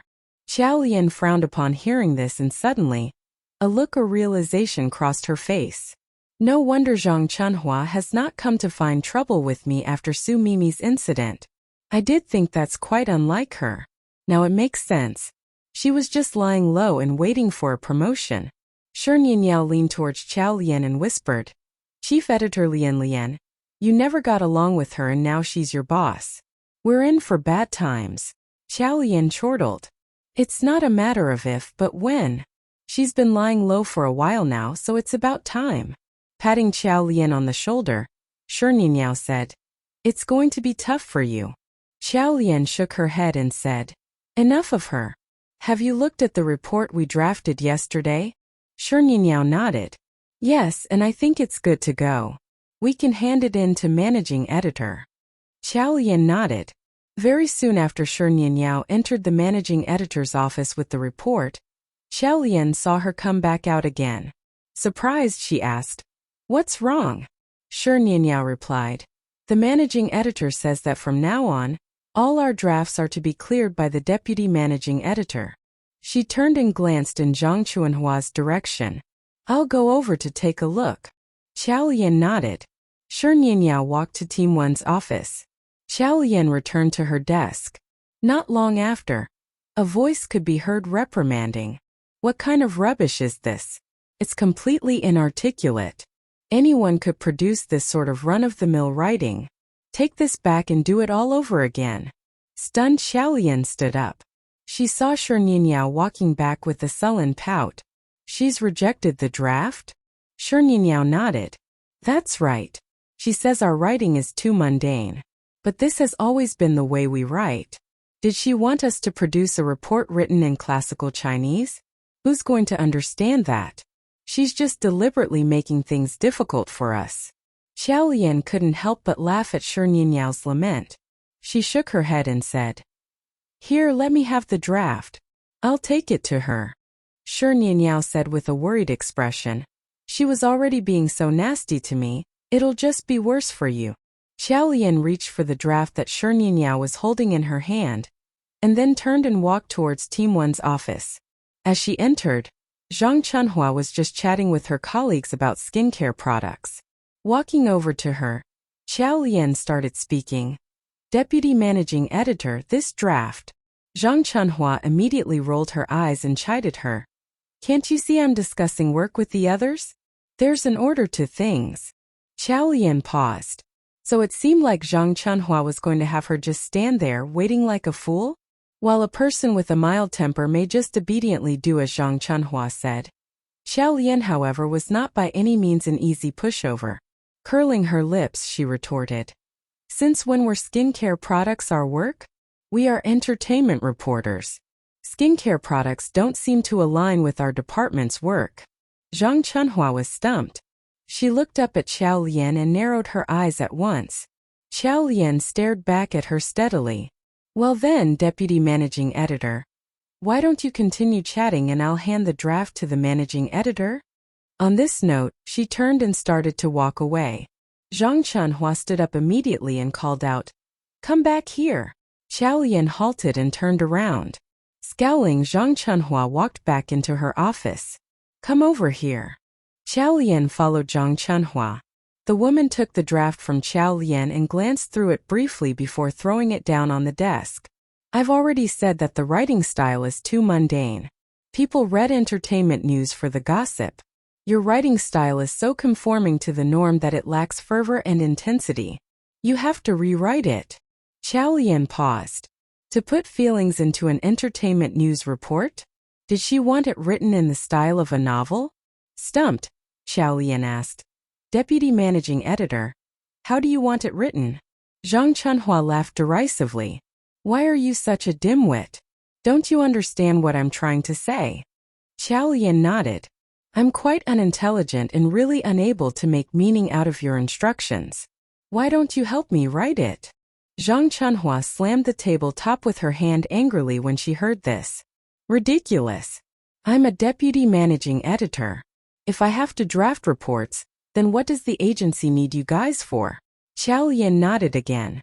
So you are determined to make things difficult for me? Zhang Chunhua narrowed her eyes. Ever since Mimi resigned, she lost 10 kilograms. And even now she is not eating or drinking much. Xiao Lian was flabbergasted. But what does that have to do with me? Scowling, the infuriated Zhang Chunhua added. Xiao Lian, let's get straight to the point. Weren't you the one who informed Lu Zhixing's wife so that she would come charging up here? Xiao Lian nodded without hesitation. Yes, it was me. Zhang Chunhua stood up and continued. So why do you say it has nothing to do with you? It's because of you that Mimi has become what she is today. Let me tell you, you won't see the end of this. Take this draft with you and get it rewritten. And you will work on it until I'm happy with it. Otherwise, your team won't even be able to think of going home. Xiao Lian looked at Zhang Chunhua in disbelief. Was this person right in the mind? She actually thought it was reasonable for Su Mimi to be a third party breaking up other people's marriage? And the person who had blown the cover had now become the sinner? Xiao Lian twitched her lips and couldn't help herself from bursting out in laughter. So, you're blaming me for saving Su Mimi from being the third party? Zhang Chunhua's expression turned ugly at this point. Stop using the word third party. Mimi and Lu Zhixing are friends. Being in that sort of friendship with a married man isn't being a third party? Xiao Lian's perspective on values were at the verge of falling apart. How true was the ancient saying that subordinates imitated their boss' vices? Zhang Chunhua narrowed her eyes even more as she said. When Mimi was with Lu Zhixing, she had no idea he was married. But that would mean she was a third party. Whether she knew it or not, it doesn't make a difference, isn't that so? With every mention of the word third party, Zhang Chunhua's expression turned uglier. She stepped forward and grabbed Xiao Lian roughly by her arm, threw open her office door and walked out, dragging Xiao Lian behind her. Xiao Lian tried to shake off her grip, but Zhang Chunhua was, after all, a strong middle-aged woman. Xiao Lian was not able to escape. Both of them realized now they were in Team 1's office. Zhang Chunhua had a smirk on her face and her eyes were on Xiao Lian. Everyone gather around and listen to this. I want to expose this woman's true colors before all of you today. Xiao Lian narrowed her eyes. What do you want? What true colors are you talking about? She had not done anything wrong and had no idea what Zhang Chunhua was going to say. As these words came out, Zhang Chunhua sneered. It's true indeed that Mimi was careless and got herself on the wrong path. However, even if she was a third party, at most she disrupted the harmony in the managing editor's family for a short time. But what about you? Xiao Lian's pupils shrank. The next moment, Zhang Chunhua laughed derisively, as she continued to address the people who had gathered around. Do you know who she is? Do you know who her parents were? Team 1 staff as well as Shirnian Yao, who had rushed over once she had heard what was happening, were all stumped and looked at Xiao Lian questioningly. Someone asked, Who? Xiao Lian frowned and clenched her fists. She now had an idea of what Zhang Chunhua was about to say. Her expression turned sharp and penetrating. She glared at Zhang Chunhua, her eyes flashing with anger. Zhang Chunhua, shut up. Zhang Chunhua raised an eyebrow and said with a smirk. Why? Afraid that I'll tell everyone? I bet your guilty conscience is bothering you. Ah, the more you wish to have it swept under the carpet, the more I'll expose the truth, so that they know what sort of person they have been working with for the past year. She turned to the people who had gathered and continued. Do you guys remember that 8 years ago there was a huge building project in Suzhou that collapsed because the developer skimped on the budget and stinted on materials? It ultimately caused the death of 17 workers. Upon hearing this, most of them stared blankly at Zhang Chunhua. After all, many among the staff were young and still in school 8 years ago. How would they be aware of such things?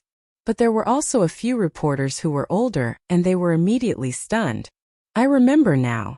You're referring to the case of the Xiushui commercial building? The evil developer acquired the land and started to sell properties before the building was even built. The buyers paid for their properties and waited for the building's completion. But who would have thought that to secure a greater profit margin, the developers would do a sloppy job, and that resulted in the collapse of the building. On top of the 17 construction workers who died, there were the buyers, who had used their hard-earned life savings to purchase the properties. They were shocked. The developer refused to compensate them with a single cent. This was a piece of sensational news back then. Eventually the developer committed suicide to escape punishment. Following this explanation, he looked at Xiao Lian and asked Zhang Chunhua. But what has all this got to do with Xiao Lian? Every muscle in Xiao Lian's body tensed up as she clenched her fists. Zhang Chunhua then said sternly, She is the daughter of the evil developer. Everyone gasped upon hearing this. They turned simultaneously to look at Xiao Lian as she turned pale as a sheet. Zhang Chunhua sneered as she continued. Some of the people who bought a property from them at that time had sold off their own properties, so up until now they have no homes. The families of those 17 construction workers who died did not receive any compensation either. How many people became destitute and homeless over this incident, and had their future destroyed? We can only guess. Xiao Lian, what gives you the right to speak badly of Mimi? No matter how bad she has been, she did not harm lives. But your parents were indiscriminate murderers. 17 lives were lost just like that. Zhang Chunhua spoke like a warrior for justice, pointing a finger in Xiao Lian's nose and berating her. You are a piece of trash, worse than an animal. The fact that they killed themselves, it was only right to do so. At least they are doing the world a favor. Xiao Lian was trembling with fury by now. Everyone had a limit of tolerance. And where she was concerned, the line was drawn at her late parents. She remembered how after the accident happened, her parents had been shocked beyond words. She remembered how people would throw rotten eggs at them when they went out on the streets. And she remembered how she and her little brother had been expelled from school because of this. Their family of 4 became scum in everyone's eyes. But her parents weren't evil like they had said. All their lives, her parents had held to ethical values such as benevolence. 10% of the Chow family business profits would go to welfare organizations without fail every year. At home, her parents had taught them to be just and virtuous. Hence, they would have never done such evil deeds. Even under the most difficult of circumstances, Her parents had persisted in patiently waiting for the investigation process. And she had thought too that at some point their names would be cleared. But never had she thought that a great fire would greet her when she came home one day. Everyone had said that her parents had committed suicide. But she knew that was impossible. Her parents loved her and her brother above everything else. They wouldn't have just decided to take their own lives and yet leave nothing for both their children. She bit her lip and looked at the people who had gathered around them. Don't accuse the innocent. My parents did not kill themselves, and certainly not because of any evil deeds they had done. You think what you say here counts? They reached a verdict long ago. Do you think that just because you say all these things while looking innocent, all of us will believe you? Besides, even if the trash of society like them did not kill themselves, how were they going to bring themselves to face the world? Qiao Lian glared at Zhang Chunhua and said through gritted teeth, "Who are you calling trash and losers?" Zhang Chunhua replied loudly, "Your parents, of course. They were trash losers. They deserved to die. And even then it was not enough." "Shut up." Qiao Lian lost her cool. She was almost shouting on top of her voice. Her parents had been wrongfully accused. She had wanted to be a reporter all these years so that she could investigate and unearth the truth. She wanted the truth to be known, to clear her parents' names. But right now, all she felt like doing was to rip Zhang Chunhua's big mouth apart. Zhang Chunhua, on the other hand, stood there with a smirk. "Why? Are you afraid that people will find out? Because you're carrying the guilt of those evil deeds? But it's my mouth and I'll talk if I want to." Her parents had evil hearts, of course the same goes for their children. This sharp-tongued and smug Qiao Lian is just like her parents. One look at her and you know there's nothing good in her. The whole family is nothing but trash. It's such a big shame to have parents like this. That is why she doesn't even dare to indicate her parents' names in the staff personal details form. I'm sure she is aware that her parents are evil people. With every word, Qiao Lian's fury grew. Finally, looking at Zhang Chunhua's cold and pathetic-looking face, she could not tolerate it any longer. She took a step towards the woman, raised her hand and gave her a solid, resounding slap across the face. Zhang Chunhua was completely stupefied after being slapped. Stepping back, her expression changed as she processed what had just happened. "How dare you hit me?" In response to this, she received yet another tight slap. Then Qiao Lian lunged at Zhang Chunhua. Not being able to hold her balance, Zhang Chunhua fell on the floor. Quickly following this, Qiao Lian's punches started to rain down onto Zhang ceaselessly and mercilessly. Furthermore, Qiao Lian even started slapping Zhang Chunhua on her mouth. "I'll teach you to slander my parents. My parents were good people. I'm warning you to shut up. Zhang Chunhua, if I hear you talk about my parents one more time, I'll make sure I seal your mouth for good." The people in the room were stumped and looked at the drama playing out before their eyes in disbelief. Being considerably civilized people, very few among them would actually get into a fight.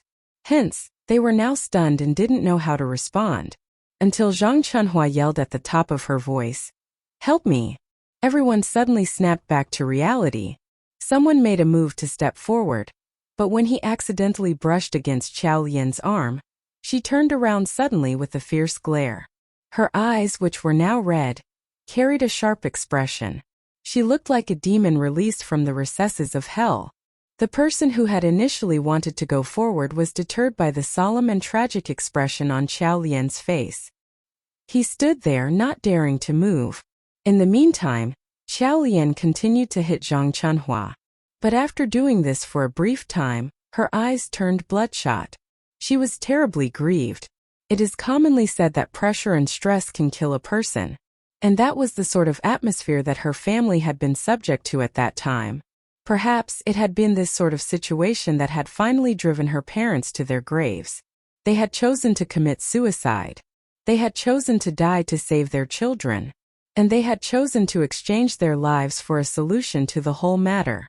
Qiao Lian was filled with hatred. Hatred for how helpless she had been at that time. All she had known was playing games.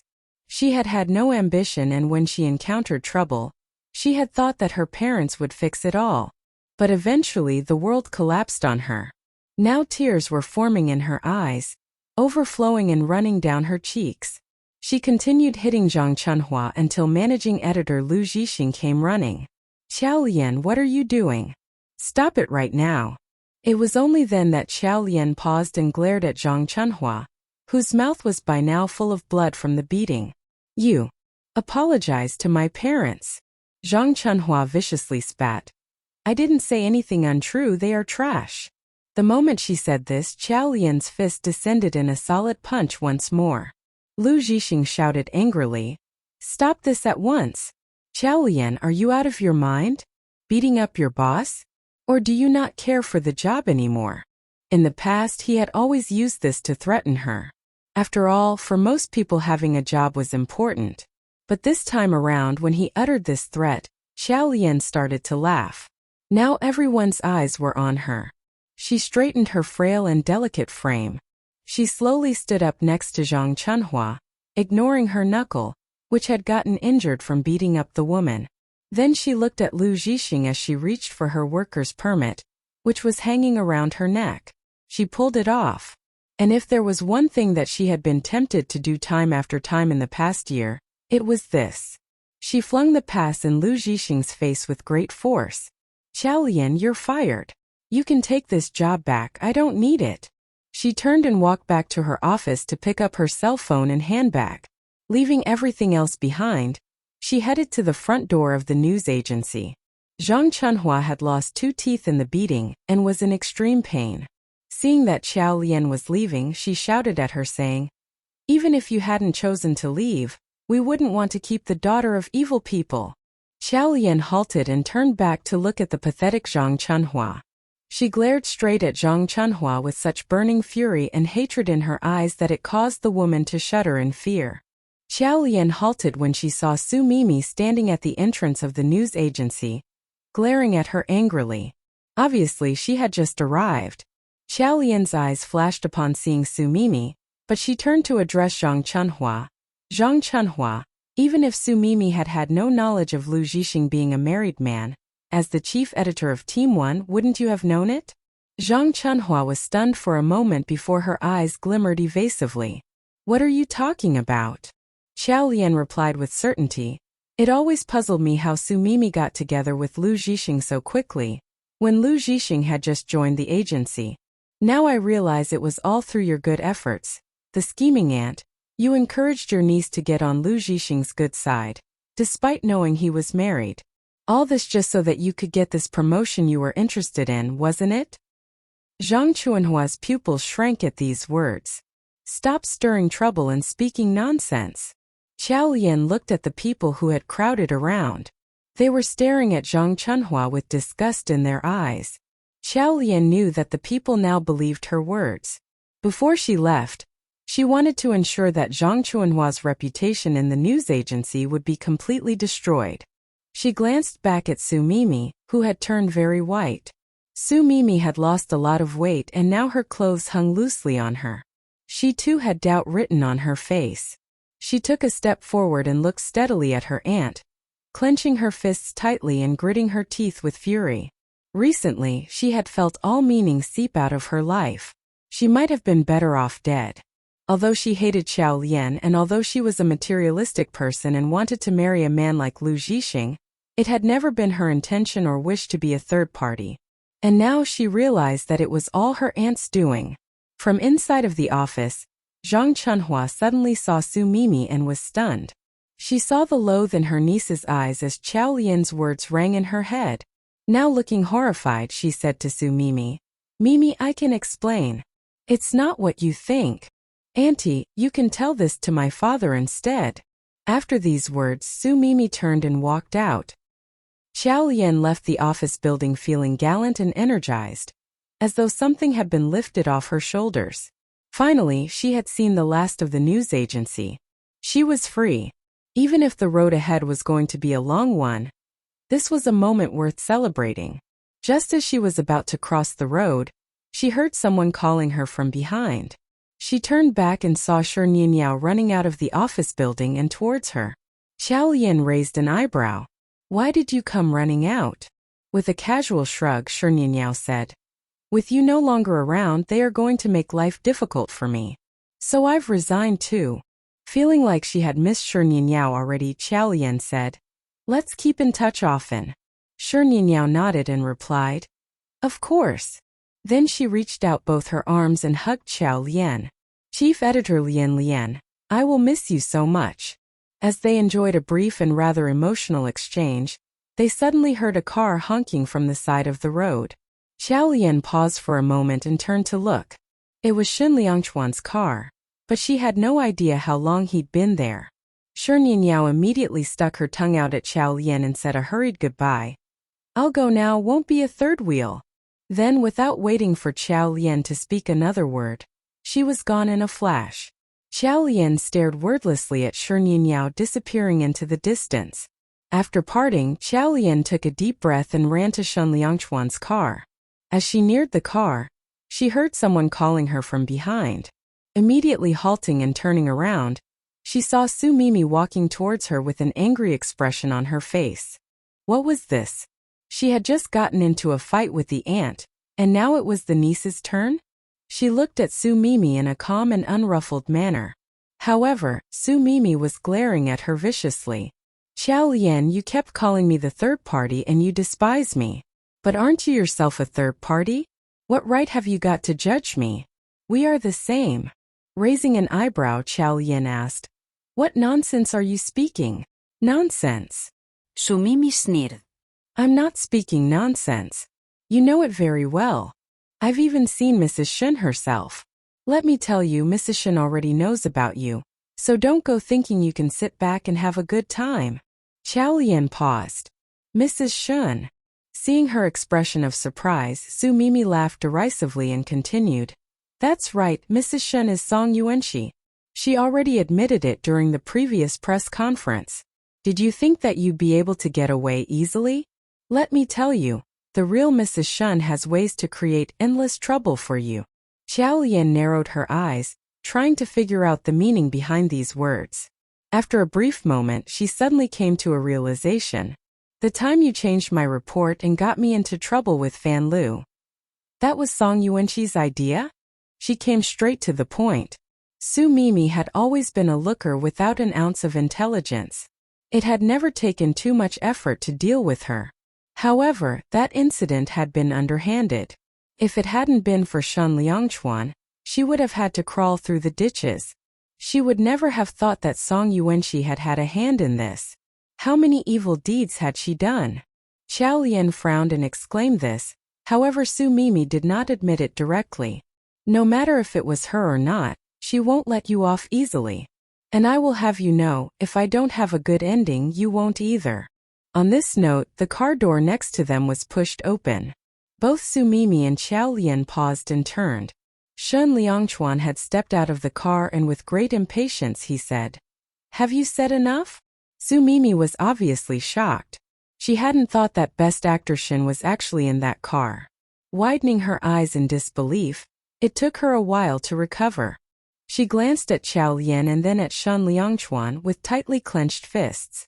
How was it that when she had been a third party, she only got ordered around by Lu Zhixing, always at his beck and call? But Qiao Lian as a third party, on the other hand, had Best Actor Shen himself coming to pick her up after work. Life was so unfair. These thoughts suddenly made her terribly angry. She stepped forward and said, "Best Actor Shen, you actually appear publicly with Qiao Lian in broad daylight. Aren't you afraid that Mrs. Shen will find out about it?" To be honest, now that I have a bad reputation anyway, I'm not afraid of making the news. Qiao Lian, your past threats will no longer scare me. The both of you should think about this. What would happen if I blew the cover of your relationship? On this note, she turned to Shen Liangchuan and sincerely counseled him. "Best Actor Shen, I know that from time to time, men inevitably like to fool outside their marriages. However, the woman at home is your legal wife. My advice to you is that you stay away from this vixen. Otherwise, it will cause your wife great sadness." As she listened to these words, he looked strangely at Su Mimi's one-woman act. Eventually, Shen Liangchuan could no longer take this absurd speech. He glanced at Qiao Lian and said concisely and plainly, "She is my wife." Su Mimi was immediately rendered speechless. Su Mimi widened her eyes in astonishment and stared at the two of them in disbelief. After a pause, she finally spoke. This is not possible.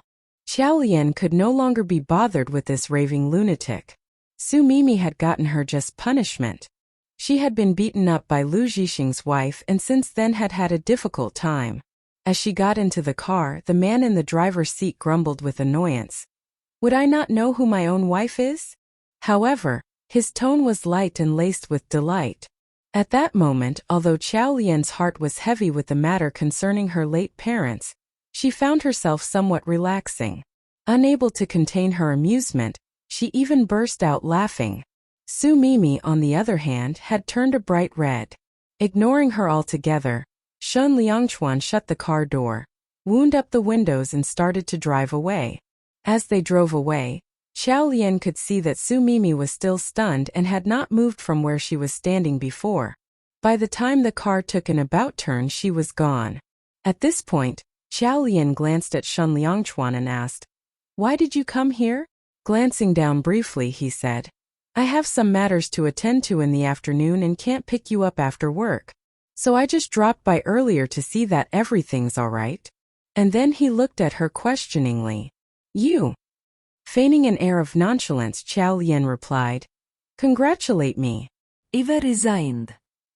Shen Liangchuan immediately narrowed his eyes at her declaration. He had known for some time about the unjust treatment Xiao Lian had received from her bosses at the news agency. But this stubborn girl had insisted on sticking with the job. And now she had resigned just like that. Although extremely puzzled by this sudden change, he said, "Congratulations. I'll take you home then." Xiao Lian nodded. Following this, they fell silent. The atmosphere in the car became slightly awkward. Xiao Lian turned to look at the passing scenery outside. She thought of the information that Su Mimi had leaked. That was just Song Yuanqi causing trouble for her again. Obviously Shen Liangchuan had heard what Su Mimi had said, yet he had remained silent on this matter. The corner of her lips turned upwards in a bitter smile. Her fingers enclosed her handbag in a tightened grip. Shen Liangchuan stared at the road ahead as he drove. However, he was paying full attention to the body language of the woman by his side. What Su Mimi had said just then made him realize that Song Yuanqi had launched an attack without his knowledge, through the news agency. He was livid at the discovery. While he felt an urge to speak, he didn't know what to say. However, his eyes flashed with silent anger. He should no longer indulge Song Yuanqi in her malicious acts, and also because there was just no way to keep guard against her actions. He could not let this cycle of harm, making amends in isolation, repeat itself endlessly. He needed to actively do something to stop it. But today was a special day, and it was not an appropriate day to deal with Song Yuanqi. Their car entered the villa grounds. Shen Liangchuan stayed to have lunch with Xiao Lian.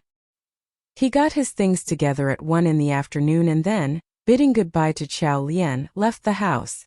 Xiao Lian pursed her lips as she watched his back view. To her, leaving her job at the news agency was a happy occasion. She had really wanted to celebrate this new phase of her life. However, she didn't have many friends in Beijing and Shen Liangchuan had gone out. She went to the bedroom and lay down for a little while. But she found herself unable to sleep, since she had never had the habit of taking afternoon naps. Thinking that she might as well get out of the house, she got changed. Just as she went downstairs, she heard a car driving up to the apartment. She went out the door immediately to take a look. It was Xia Yehua and she was just getting out of the car. Surprised, Xiao Lian called out, "Mom, why are you back at this time?" Lately, Xia Yehua had been at the hospital watching over Song Yuanqi day and night. She was afraid that the girl would be lonely. Xiao Lian sensed that something was amiss. As she tried to understand this, Xia Yehua replied, "Yes, Liangchuan went to the hospital, so I'm back for the afternoon to rest. I'll go back again this evening." Xiao Lian froze when she heard this. Shen Liangchuan had said that he had something important to attend to. So this important matter was going to the hospital to visit Song Yuanqi? Suddenly her heart sank and she felt a tinge of jealousy. She bit her lip and tried to suppress the growing sense of discomfort welling up inside. No matter what, Song Yuanqi was his sister, so it was understandable that he was worried and went to see her. As this thought ran through her mind, Xia Yehua held her hand when they walked into the apartment. Sigh, these children. They have secrets. In the past, no matter how busy they were on this particular day of the year, they would disappear all day. I thought that this year would be different since Yuanqi is injured and can't walk around. But I was surprised Liangchuan turned up. Who knows what they are up to? Xiao Qiao, did Liangchuan tell you anything about it? It was just an innocent remark, but upon hearing this, Qiao Lian was suddenly feeling all sorts of emotions. Shen Liangchuan and Song Yuanqi shared a secret. It couldn't be anything but his first love. Even though his first love had died, she was still very much alive in their lives and made frequent appearances. She hung her head. Masking her emotions with a smile, she comforted Xia Yehua. I don't know anything about it, but don't you worry, Mom. Since they do this every year, it just means it's normal and there isn't a problem. Xia Yehua could only nod. Having to spend time in the hospital accompanying Song Yuanqi was nothing like resting at home. Even though Song Yuanqi was staying in a VIP ward, Xia Yehua was quite exhausted, and after speaking with Qiao Lian for a little while, she retired to her bedroom upstairs for an afternoon nap. Qiao Lian now sat alone in the living room, taking in the surroundings of the house. There were 4 of them living in this house. Xia Yehua was returning to the hospital to accompany Song Yuanqi in the evening. Shen Liangchuan was now in the hospital accompanying Song Yuanqi. And the joy she was supposed to be feeling from leaving the news agency, there was no one to share it with. At that moment, she suddenly felt alone and lonely. When this sort of feelings hit, it was hard to drive them away. She leaned back into the sofa and casually turned on the TV. Then her gaze fell on that room on the 3rd floor. Last time she had tried to sneak in and take a look, Auntie Lee had foiled it. After that attempt, Auntie Lee had been alert and probably watching her closely. But the more out of bounds it was, the more curious she got. What sort of girl was Shen Liangchuan's first love? On this note, she sighed deeply. She tried hard to distract herself by focusing on the TV program. But after flicking through a few channels, she found no interest in any of the shows. She picked up her cell phone. After a brief search, she found the entertainment program that used to be her favorite show. However, after watching the beginning part of the show, she lost the patience to continue. Tossing the cell phone aside, she lay on the sofa and stared at the ceiling. She did this until she lost track of time. Then suddenly her cell phone rang. Surprised, she turned to look at the caller ID. It was Song Yuanqi. Qiao Lian frowned, like she had suddenly remembered something. The moment she picked up the call, Song Yuanqi's voice came from the other end of the line. Qiao Lian, do you want to know where Brother Liangchuan and I are? Qiao Lian's fingers tightened around the phone. Where? Song Yuanqi deliberately said. Today is my sister's death anniversary. Qiao Lian's pupils shrank at once, as she came to a realization. No wonder that on this day of each year they would both disappear. Hence, they had gone to offer prayers to Song Yuanqi's sister? As she was thinking this, Song Yuanqi continued. Qiao Lian, there's no way to break the hold my sister has on Brother Liangchuan's heart. There is only one person that he had and will deeply love, and that is my sister. Don't you understand? Didn't she understand? Of course she did. Zichuan's death had so greatly stirred her. Even though he had died, he was still so alive in her heart. Of course she understood. Shen Liangchuan could not let go of his first love, just as she could not let go of her Zichuan. For the past 2 days, she had worked terribly hard at not thinking about him. But the way she had thrown herself at work and the emptiness she felt inside, it all told her that she could not let go. Shen Liangchuan had not been able to forget that person even after 8 years. And what about herself? How many years would she need to banish the shadow of Zichuan from her heart? Song Yuanqi continued to berate her. If I were you, Qiao Lian, I'd never accept that the man I love will always have another woman in his heart. You know that Brother Liangchuan loves my sister and can't let her go. Why do you continue to hanker for him? You are so low down. Xiao Lian stared at her cell phone for a moment and then she retorted. Is your sister able to keep him company for the rest of his life? Is your dead sister able to give him children? Song Yuanxi, thank you for telling me this. Initially, I was upset because I had thought that Shan Liangchuan had gone to the hospital to visit you. But now I know. He's merely taking you to offer prayers to your sister. It shows that if today hadn't been her death anniversary, he wouldn't have even gone to the hospital. As she finished speaking, Song Yuanxi was livid. You. Xiao Lian had no wish to hear what she was going to say next and hung up the phone. She tossed the cell phone aside. Days can be so depressing. Song Yuanxi seemed to be able to find all sorts of ways to sow seeds of discord between she and Shan Liangchuan. And what about Xiao Lian? So what even if she counterattacked each time? She had to admit she couldn't help being jealous. That sourish feeling in her heart that left a bad aftertaste. She got up. Even if there was no one home who would keep her company, she had family. To improve his recovery so that he could walk again, Xiao Yi had been sent to a specialist medical facility to undergo rehabilitation. A few days ago they had called to say that fundamentally there was no problem, and that he would be able to walk like a normal person given a bit of time. Since she didn't have much to do today, she decided to visit Xiao Yi. They could celebrate her resignation together. Acting on that impulse, Xiao Lian immediately got out of the house, hailed a cab and headed for the medical facility.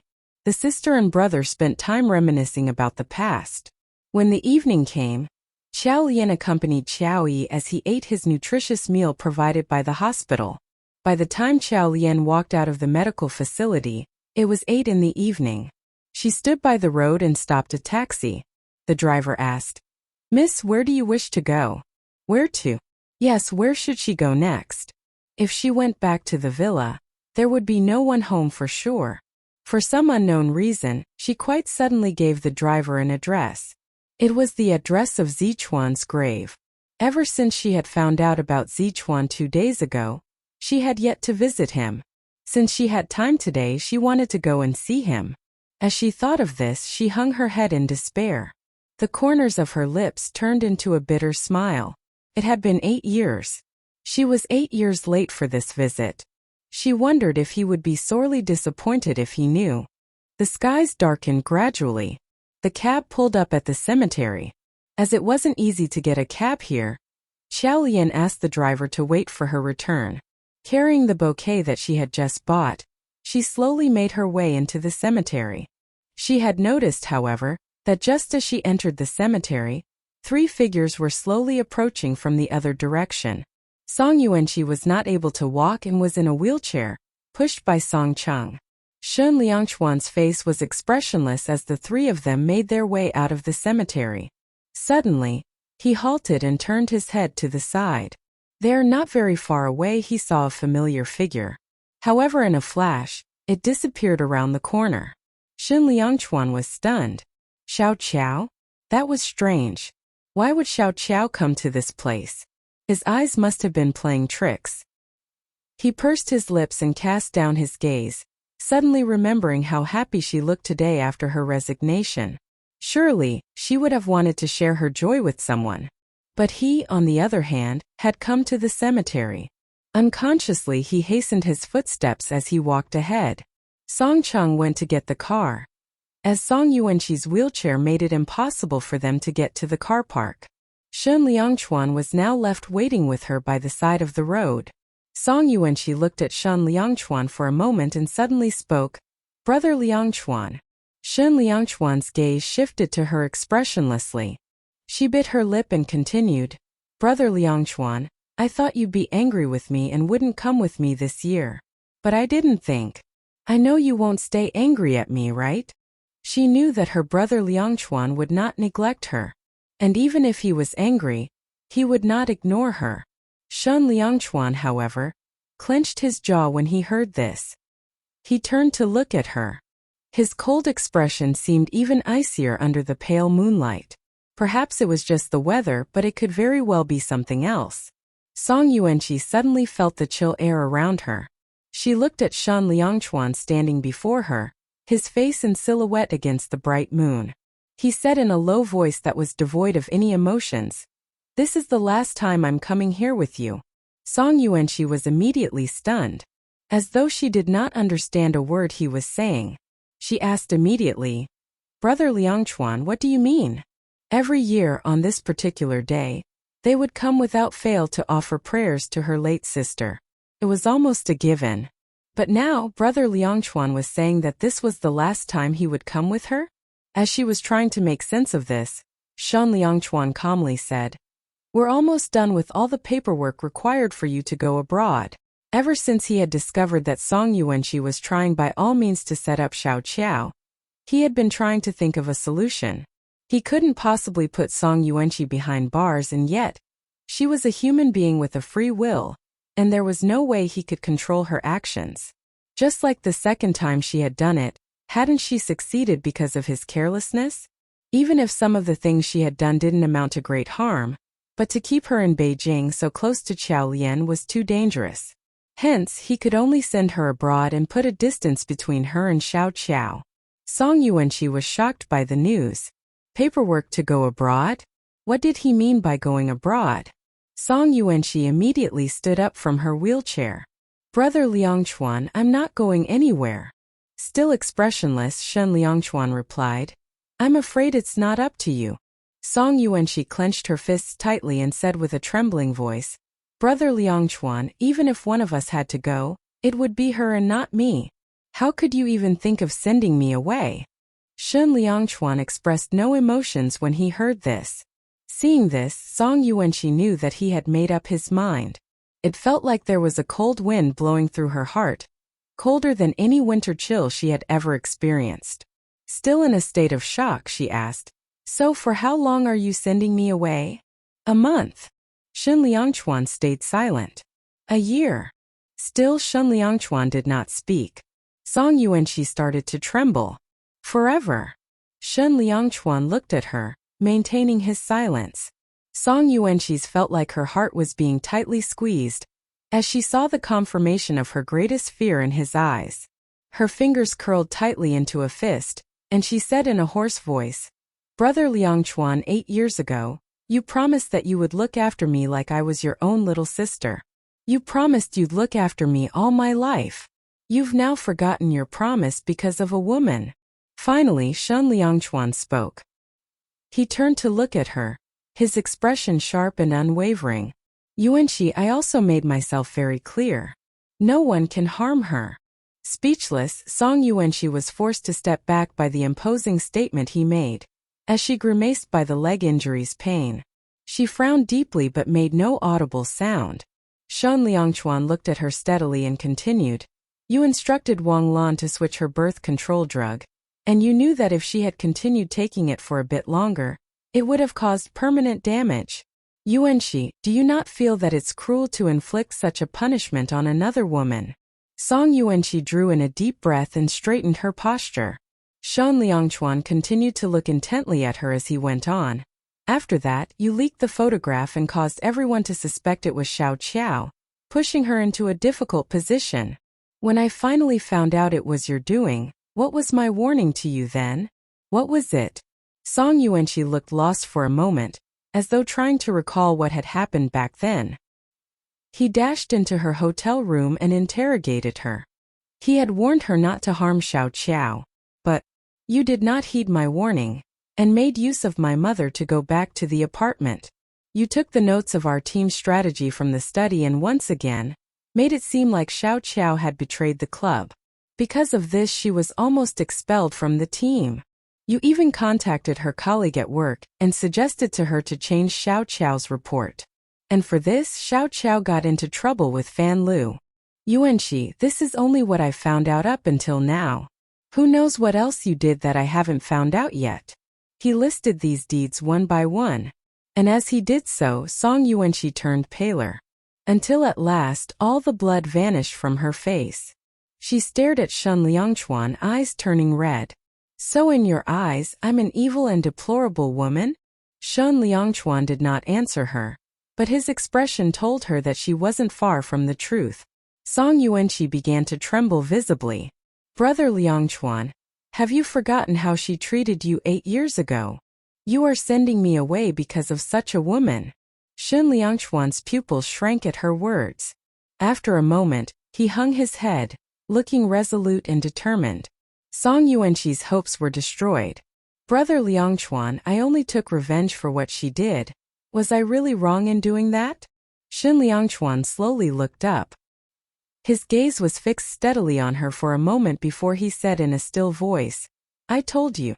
If you want revenge, take it out on me. At these words, Song Yuanqi's legs gave way as she fell back into her wheelchair. Seeing how dejected she looked now, he turned away and shifted his gaze into the distance. Song Cheng drove up and pulled the car to a stop next to the Song Yuanqi and Shen Linagwan. He opened up the back door and pushed the wheelchair, with Song Yuanqi in it, into the nanny van. As they made their way back to the hospital, she looked dispirited and lost, as though all energy had been drained away from her. When they arrived at the hospital and as Song Cheng was about to push the wheelchair out of the vehicle, she looked up at Shen Liangchuan. Brother Liangchuan, when are you sending me away? Before Shen Liangchuan could speak, she interrupted him by grabbing his sleeve and pleading to him. Brother Liangchuan, we are still in the middle of filming. Besides, I want to give Auntie a proper goodbye. Can we wait until I've done all of this before you send me away? Shen Liangchuan cast his gaze down and looked at her. After a brief pause, he said, I'll talk to the filming crew to remove you from the cast. As for Mom, I'll say goodbye on your behalf. On hearing his decision, her pupils shrank. She harshly bit her lip as he continued, I'll arrange for someone to come for you tomorrow. After saying these words, he turned and strode away. Song Yuanqi was left there in her wheelchair, her body tensed with fury. She looked at Shen Liangchuan's disappearing figure and clenched her fists so tightly they hurt. Ever since Brother Liangchuan had taken her into the Shen family 8 years ago, he had cared for her in every way, giving her a more than comfortable life. But now, all because of that woman, he had become so cruel and heartless towards her. In anger, she pounded the wheelchair with her fist. Xiao Lian, I won't let you off easily. Achoo! Xiao Lian sneezed in the quietness of the cemetery. She gave her nose a gentle massage and looked up at Zichuan's tombstone. There was a wreath already placed before it, indicating that someone had probably come to offer prayers not too long ago. Like it was the most natural thing in the world, she bent over and sat next to the tombstone. Zichuan, I didn't think that you'd have any friends, given your poisonous tongue. She paused and suddenly looked distracted. But that would be right too. You were cold on the outside but warm on the inside, and you were a chivalrous person. That was why so many people liked you. Her gaze was fixed on the empty space ahead. Scenes of those years when she had been a gamer flashed in her mind as though they had a life of their own. They replayed before her. Now she realized that all these memories, which she thought she had left behind, were clear as day, down to every little detail. She laughed bitterly and hung her head. That relationship 8 years ago. The betrayal, she remembered every detail. What else could one accept of Shen Liangchuan and his first love? Hence, who was she to even think that she could replace the first love Shen Liangchuan would never be able to forget? Xiao Lian took a deep and painful breath. Then she stood up. Looking straight at the tombstone, she paused and pursed her lips before saying her goodbye. Zichuan, I'll come look for you again another day. She placed the bouquet she had brought before him. Then she turned and walked towards the entrance of the cemetery, where the cab was waiting. It was 10 p.m. by the time she got back to the villa. Pushing the front door open, she heard the voices of Xia Yehua and Shen Liangchuan in an argument. Xia Yehua sounded angry. Yuanqi is afraid of being alone. What's wrong with going to the hospital to accompany her? Shen Liangchuan was adamant. The caretakers there will keep her company. You stay at home to rest tonight. It's my body and I can handle it. You know that Yuanqi has been timid from a young age, and now she's alone in the hospital. Mom, this is what Yuanqi wants. Xia Yehua immediately fell silent and gave a sigh. Yuanqi is a good child. Upon hearing this, Shen Liangchuan looked up at his mother. Suddenly he was at a loss for words. When he had first brought her home, He had been afraid that his mother would not treat her well. But now it seemed like she was treating Song Yuanqi too well. If he were to tell his mother that Yuanqi was going abroad tomorrow, would the elderly lady be able to accept it? He looked away as he thought about this. Xia Yehua spoke again. Very well then, I'll do as you children say. Then she went up to her bedroom to retire for the day. Xiao Lian waited until she heard Xia Yehua enter the bedroom before she opened the front door and entered the apartment. She was about to make her way upstairs after changing her shoes at the entrance hall, when she felt Shen Liangchuan's arms encircle her waist in an embrace. She felt his breath hot against her neck. Her body stiffened. A wave of aversion suddenly washed over her. It was his first love's death anniversary today. She could only think of how he and Song Yuanqi had gone to offer prayers to his first love. She could still sense the coldness in him. And she, on the other hand, had only been able to share her joy of having resigned from her job with a tombstone. There was a sorrow she found herself unable to express in the irony that hung like a great divider between the two of them. Today had just been a small matter. But if one day there should be an important occasion that fell on the same day as his first love's death anniversary, what would happen then? When that time came, who would be more important to him? She almost felt ridiculous at having to vie with a dead person. She drew in a deep breath and reached out to remove his arms that were wrapped around her waist. Turning around, she forced a weak smile and said, "I'm feeling a little tired today." She lowered her gaze and brushed past him as she headed for the stairs. She hurriedly went up the stairs and into their bedroom, then changed into her pajamas and nestled herself under the blanket without bothering to take a shower. The wind had been chilly at the cemetery and now she felt a headache coming on. At this point, she heard the bedroom door being opened. Shen Liangchuan walked in, and as she heard his footsteps approaching the bed, every muscle of her body tensed up. After a short while, she heard his footsteps stop at the door. Her eyes were wide open and she stared straight ahead. Then his low voice could be heard clearly across the room saying, "Song Yuanqi will be going abroad tomorrow." Xiao Lian almost jumped, startled by these words. Her eyes widened. What was he saying? Xiao Lian immediately sat up, looking at him as though she could not believe her own ears. Song Yuanqi had done so many harmful deeds, yet all along he had just turned a blind eye. She had thought that it was because of his first love, that he was exceptionally permissive with her. Just like today. He had heard directly from Su Mimi how Song Yuanqi had been behind the incident involving Fan Lu. But the next minute, he had gone to the hospital to see her. Xiao Lian would have been lying if she said she didn't mind it. After all, she was no saint. Not only did she mind it, she minded it a lot. But now he was telling her that Song Yuanqi was going abroad? How could Song Yuanqi be going abroad? Her leg was broken and she was in the midst of filming. Moreover, she was hell-bent on breaking them up. The only reason that Xiao Lian could think of for the sudden departure was that Shen Liangchuan had forced her. Was he doing this for her? She suddenly felt a wave of warmth envelop her, driving away the iciness in her heart. She could feel the cold numbness in her limbs going away. Shen Liangchuan saw her expression and took a step towards her. He reached out and ruffled her hair affectionately. "She will never have the chance to harm you again." At once, Xiao Lian's eyes grew watery with hot tears. Right at this moment, Shen Liangchuan's cell phone rang. He picked up the line and immediately heard Song Cheng saying with great urgency, "Brother Shen, come to the hospital quickly. Miss Song is threatening to jump off the building."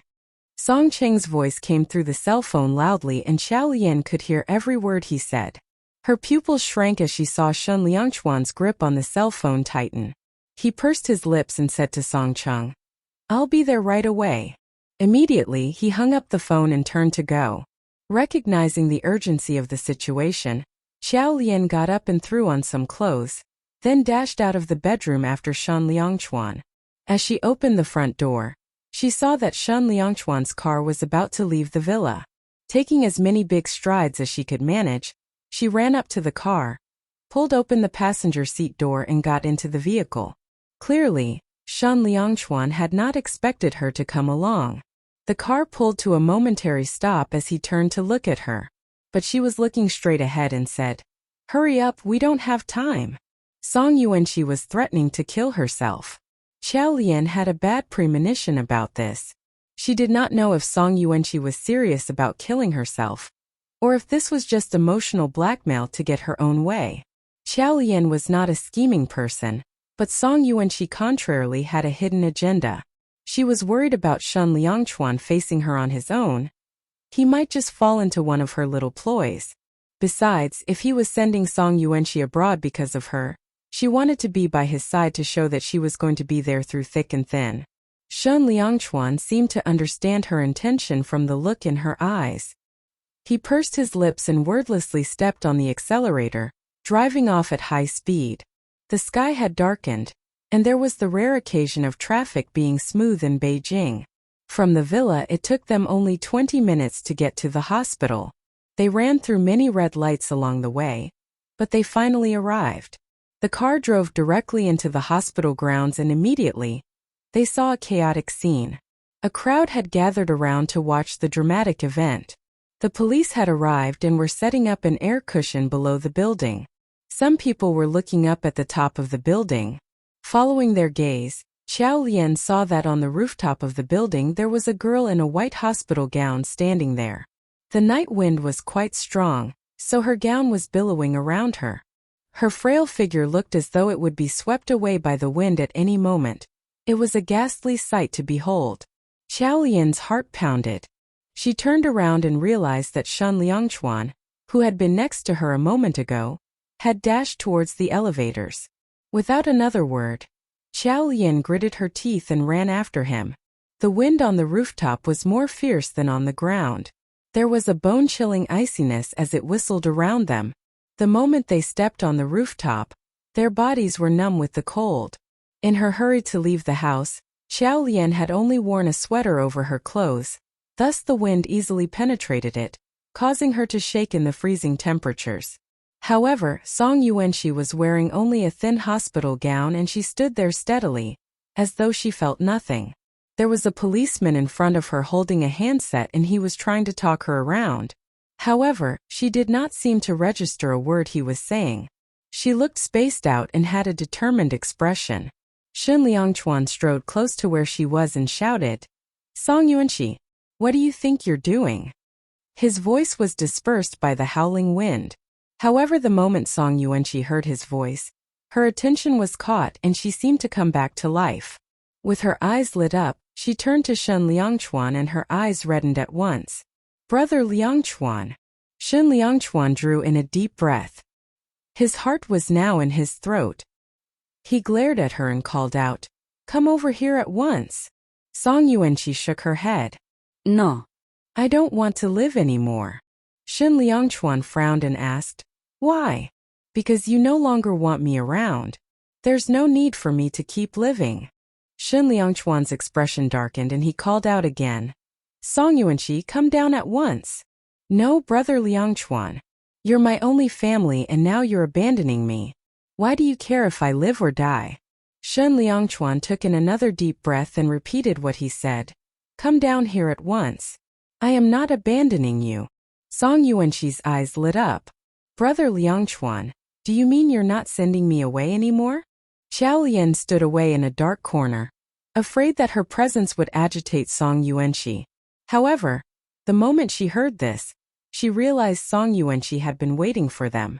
She did not want to be sent abroad, so she was using her own life and death to blackmail Shen Liangchuan. Xiao Lian bit her lip. She knew that Shen Liangchuan would not just stand there and do nothing. Even if it were an ordinary person instead of Song Yuanqi, he would surely do something about it. What wouldn't he do for his late first love's own sister?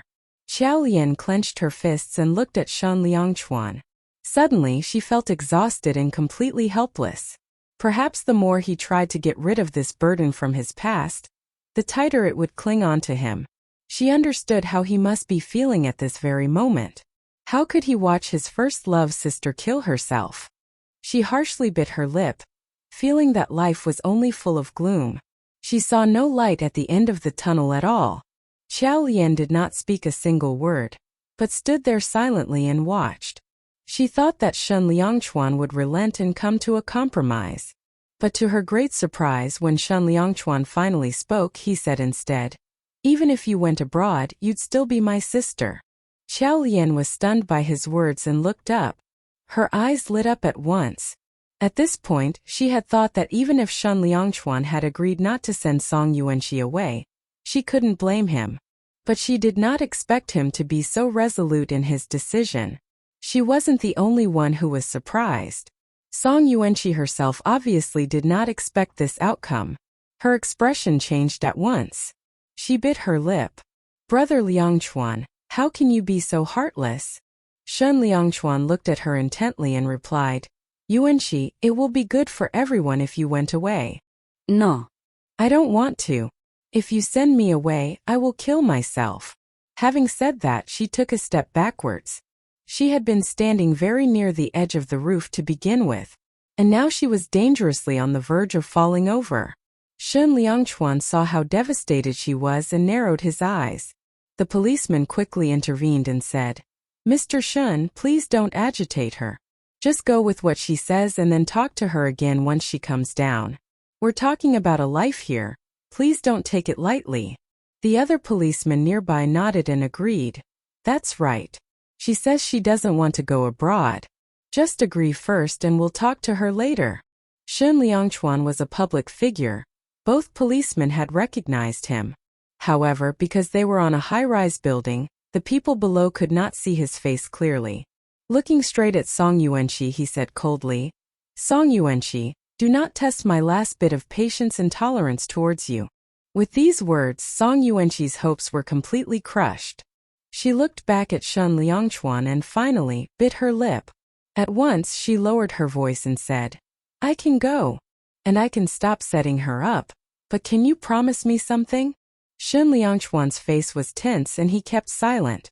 Still looking at him intently, she continued, "I want you to divorce that woman. Otherwise, I will jump off the building." Shen Liangchuan's expression was determined and he didn't think twice before saying, "That is impossible." Impossible. Song Yuanqi's pupils shrank at once. She suddenly turned around as she said, "I mean what I say." As she said these words, her feet left the ground and she jumped forward. The moment Qiao Lian saw that she was going to jump, her heart almost stopped. Without thinking, she rushed forward intending to pull the girl back. However, the next second, a policeman grabbed Song Yuanqi's arm tightly and with a strong heave, pulled her to safety. Song Yuanqi fell on the ground. Qiao Lian sighed with great relief. She looked at Shen Liangchuan again. No wonder he had been so determined in rejecting her pleas. Perhaps it was because he had seen that there were people already in position to save the girl. But still, this had been way too dangerous. She looked at Song Yuanqi. Qiao Lian couldn't help developing a sense of fear. If Song Yuanqi had really jumped off the building a moment ago, if she had really died, Shen Liangchuan would have lived in torment for the rest of his life. Would she and Shen Liangchuan be able to continue life as though nothing had ever happened? As this thought entered her head, she suddenly felt a great fury rising in her. She took a step forward and stood right in front of Song Yuanqi. Then she bent over, tightly grabbed Song Yuanqi's collar and gave her a good dressing down. "Weakling. Only a weakling like you would choose to commit suicide to punish another person. Song Yuanqi, you have lived as part of the Shen family for so many years. Have you not thought about how devastated Mom would be if you had really died? You said you have no other family. Do you know Mom is so exhausted that the moment her head touches the pillow she falls fast asleep? But she still insists on coming to the hospital to watch over you. And Shen Liangchuan, he treats you like his own little sister. Do you even know how you got this role in the film? This is your first film. Do you think Shen Liangchuan selected it without care? At that time he looked through scripts every day and from a pile of scripts, he selected one that suited your image the most. You go around as though everyone owes you and you think you're always right, but..." At this point, she paused and glanced at Shen Liangchuan. Then she pursed her lips and continued, "No matter what reasons you have, it is wrong of you to continually try to break up other people's family. Song Yuanqi, you are bent on separating Shen Liangchuan and me? Let me tell you this now. I, Qiao Lian, have taken him to be my man and I will not be separated from him. As these words fell loud and clear, they stunned everyone that was present. Song Yuanqi, just rescued from the brink of death, looked up angrily. Shen Liangchuan too turned to look at her with an unfathomable expression on his face. Xiao Lian looked at Song Yuanqi in the eyes and suddenly lowered her voice. Don't you hate me to the core? Actually, if you had died, everything would have come to an end. But you are the only living proof of your sister's existence, the only living reminder of her. If you are gone, Shen Liangchuan and I will surely live happily ever after. Holding her gaze steadily on Song Yuanqi, she continued. You can only remind him of your sister if you continue living. She spoke in a low voice. As the wind was strong on the rooftop, apart from Song Yuanqi, no one else heard these words. After Song Yuanqi heard what Xiao Lian said, her eyes flashed piercingly. She had never intended to kill herself. She only wanted to separate them, and she only wanted Shen Liangchuan to compromise. But now, Song Yuanqi clenched her fists tightly and glared at Xiao Lian with hatred in her eyes. Suddenly, her lips turned up in a smirk. I will not let you two live together happily. After a moment, she stood up and staggered back to the ward. Xiao Lian cast her gaze downwards as she looked at Song Yuanqi's back. At this point, she suddenly felt warmth. Turning her head back, she saw Shen Liangchuan had walked up beside her and had draped his jacket over her shoulders. With great concern in his eyes, he said, Why did you come out here without something to keep you warm? Looking down, he saw that she was only wearing slippers. His frown deepened. With one fluid motion, he scooped her up in his arms and strode down the stairs and back to the car. After a night of commotion, they were finally heading back to the villa. In the master bedroom, Xiao Lian was tucked into bed by Shen Liangchuan. Song Cheng, on the other hand, was dealing with the aftermath of the suicide saga at the hospital. He made a call to Shen Liangchuan. Miss Song has calmed down and agreed to leave the country tomorrow. Shen Liangchuan nodded and calmly agreed. Song Cheng continued. Miss Song asked if she would be able to bid farewell to Senior Madam tomorrow before she leaves. Shen Liangchuan frowned as he recalled Song Yuanqi's mad course of action today. He outrightly rejected the idea. There's no need. It was to prevent Song Yuanqi from saying things to Xia Yehua so that Xia Yehua would not bear to let her go. If that happened, it could create another drama.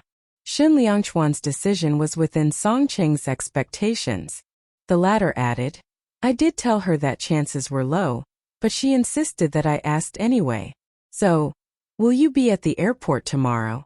Xiao Lian turned to look at Shen Liangchuan. He frowned and after a brief moment said, No, I won't be there. Okowo. Song Cheng hung up the phone. Xiao Lian gave Shen Liangchuan a worried look. But if Song Yuanqi leaves, how are you going to break the news to Mom? Shen Liangchuan pursed his lips and replied, We'll take it as it comes. Xiao Lian nodded. Song Yuanqi had good rapport with almost everyone in the household and was extremely well-liked. Xiao Lian couldn't help but sigh. She clutched tightly to her blanket and soon drifted off to sleep. In the midst of her sleep, she suddenly heard a loud thump. Xiao Lian jumped and her eyes immediately snapped open. Then she heard someone pounding on their bedroom door. Liangchuan, open the door. Hurry. Before Xiao Lian was even fully awake, the man next to her had already stood up and walked over to open the bedroom door. Xia Yehua came dashing in the moment the door was opened. She was in her pajamas and looked rather bedraggled. Her fingers were trembling as she said, Liangchuan, hurry, have a look at this. Is this Yuanqi? Upon hearing this, Shen Liangchuan looked at what Xia Yehua was holding in her hands. So it seemed that the suicide attempt incident at the hospital had already been posted on Weibo and was trending online. Xia Yehua must have woken up in the middle of the night and, unable to get back to sleep, looked through Weibo and came across this. Shen Liangchuan reached out and put his hand firmly on Yishua's shoulder to assure her, Mom, Yuanqi's fine. Xia Yehua heaved a big sigh of relief. Then frowning, she asked, So what is wrong with Yuanqi? Her eyes reddened, oblivious to the fact that it was the middle of the night and she was in the couple's bedroom. She walked over to the sofa by the side of the room and sat down. She looked at the couple. Speak up, what is going on among the three of you? Although she had been busy with Song Yuanqi's recovery the past few days, she was not completely unaware of the emotional ups and downs of the three young people at home. Song Yuanqi had been hospitalized and Shen Liangchuan had not even visited her once. And today the girl had gone as far as to attempt suicide. What on earth was going on with the three of them? Following Xia Yehua's question, Xiao Lian threw a glance at Shen Liangchuan. He pursed his lips, apparently not wishing to lie but also not knowing how to put the truth across. Xiao Lian blinked and looked at Xia Yehua. Then she spoke. Mom, Yuanqi was just fooling around with us. None of us expected it to blow up. She's fine now, really. Xia Yehua narrowed her eyes when she heard this. Xiao Qiao, you're telling the truth? Xiao Lian was about to say something to gloss over the matter when Xia Yehua continued, unconvinced. I may be getting old and muddled, but my heart is not muddled. She turned to Shen Liangchuan instead. How much longer are you intending to keep me in the dark? Xiao Lian made a motion to speak again, but this time Shen Liangchuan interrupted her. Mom, there are a few things that we ought to let you know now. Xia Yehua paused and gave attention as she noted Shen Liangchuan's serious expression. With a few broad and vague sentences, he told her about what Song Yuanqi had done. Although he had tried to paint a relatively casual storyline, Xia Yehua was, after all, someone who had been through too much in life. So hearing about the suicide attempt and the incident with the birth control drug was enough to frighten her. After hearing the whole story, she placed her hand on her chest and frowning deeply said, Why is Yuanqi targeting Xiao Qiao? Liangchuan, I've never questioned you or your decisions too much. But even now, won't you tell me who exactly Song Yuanqi is? On this note, Xiao Lian looked straight at Shen Liangchuan. Although she now knew who Song Yuanqi was, this information had never come from Shen Liangchuan himself. And now was Shen Liangchuan going to tell his mother about his first love? She continued to fix her gaze on Shen Liangchuan, hoping to find out why or how she had died because of him. Shen Liangchuan frowned at Xia Yehua's question. His gaze, however, fell on Xiao Lian. It was complex and undecipherable. It was hard to interpret that look, or what the man was thinking. After a brief pause, Shen Liangchuan finally spoke. She's the sister of an old friend. Puzzled, Xia Yehua probed further. What sort of old friend? Shen Liangchuan pursed his lips tightly. It was evident that he wasn't going to reveal more. Xia Yehua sighed. These things that Yuanqi has done, are you really going to send her away? Shen Liangchuan nodded in affirmation. It's the only way we can keep peace in the household. Xia Yehua threw a glance at Xiao Lian. She looked at the couple before her intently, and spoke after a long pause. This child Yuanqi. Actually, she has always liked you as more than brother. Obviously, Shen Liangchuan was not expecting to hear this sort of news and frowned at his mother. He quickly said, Mom, you're speaking nonsense. I am not speaking nonsense. How could I not know what a girl thinks, even if you don't? She spent years furthering her studies overseas, only because she hoped that when she returned, she'd be a good match for you. Clearly Xia Yehua had gone way off track. I wonder if she's harboring ill feelings and targeting Xiao Lian because of this? Feeling quite sure that she had nailed it, Xia Yehua sighed deeply. She turned to Shen Liangchuan and reprimanded him. People always say that women jinx things, but for our Xiao Qiao, you are the jinx. Look at how you've made your innocent wife suffer. Shen Liangchuan was speechless. Xia Yehua reached out for Xiao Qiao's hands once again. Xiao Qiao, in the next few months you have to rest and recover well. Don't worry about having children for now. You can do that after you recover.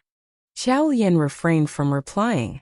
After saying this to the couple, Xia Yehua stood up, trying to look relaxed. She smiled as she said, That's enough for tonight. Rest well, both of you. I'm going back to bed. Xia Yehua shut the bedroom door behind her as she left. Xiao Lian and Shen Liangchuan exchanged looks. Following this, Xiao Lian jumped off the bed and walked to the door. She looked out through the peephole.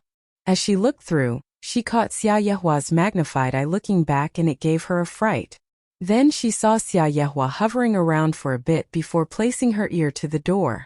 Xiao Lian blinked and made a hush signal to Shen Liangchuan. Shen Liangchuan stayed silent. After a while, probably thinking that they had gone to bed, Xia Yehua tiptoed quietly back to her own room. Not too long afterwards she walked out again, dressed up and headed downstairs. Seeing this, it didn't take much for Xiao Lian to guess where she was going.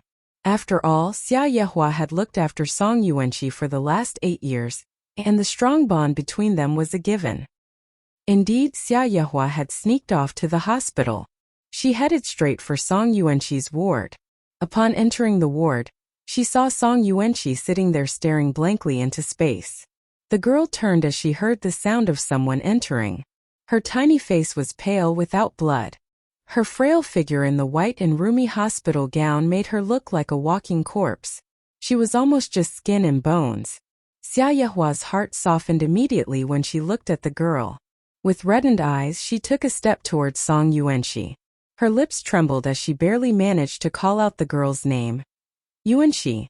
At once, Song Yuanqi's tears started to roll down her cheeks. Ignoring her own broken leg, she tried to stand up. When Xia Yehua saw this, she hurriedly walked up to the girl and held her hands. Song Yuanqi immediately collapsed into the woman's embrace, crying, "Auntie." Xia Yehua sighed as she held the girl. "Yuanqi, why did you do this? You silly child. No matter what, you must not take your own life, do you understand?" Song Yuanqi only cried and did not utter a word. Xia Yehua then looked at her and said after a pause, "Yuanqi, you switched Xiao Qiao's birth control drug?" Song Yuanqi bit her lip and hung her head. "Auntie, are you very disappointed in me?" Xia Yehua sighed again. "You've always been a gentle and kind girl. I cannot believe that you would do such things. Yuanqi, what is wrong?" Song Yuanqi clenched her fists tightly and looked at her after a pause. "Auntie, I don't want to go abroad." Then she started crying again after saying this. She grasped Xia Yehua's hands tightly and said, "Auntie, can you please help talk Brother Liangchuan around? I admit I was wrong, I don't want to leave." Xia Yehua withdrew her hands when she heard this. Song Yuanqi froze at this gesture, and she immediately looked at the elderly woman. "Auntie." Xia Yehua stared at her and reached out to tuck the girl's hair behind her ear. "Yuanqi, if you've done something wrong, then you'll have to accept the punishment." Song Yuanqi's pupils shrank as she heard these words. Xia Yehua continued, "It might be a good thing for you to spend a few years abroad and wait until the matter blows over. And when everyone's more mature, you can come back again. How about that?" Song Yuanqi's tears continued to stream down her cheeks. She knew that Xia Yehua was a woman of principles. There was only so much she would do to help. She nodded. Then she said, "Auntie, I need to go to the bathroom." Xia Yehua nodded. Minutes passed and suddenly she realized Song Yuanqi had been gone a little too long. Xia Yehua immediately stood up and went to the bathroom. Pushing the bathroom door open, she discovered to her dismay that there was no one there. Xia Yehua widened her eyes. No one? Why was no one there? Had she gone to attempt suicide again? Xia Yehua's heart started to pound furiously. Because she had turned up, Song Cheng had let down his guard. He had not expected that in the blink of an eye, Song Yuanqi would disappear. He hurriedly made a call to Shen Liangchuan. Shen Liangchuan was at home, paying attention to his cell phone and waiting for news from Xia Yehua. Upon hearing what Song Cheng said, he narrowed his eyes and suggested, "Go and take a look at the rooftop." Song Cheng nodded and immediately headed to the rooftop, panting and trying to catch his breath as he ran. "I'm running in that direction now." After 2 minutes, a puzzled Song Cheng exclaimed, "There's no one here." Shen Liangchuan was already getting changed. He turned around when he heard the sound of someone moving. It was Qiao Lian. He patted her shoulder to reassure her that everything was fine. "Go back to sleep, I'll go take a look." At this point, Qiao Lian indeed had no wish to have anything more to do with this Song Yuanqi mess. She had a limit too. Besides, Shen Liangchuan was so determined now, she believed that he wouldn't change his mind. Hence, she lay back down on the bed and covered herself with the blanket, saying, "Okay." After he got changed, he walked out of the bedroom, searched the areas around the hospital and the tall buildings as well. Yes, Senior Madam and I are already looking. It was already the wee hours, for in the morning, it was the time the human body wound down. Hence, when Xia Yehua had arrived at the hospital and asked Song Cheng to rest, he had carelessly fallen asleep. And this was the time that the hospital was at its quietest. To have a few people searching for a missing girl was all the more challenging because of this. Shen Liangchuan changed his house slippers for his shoes, picked up his cell phone and walked out to his garage. Very soon he was on his way. Song Cheng at his end gave frequent updates on the search progress. There was a sense of urgency. It was very worrying. Although Song Yuanxi had done a few things that were really wrong, if anything actually happened to her, Shen Liangchuan did not want to think of the worst. Song Yuanxi was an adult, and she had to be responsible for her own actions. Now he spoke to Song Cheng. How long has it been since she disappeared? As he was saying this, his car just passed the villa's main entrance. Song Cheng replied, about 12 minutes. She said she needed to go to the restroom, and it was about 10 minutes later that Madam got suspicious, as there was no sign of her returning. Shen Liangchuan frowned. At this point of time, a car came towards him. Its high beams were turned on, temporarily blinding Shen Liangchuan's vision. Hence, he wasn't able to see much. He squinted and saw that the car had driven off to the side road. Frowning still, Shen Liangchuan thought nothing of it. There was a naggy feeling bothering him. If Song Yuanxi had really wanted to kill herself, she wouldn't have needed to make an announcement. She could have just jumped without all the drama. There was no need to bring them there to blackmail them. So he had concluded that Song Yuanxi did not really have the courage to kill herself. But now he had no idea where she could have gone to. If not to kill herself, what else would she have wanted to do? At this point, he suddenly seemed to have thought of something. He stepped on his brakes. After this, he instructed Song Cheng, check if Senior Madam's car is around. Song Cheng responded to his tone of urgency and quickly ran to the garage. 3 minutes later, Senior Madam's car is not around. Shen Liangchuan's heart missed a beat as he spun his car around and sped towards the villa. Just as he arrived at the security entrance, the security officer opened the gate and said to him, Mr. Shen, Senior Madam Shen has just come home, and now you're back too. Shen Liangchuan froze upon hearing what the security officer said. Without another word, he stepped on the accelerator and sped towards the villa. After Shen Liangchuan had left, Xiao Lian had been unable to fall asleep. Clutching to her blanket, she tossed and turned in bed. All this because of a first love. Song Yuanxi had been boldly creating so much havoc.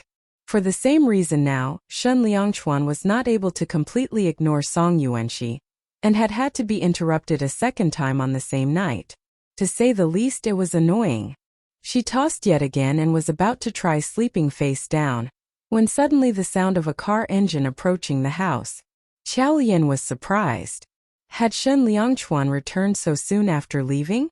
Since she was awake, she got up, put on an overcoat and went downstairs.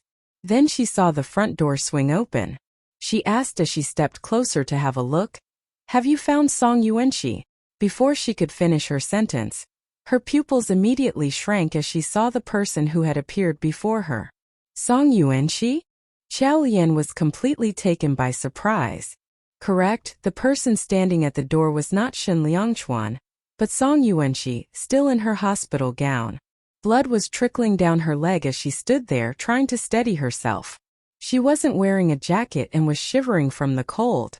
Her face was pale and she looked sick, but her eyes had a frightening and dangerous glint to them. Xiao Lian frowned. Why are you here? Don't you know that Shen Liangchuan and the rest of them are desperately looking for you? She hurriedly turned around and picked up the telephone to dial Shen Liangchuan's number, to inform him. However, the moment she did this, an icy hand reached out to disconnect the line. She looked up sharply and saw Song Yuanxi standing in front of her. Xiao Lian frowned with surprise. What are you doing? Song Yuanxi laughed and said, What am I doing? What am I not doing? I'm the loser. Of course, I'm here to plead with you. Xiao Lian looked displeased. I don't think we have much to talk about. Please get out. Song Yuanqi reached out to grab Qiao Lian's arm. Qiao Lian, you're the only person left who can talk to Brother Liangchuan on my behalf, so that he won't send me away. Qiao Lian found this request a joke. Why would I help you plead? Song Yuanqi narrowed her eyes and said, if you help me stay, I can cast aside all my prejudices against you. Then she suddenly pursed her lips. I don't want to leave. I don't want to go abroad. Qiao Lian, please, I beg of you. Qiao Lian took a step backward to free herself from Song Yuanqi's grip. Biting her lip, she glared at Song Yuanqi and added, Song Yuanqi, don't you feel this is really funny? If I help you stay, you'll put aside your bias. I've said this before. The person who owes your sister is Shun Liangchuan. I don't owe her anything.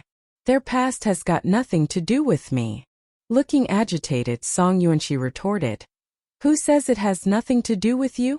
If it weren't for you. Before she could continue, the front door was flung open.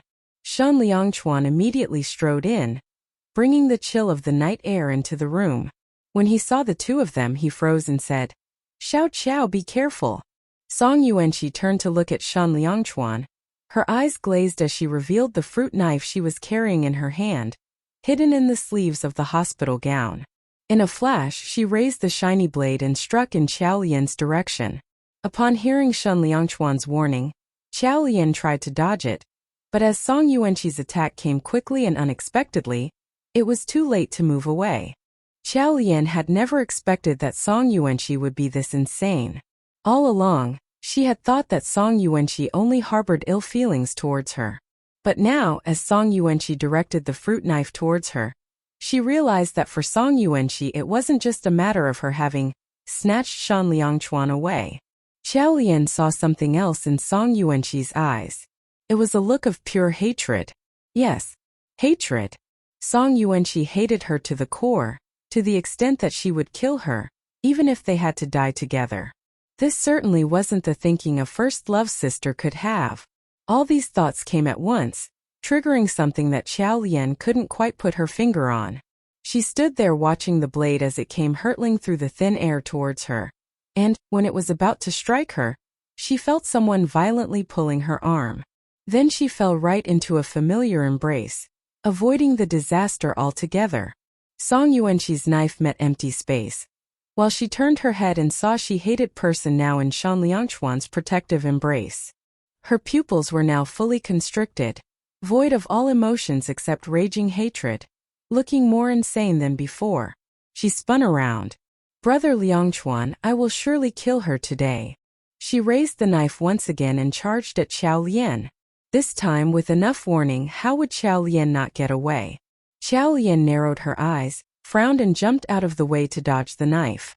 She had thought that this time, with a delayed attack and time to escape, things would be fine. But what followed was a shocking scene.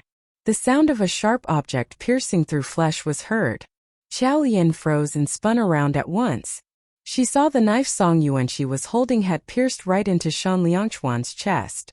How was this possible? Evidently, the blow had not been beyond Shun Liangchuan's ability to evade it, so now why had this happened? The sharp pain in his chest caused him to turn pale, and his forehead was now wet with perspiration. But he stared at Song Yuanqi expressionlessly. Song Yuanqi was shocked and stared at the knife in disbelief. They didn't have many fruit knives at home, but this particular one was the sharpest. Now the entire blade was buried in Shun Liangchuan's chest, and only the knife handle was visible.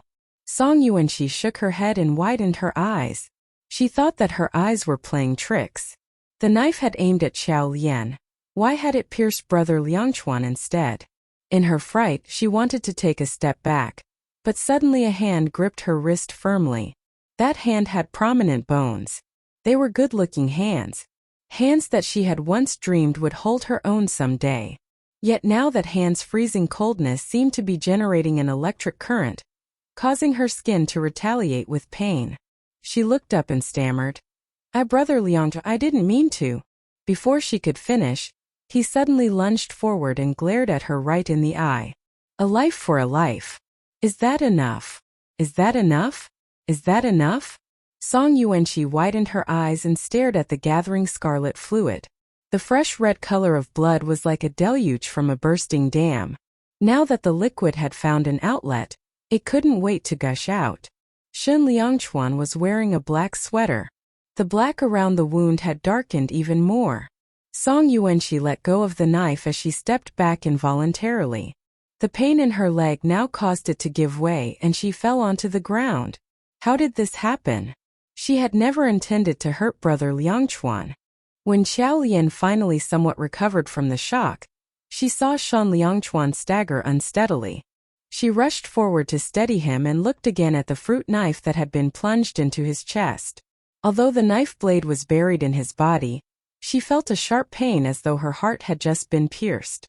Shen Liangchuan, her lips quivered as she spoke nervously. Then she saw him slightly raise his eyebrows. Xiao Lian felt like she had completely fallen apart, not knowing what to do. At this time, Auntie Li walked out of her bedroom and into the living room. Seeing the situation, she was scared into a stupor. My God! Sir! Sir! She rushed forward anxiously.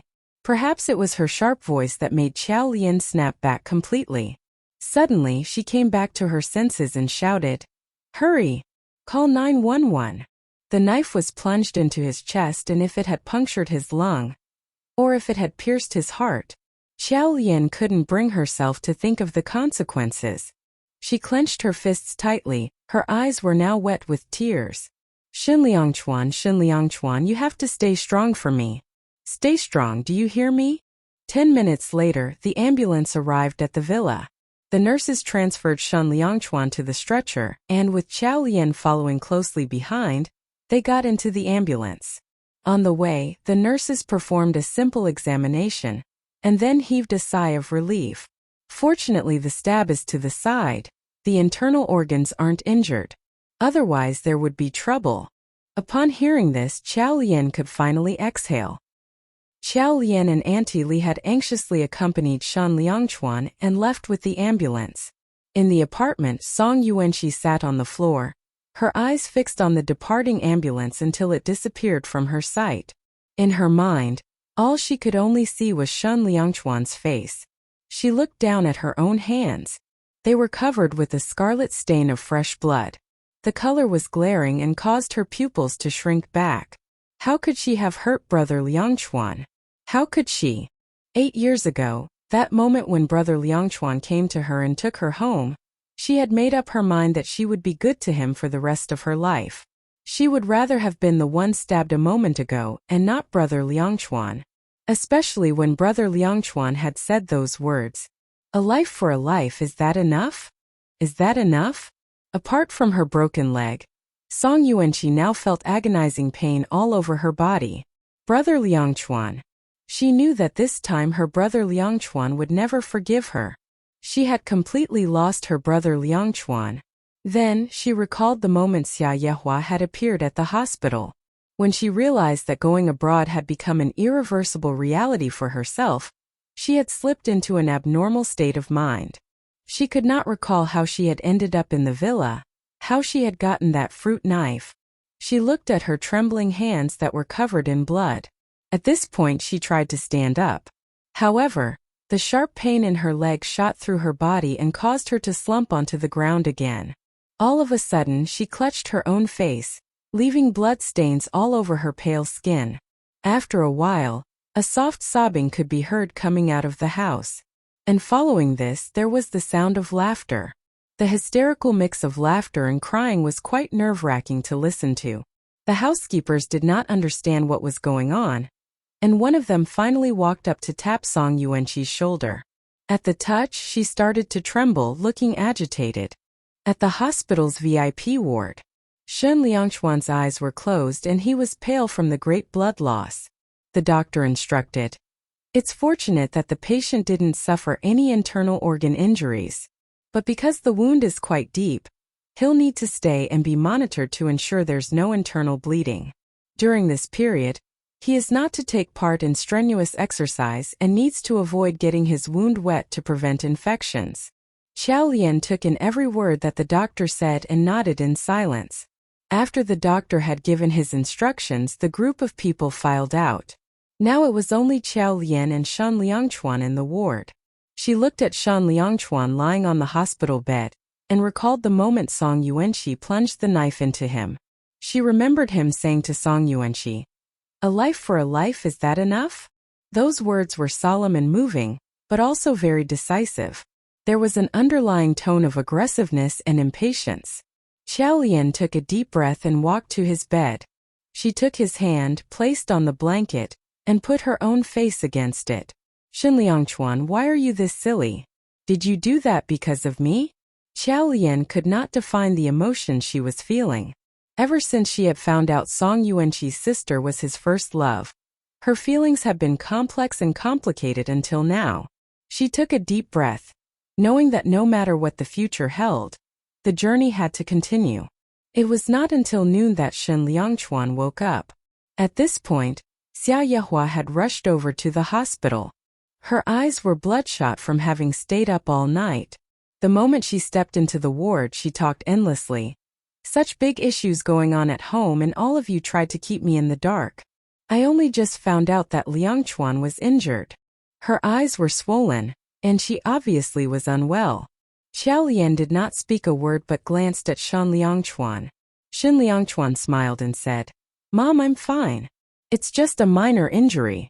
Xia Yehua would only be convinced that it was nothing too serious after she had read through his case notes and spoken to the doctor.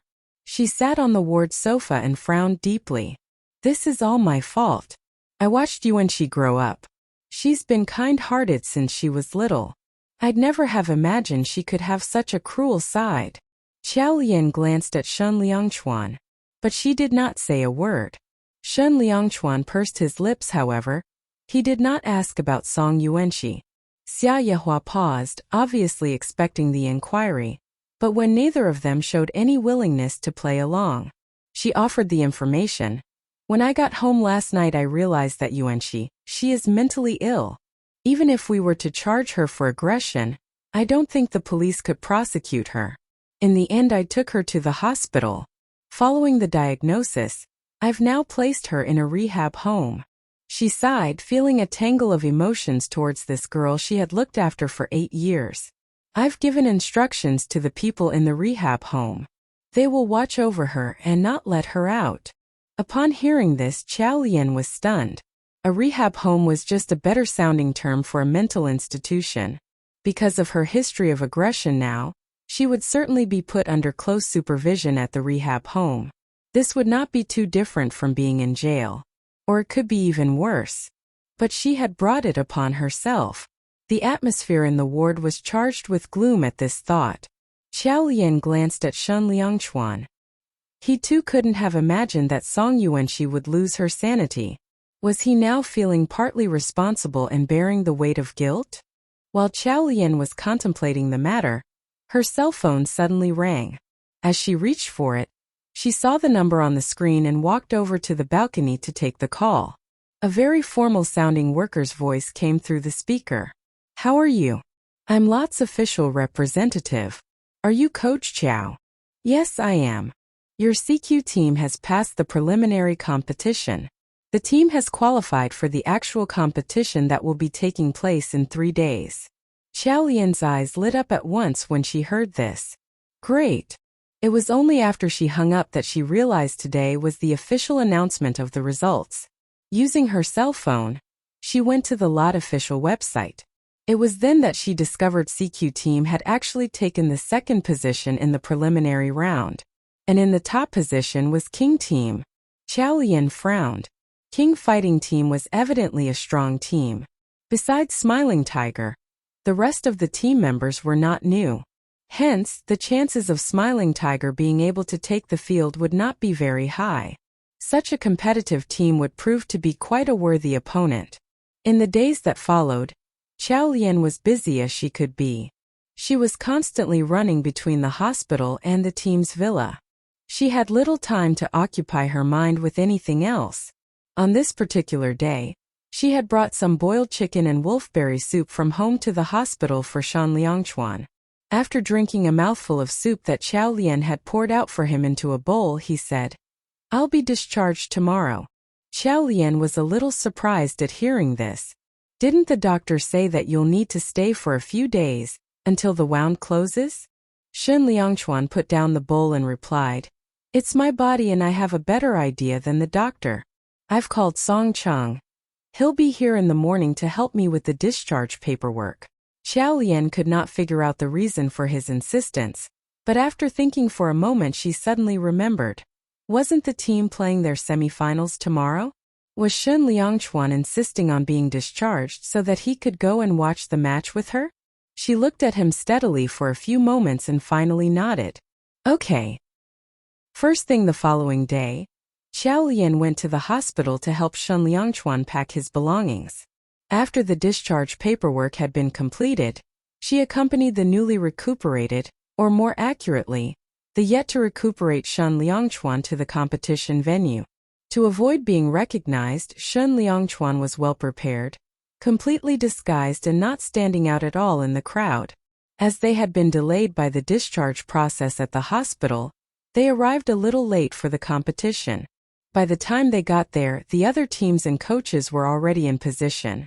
Xiao Lian headed for the backstage lounge, after she found Shun Liangchuan a seat among the audience and settled him.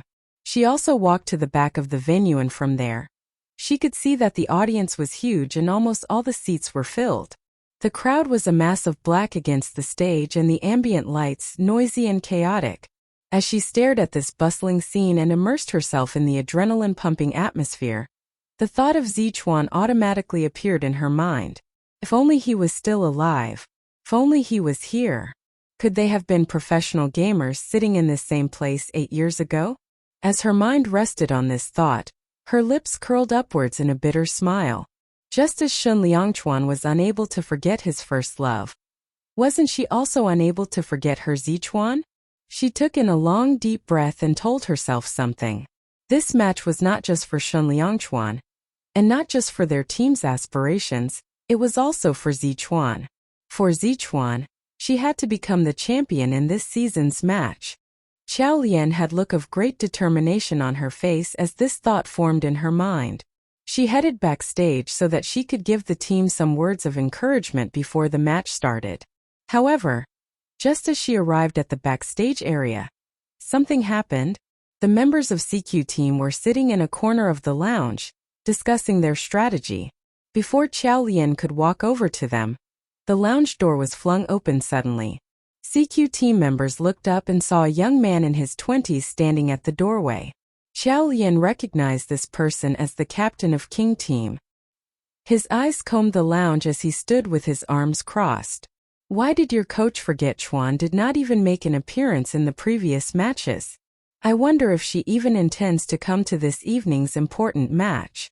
Immediately, one of the players from King Team added, I bet she's so ugly she doesn't dare make an appearance. That's right. Exactly. To think that she was competing against our coach Purple Fairy for the esports #1 female castor award. Tell me, what has she got that would get her the top place? A person so ugly that she doesn't dare appear publicly. It's no wonder she never shows her face in live broadcasts. Their remarks were nasty and most unkind. Zombie Leader and the other team members scowled. They felt their brains going numb just by looking at these people. Su Penghao wondered if this bunch of people were blind. Although he wasn't fond of Xiao Lian, he could not deny that she was much prettier than Purple Fairy. If someone like Xiao Lian was ugly, then there would be no pretty girls in the world. The Godfather had a worse temper and stood up straight away saying, What are you saying? Don't you start making personal attacks towards our coach. The captain of King Team immediately smiled. I'm not making any personal attacks. I'm just stating a fact. Everyone started to laugh aloud. Su Penghao stood up at once, but before he could speak, a gentle voice suddenly inquired, What are you all doing here? Everyone turned in the direction of the voice and saw that Purple Fairy was walking towards them. She looked at the team captain and berated him. What a poisonous tongue you have. Besides, what do looks matter? We are here for a gaming competition, not a beauty contest. While she sounded like she was chiding the captain, in reality, was she insulting Forget Chuan's looks? The captain immediately smiled and said, Coach, you're right. But I think at least Forget Chuan has got enough self-awareness to hide herself in events like this. She probably has to hide among the crowd to watch. If she appears, she may very well completely embarrass CQ team. If it were me, I'd find it embarrassing to show such an ugly coach too. Purple Fairy played along and added, Oh, do shut up. You shouldn't speak if you have nothing nice to say. Then she looked apologetically at Su Penghao. Zombie leader, I have to apologize. He is like this and speaks without thinking. Actually, something like physical appearance is not within a person's control. We're here to play a match, who cares about looks? Oh, is Forget Chuan not here yet? Purple Fairy had been a sore loser when Forget Chuan had come in first place for the #1 esports female caster poll. And ever since the playoffs for this match had started, Forget Chuan had not made an appearance. Purple Fairy was now curious to know exactly how ugly was Forget Chuan. Su Penghao's mood was slightly better now that Purple Fairy was here. He was about to speak when a familiar voice calmly interrupted. I'm right here. Everyone turned their heads simultaneously in the voice's direction and saw Qiao Lian walking up to Purple Fairy steadily. Then she extended her hand and said, I've not officially introduced myself. I'm Forget Chuan.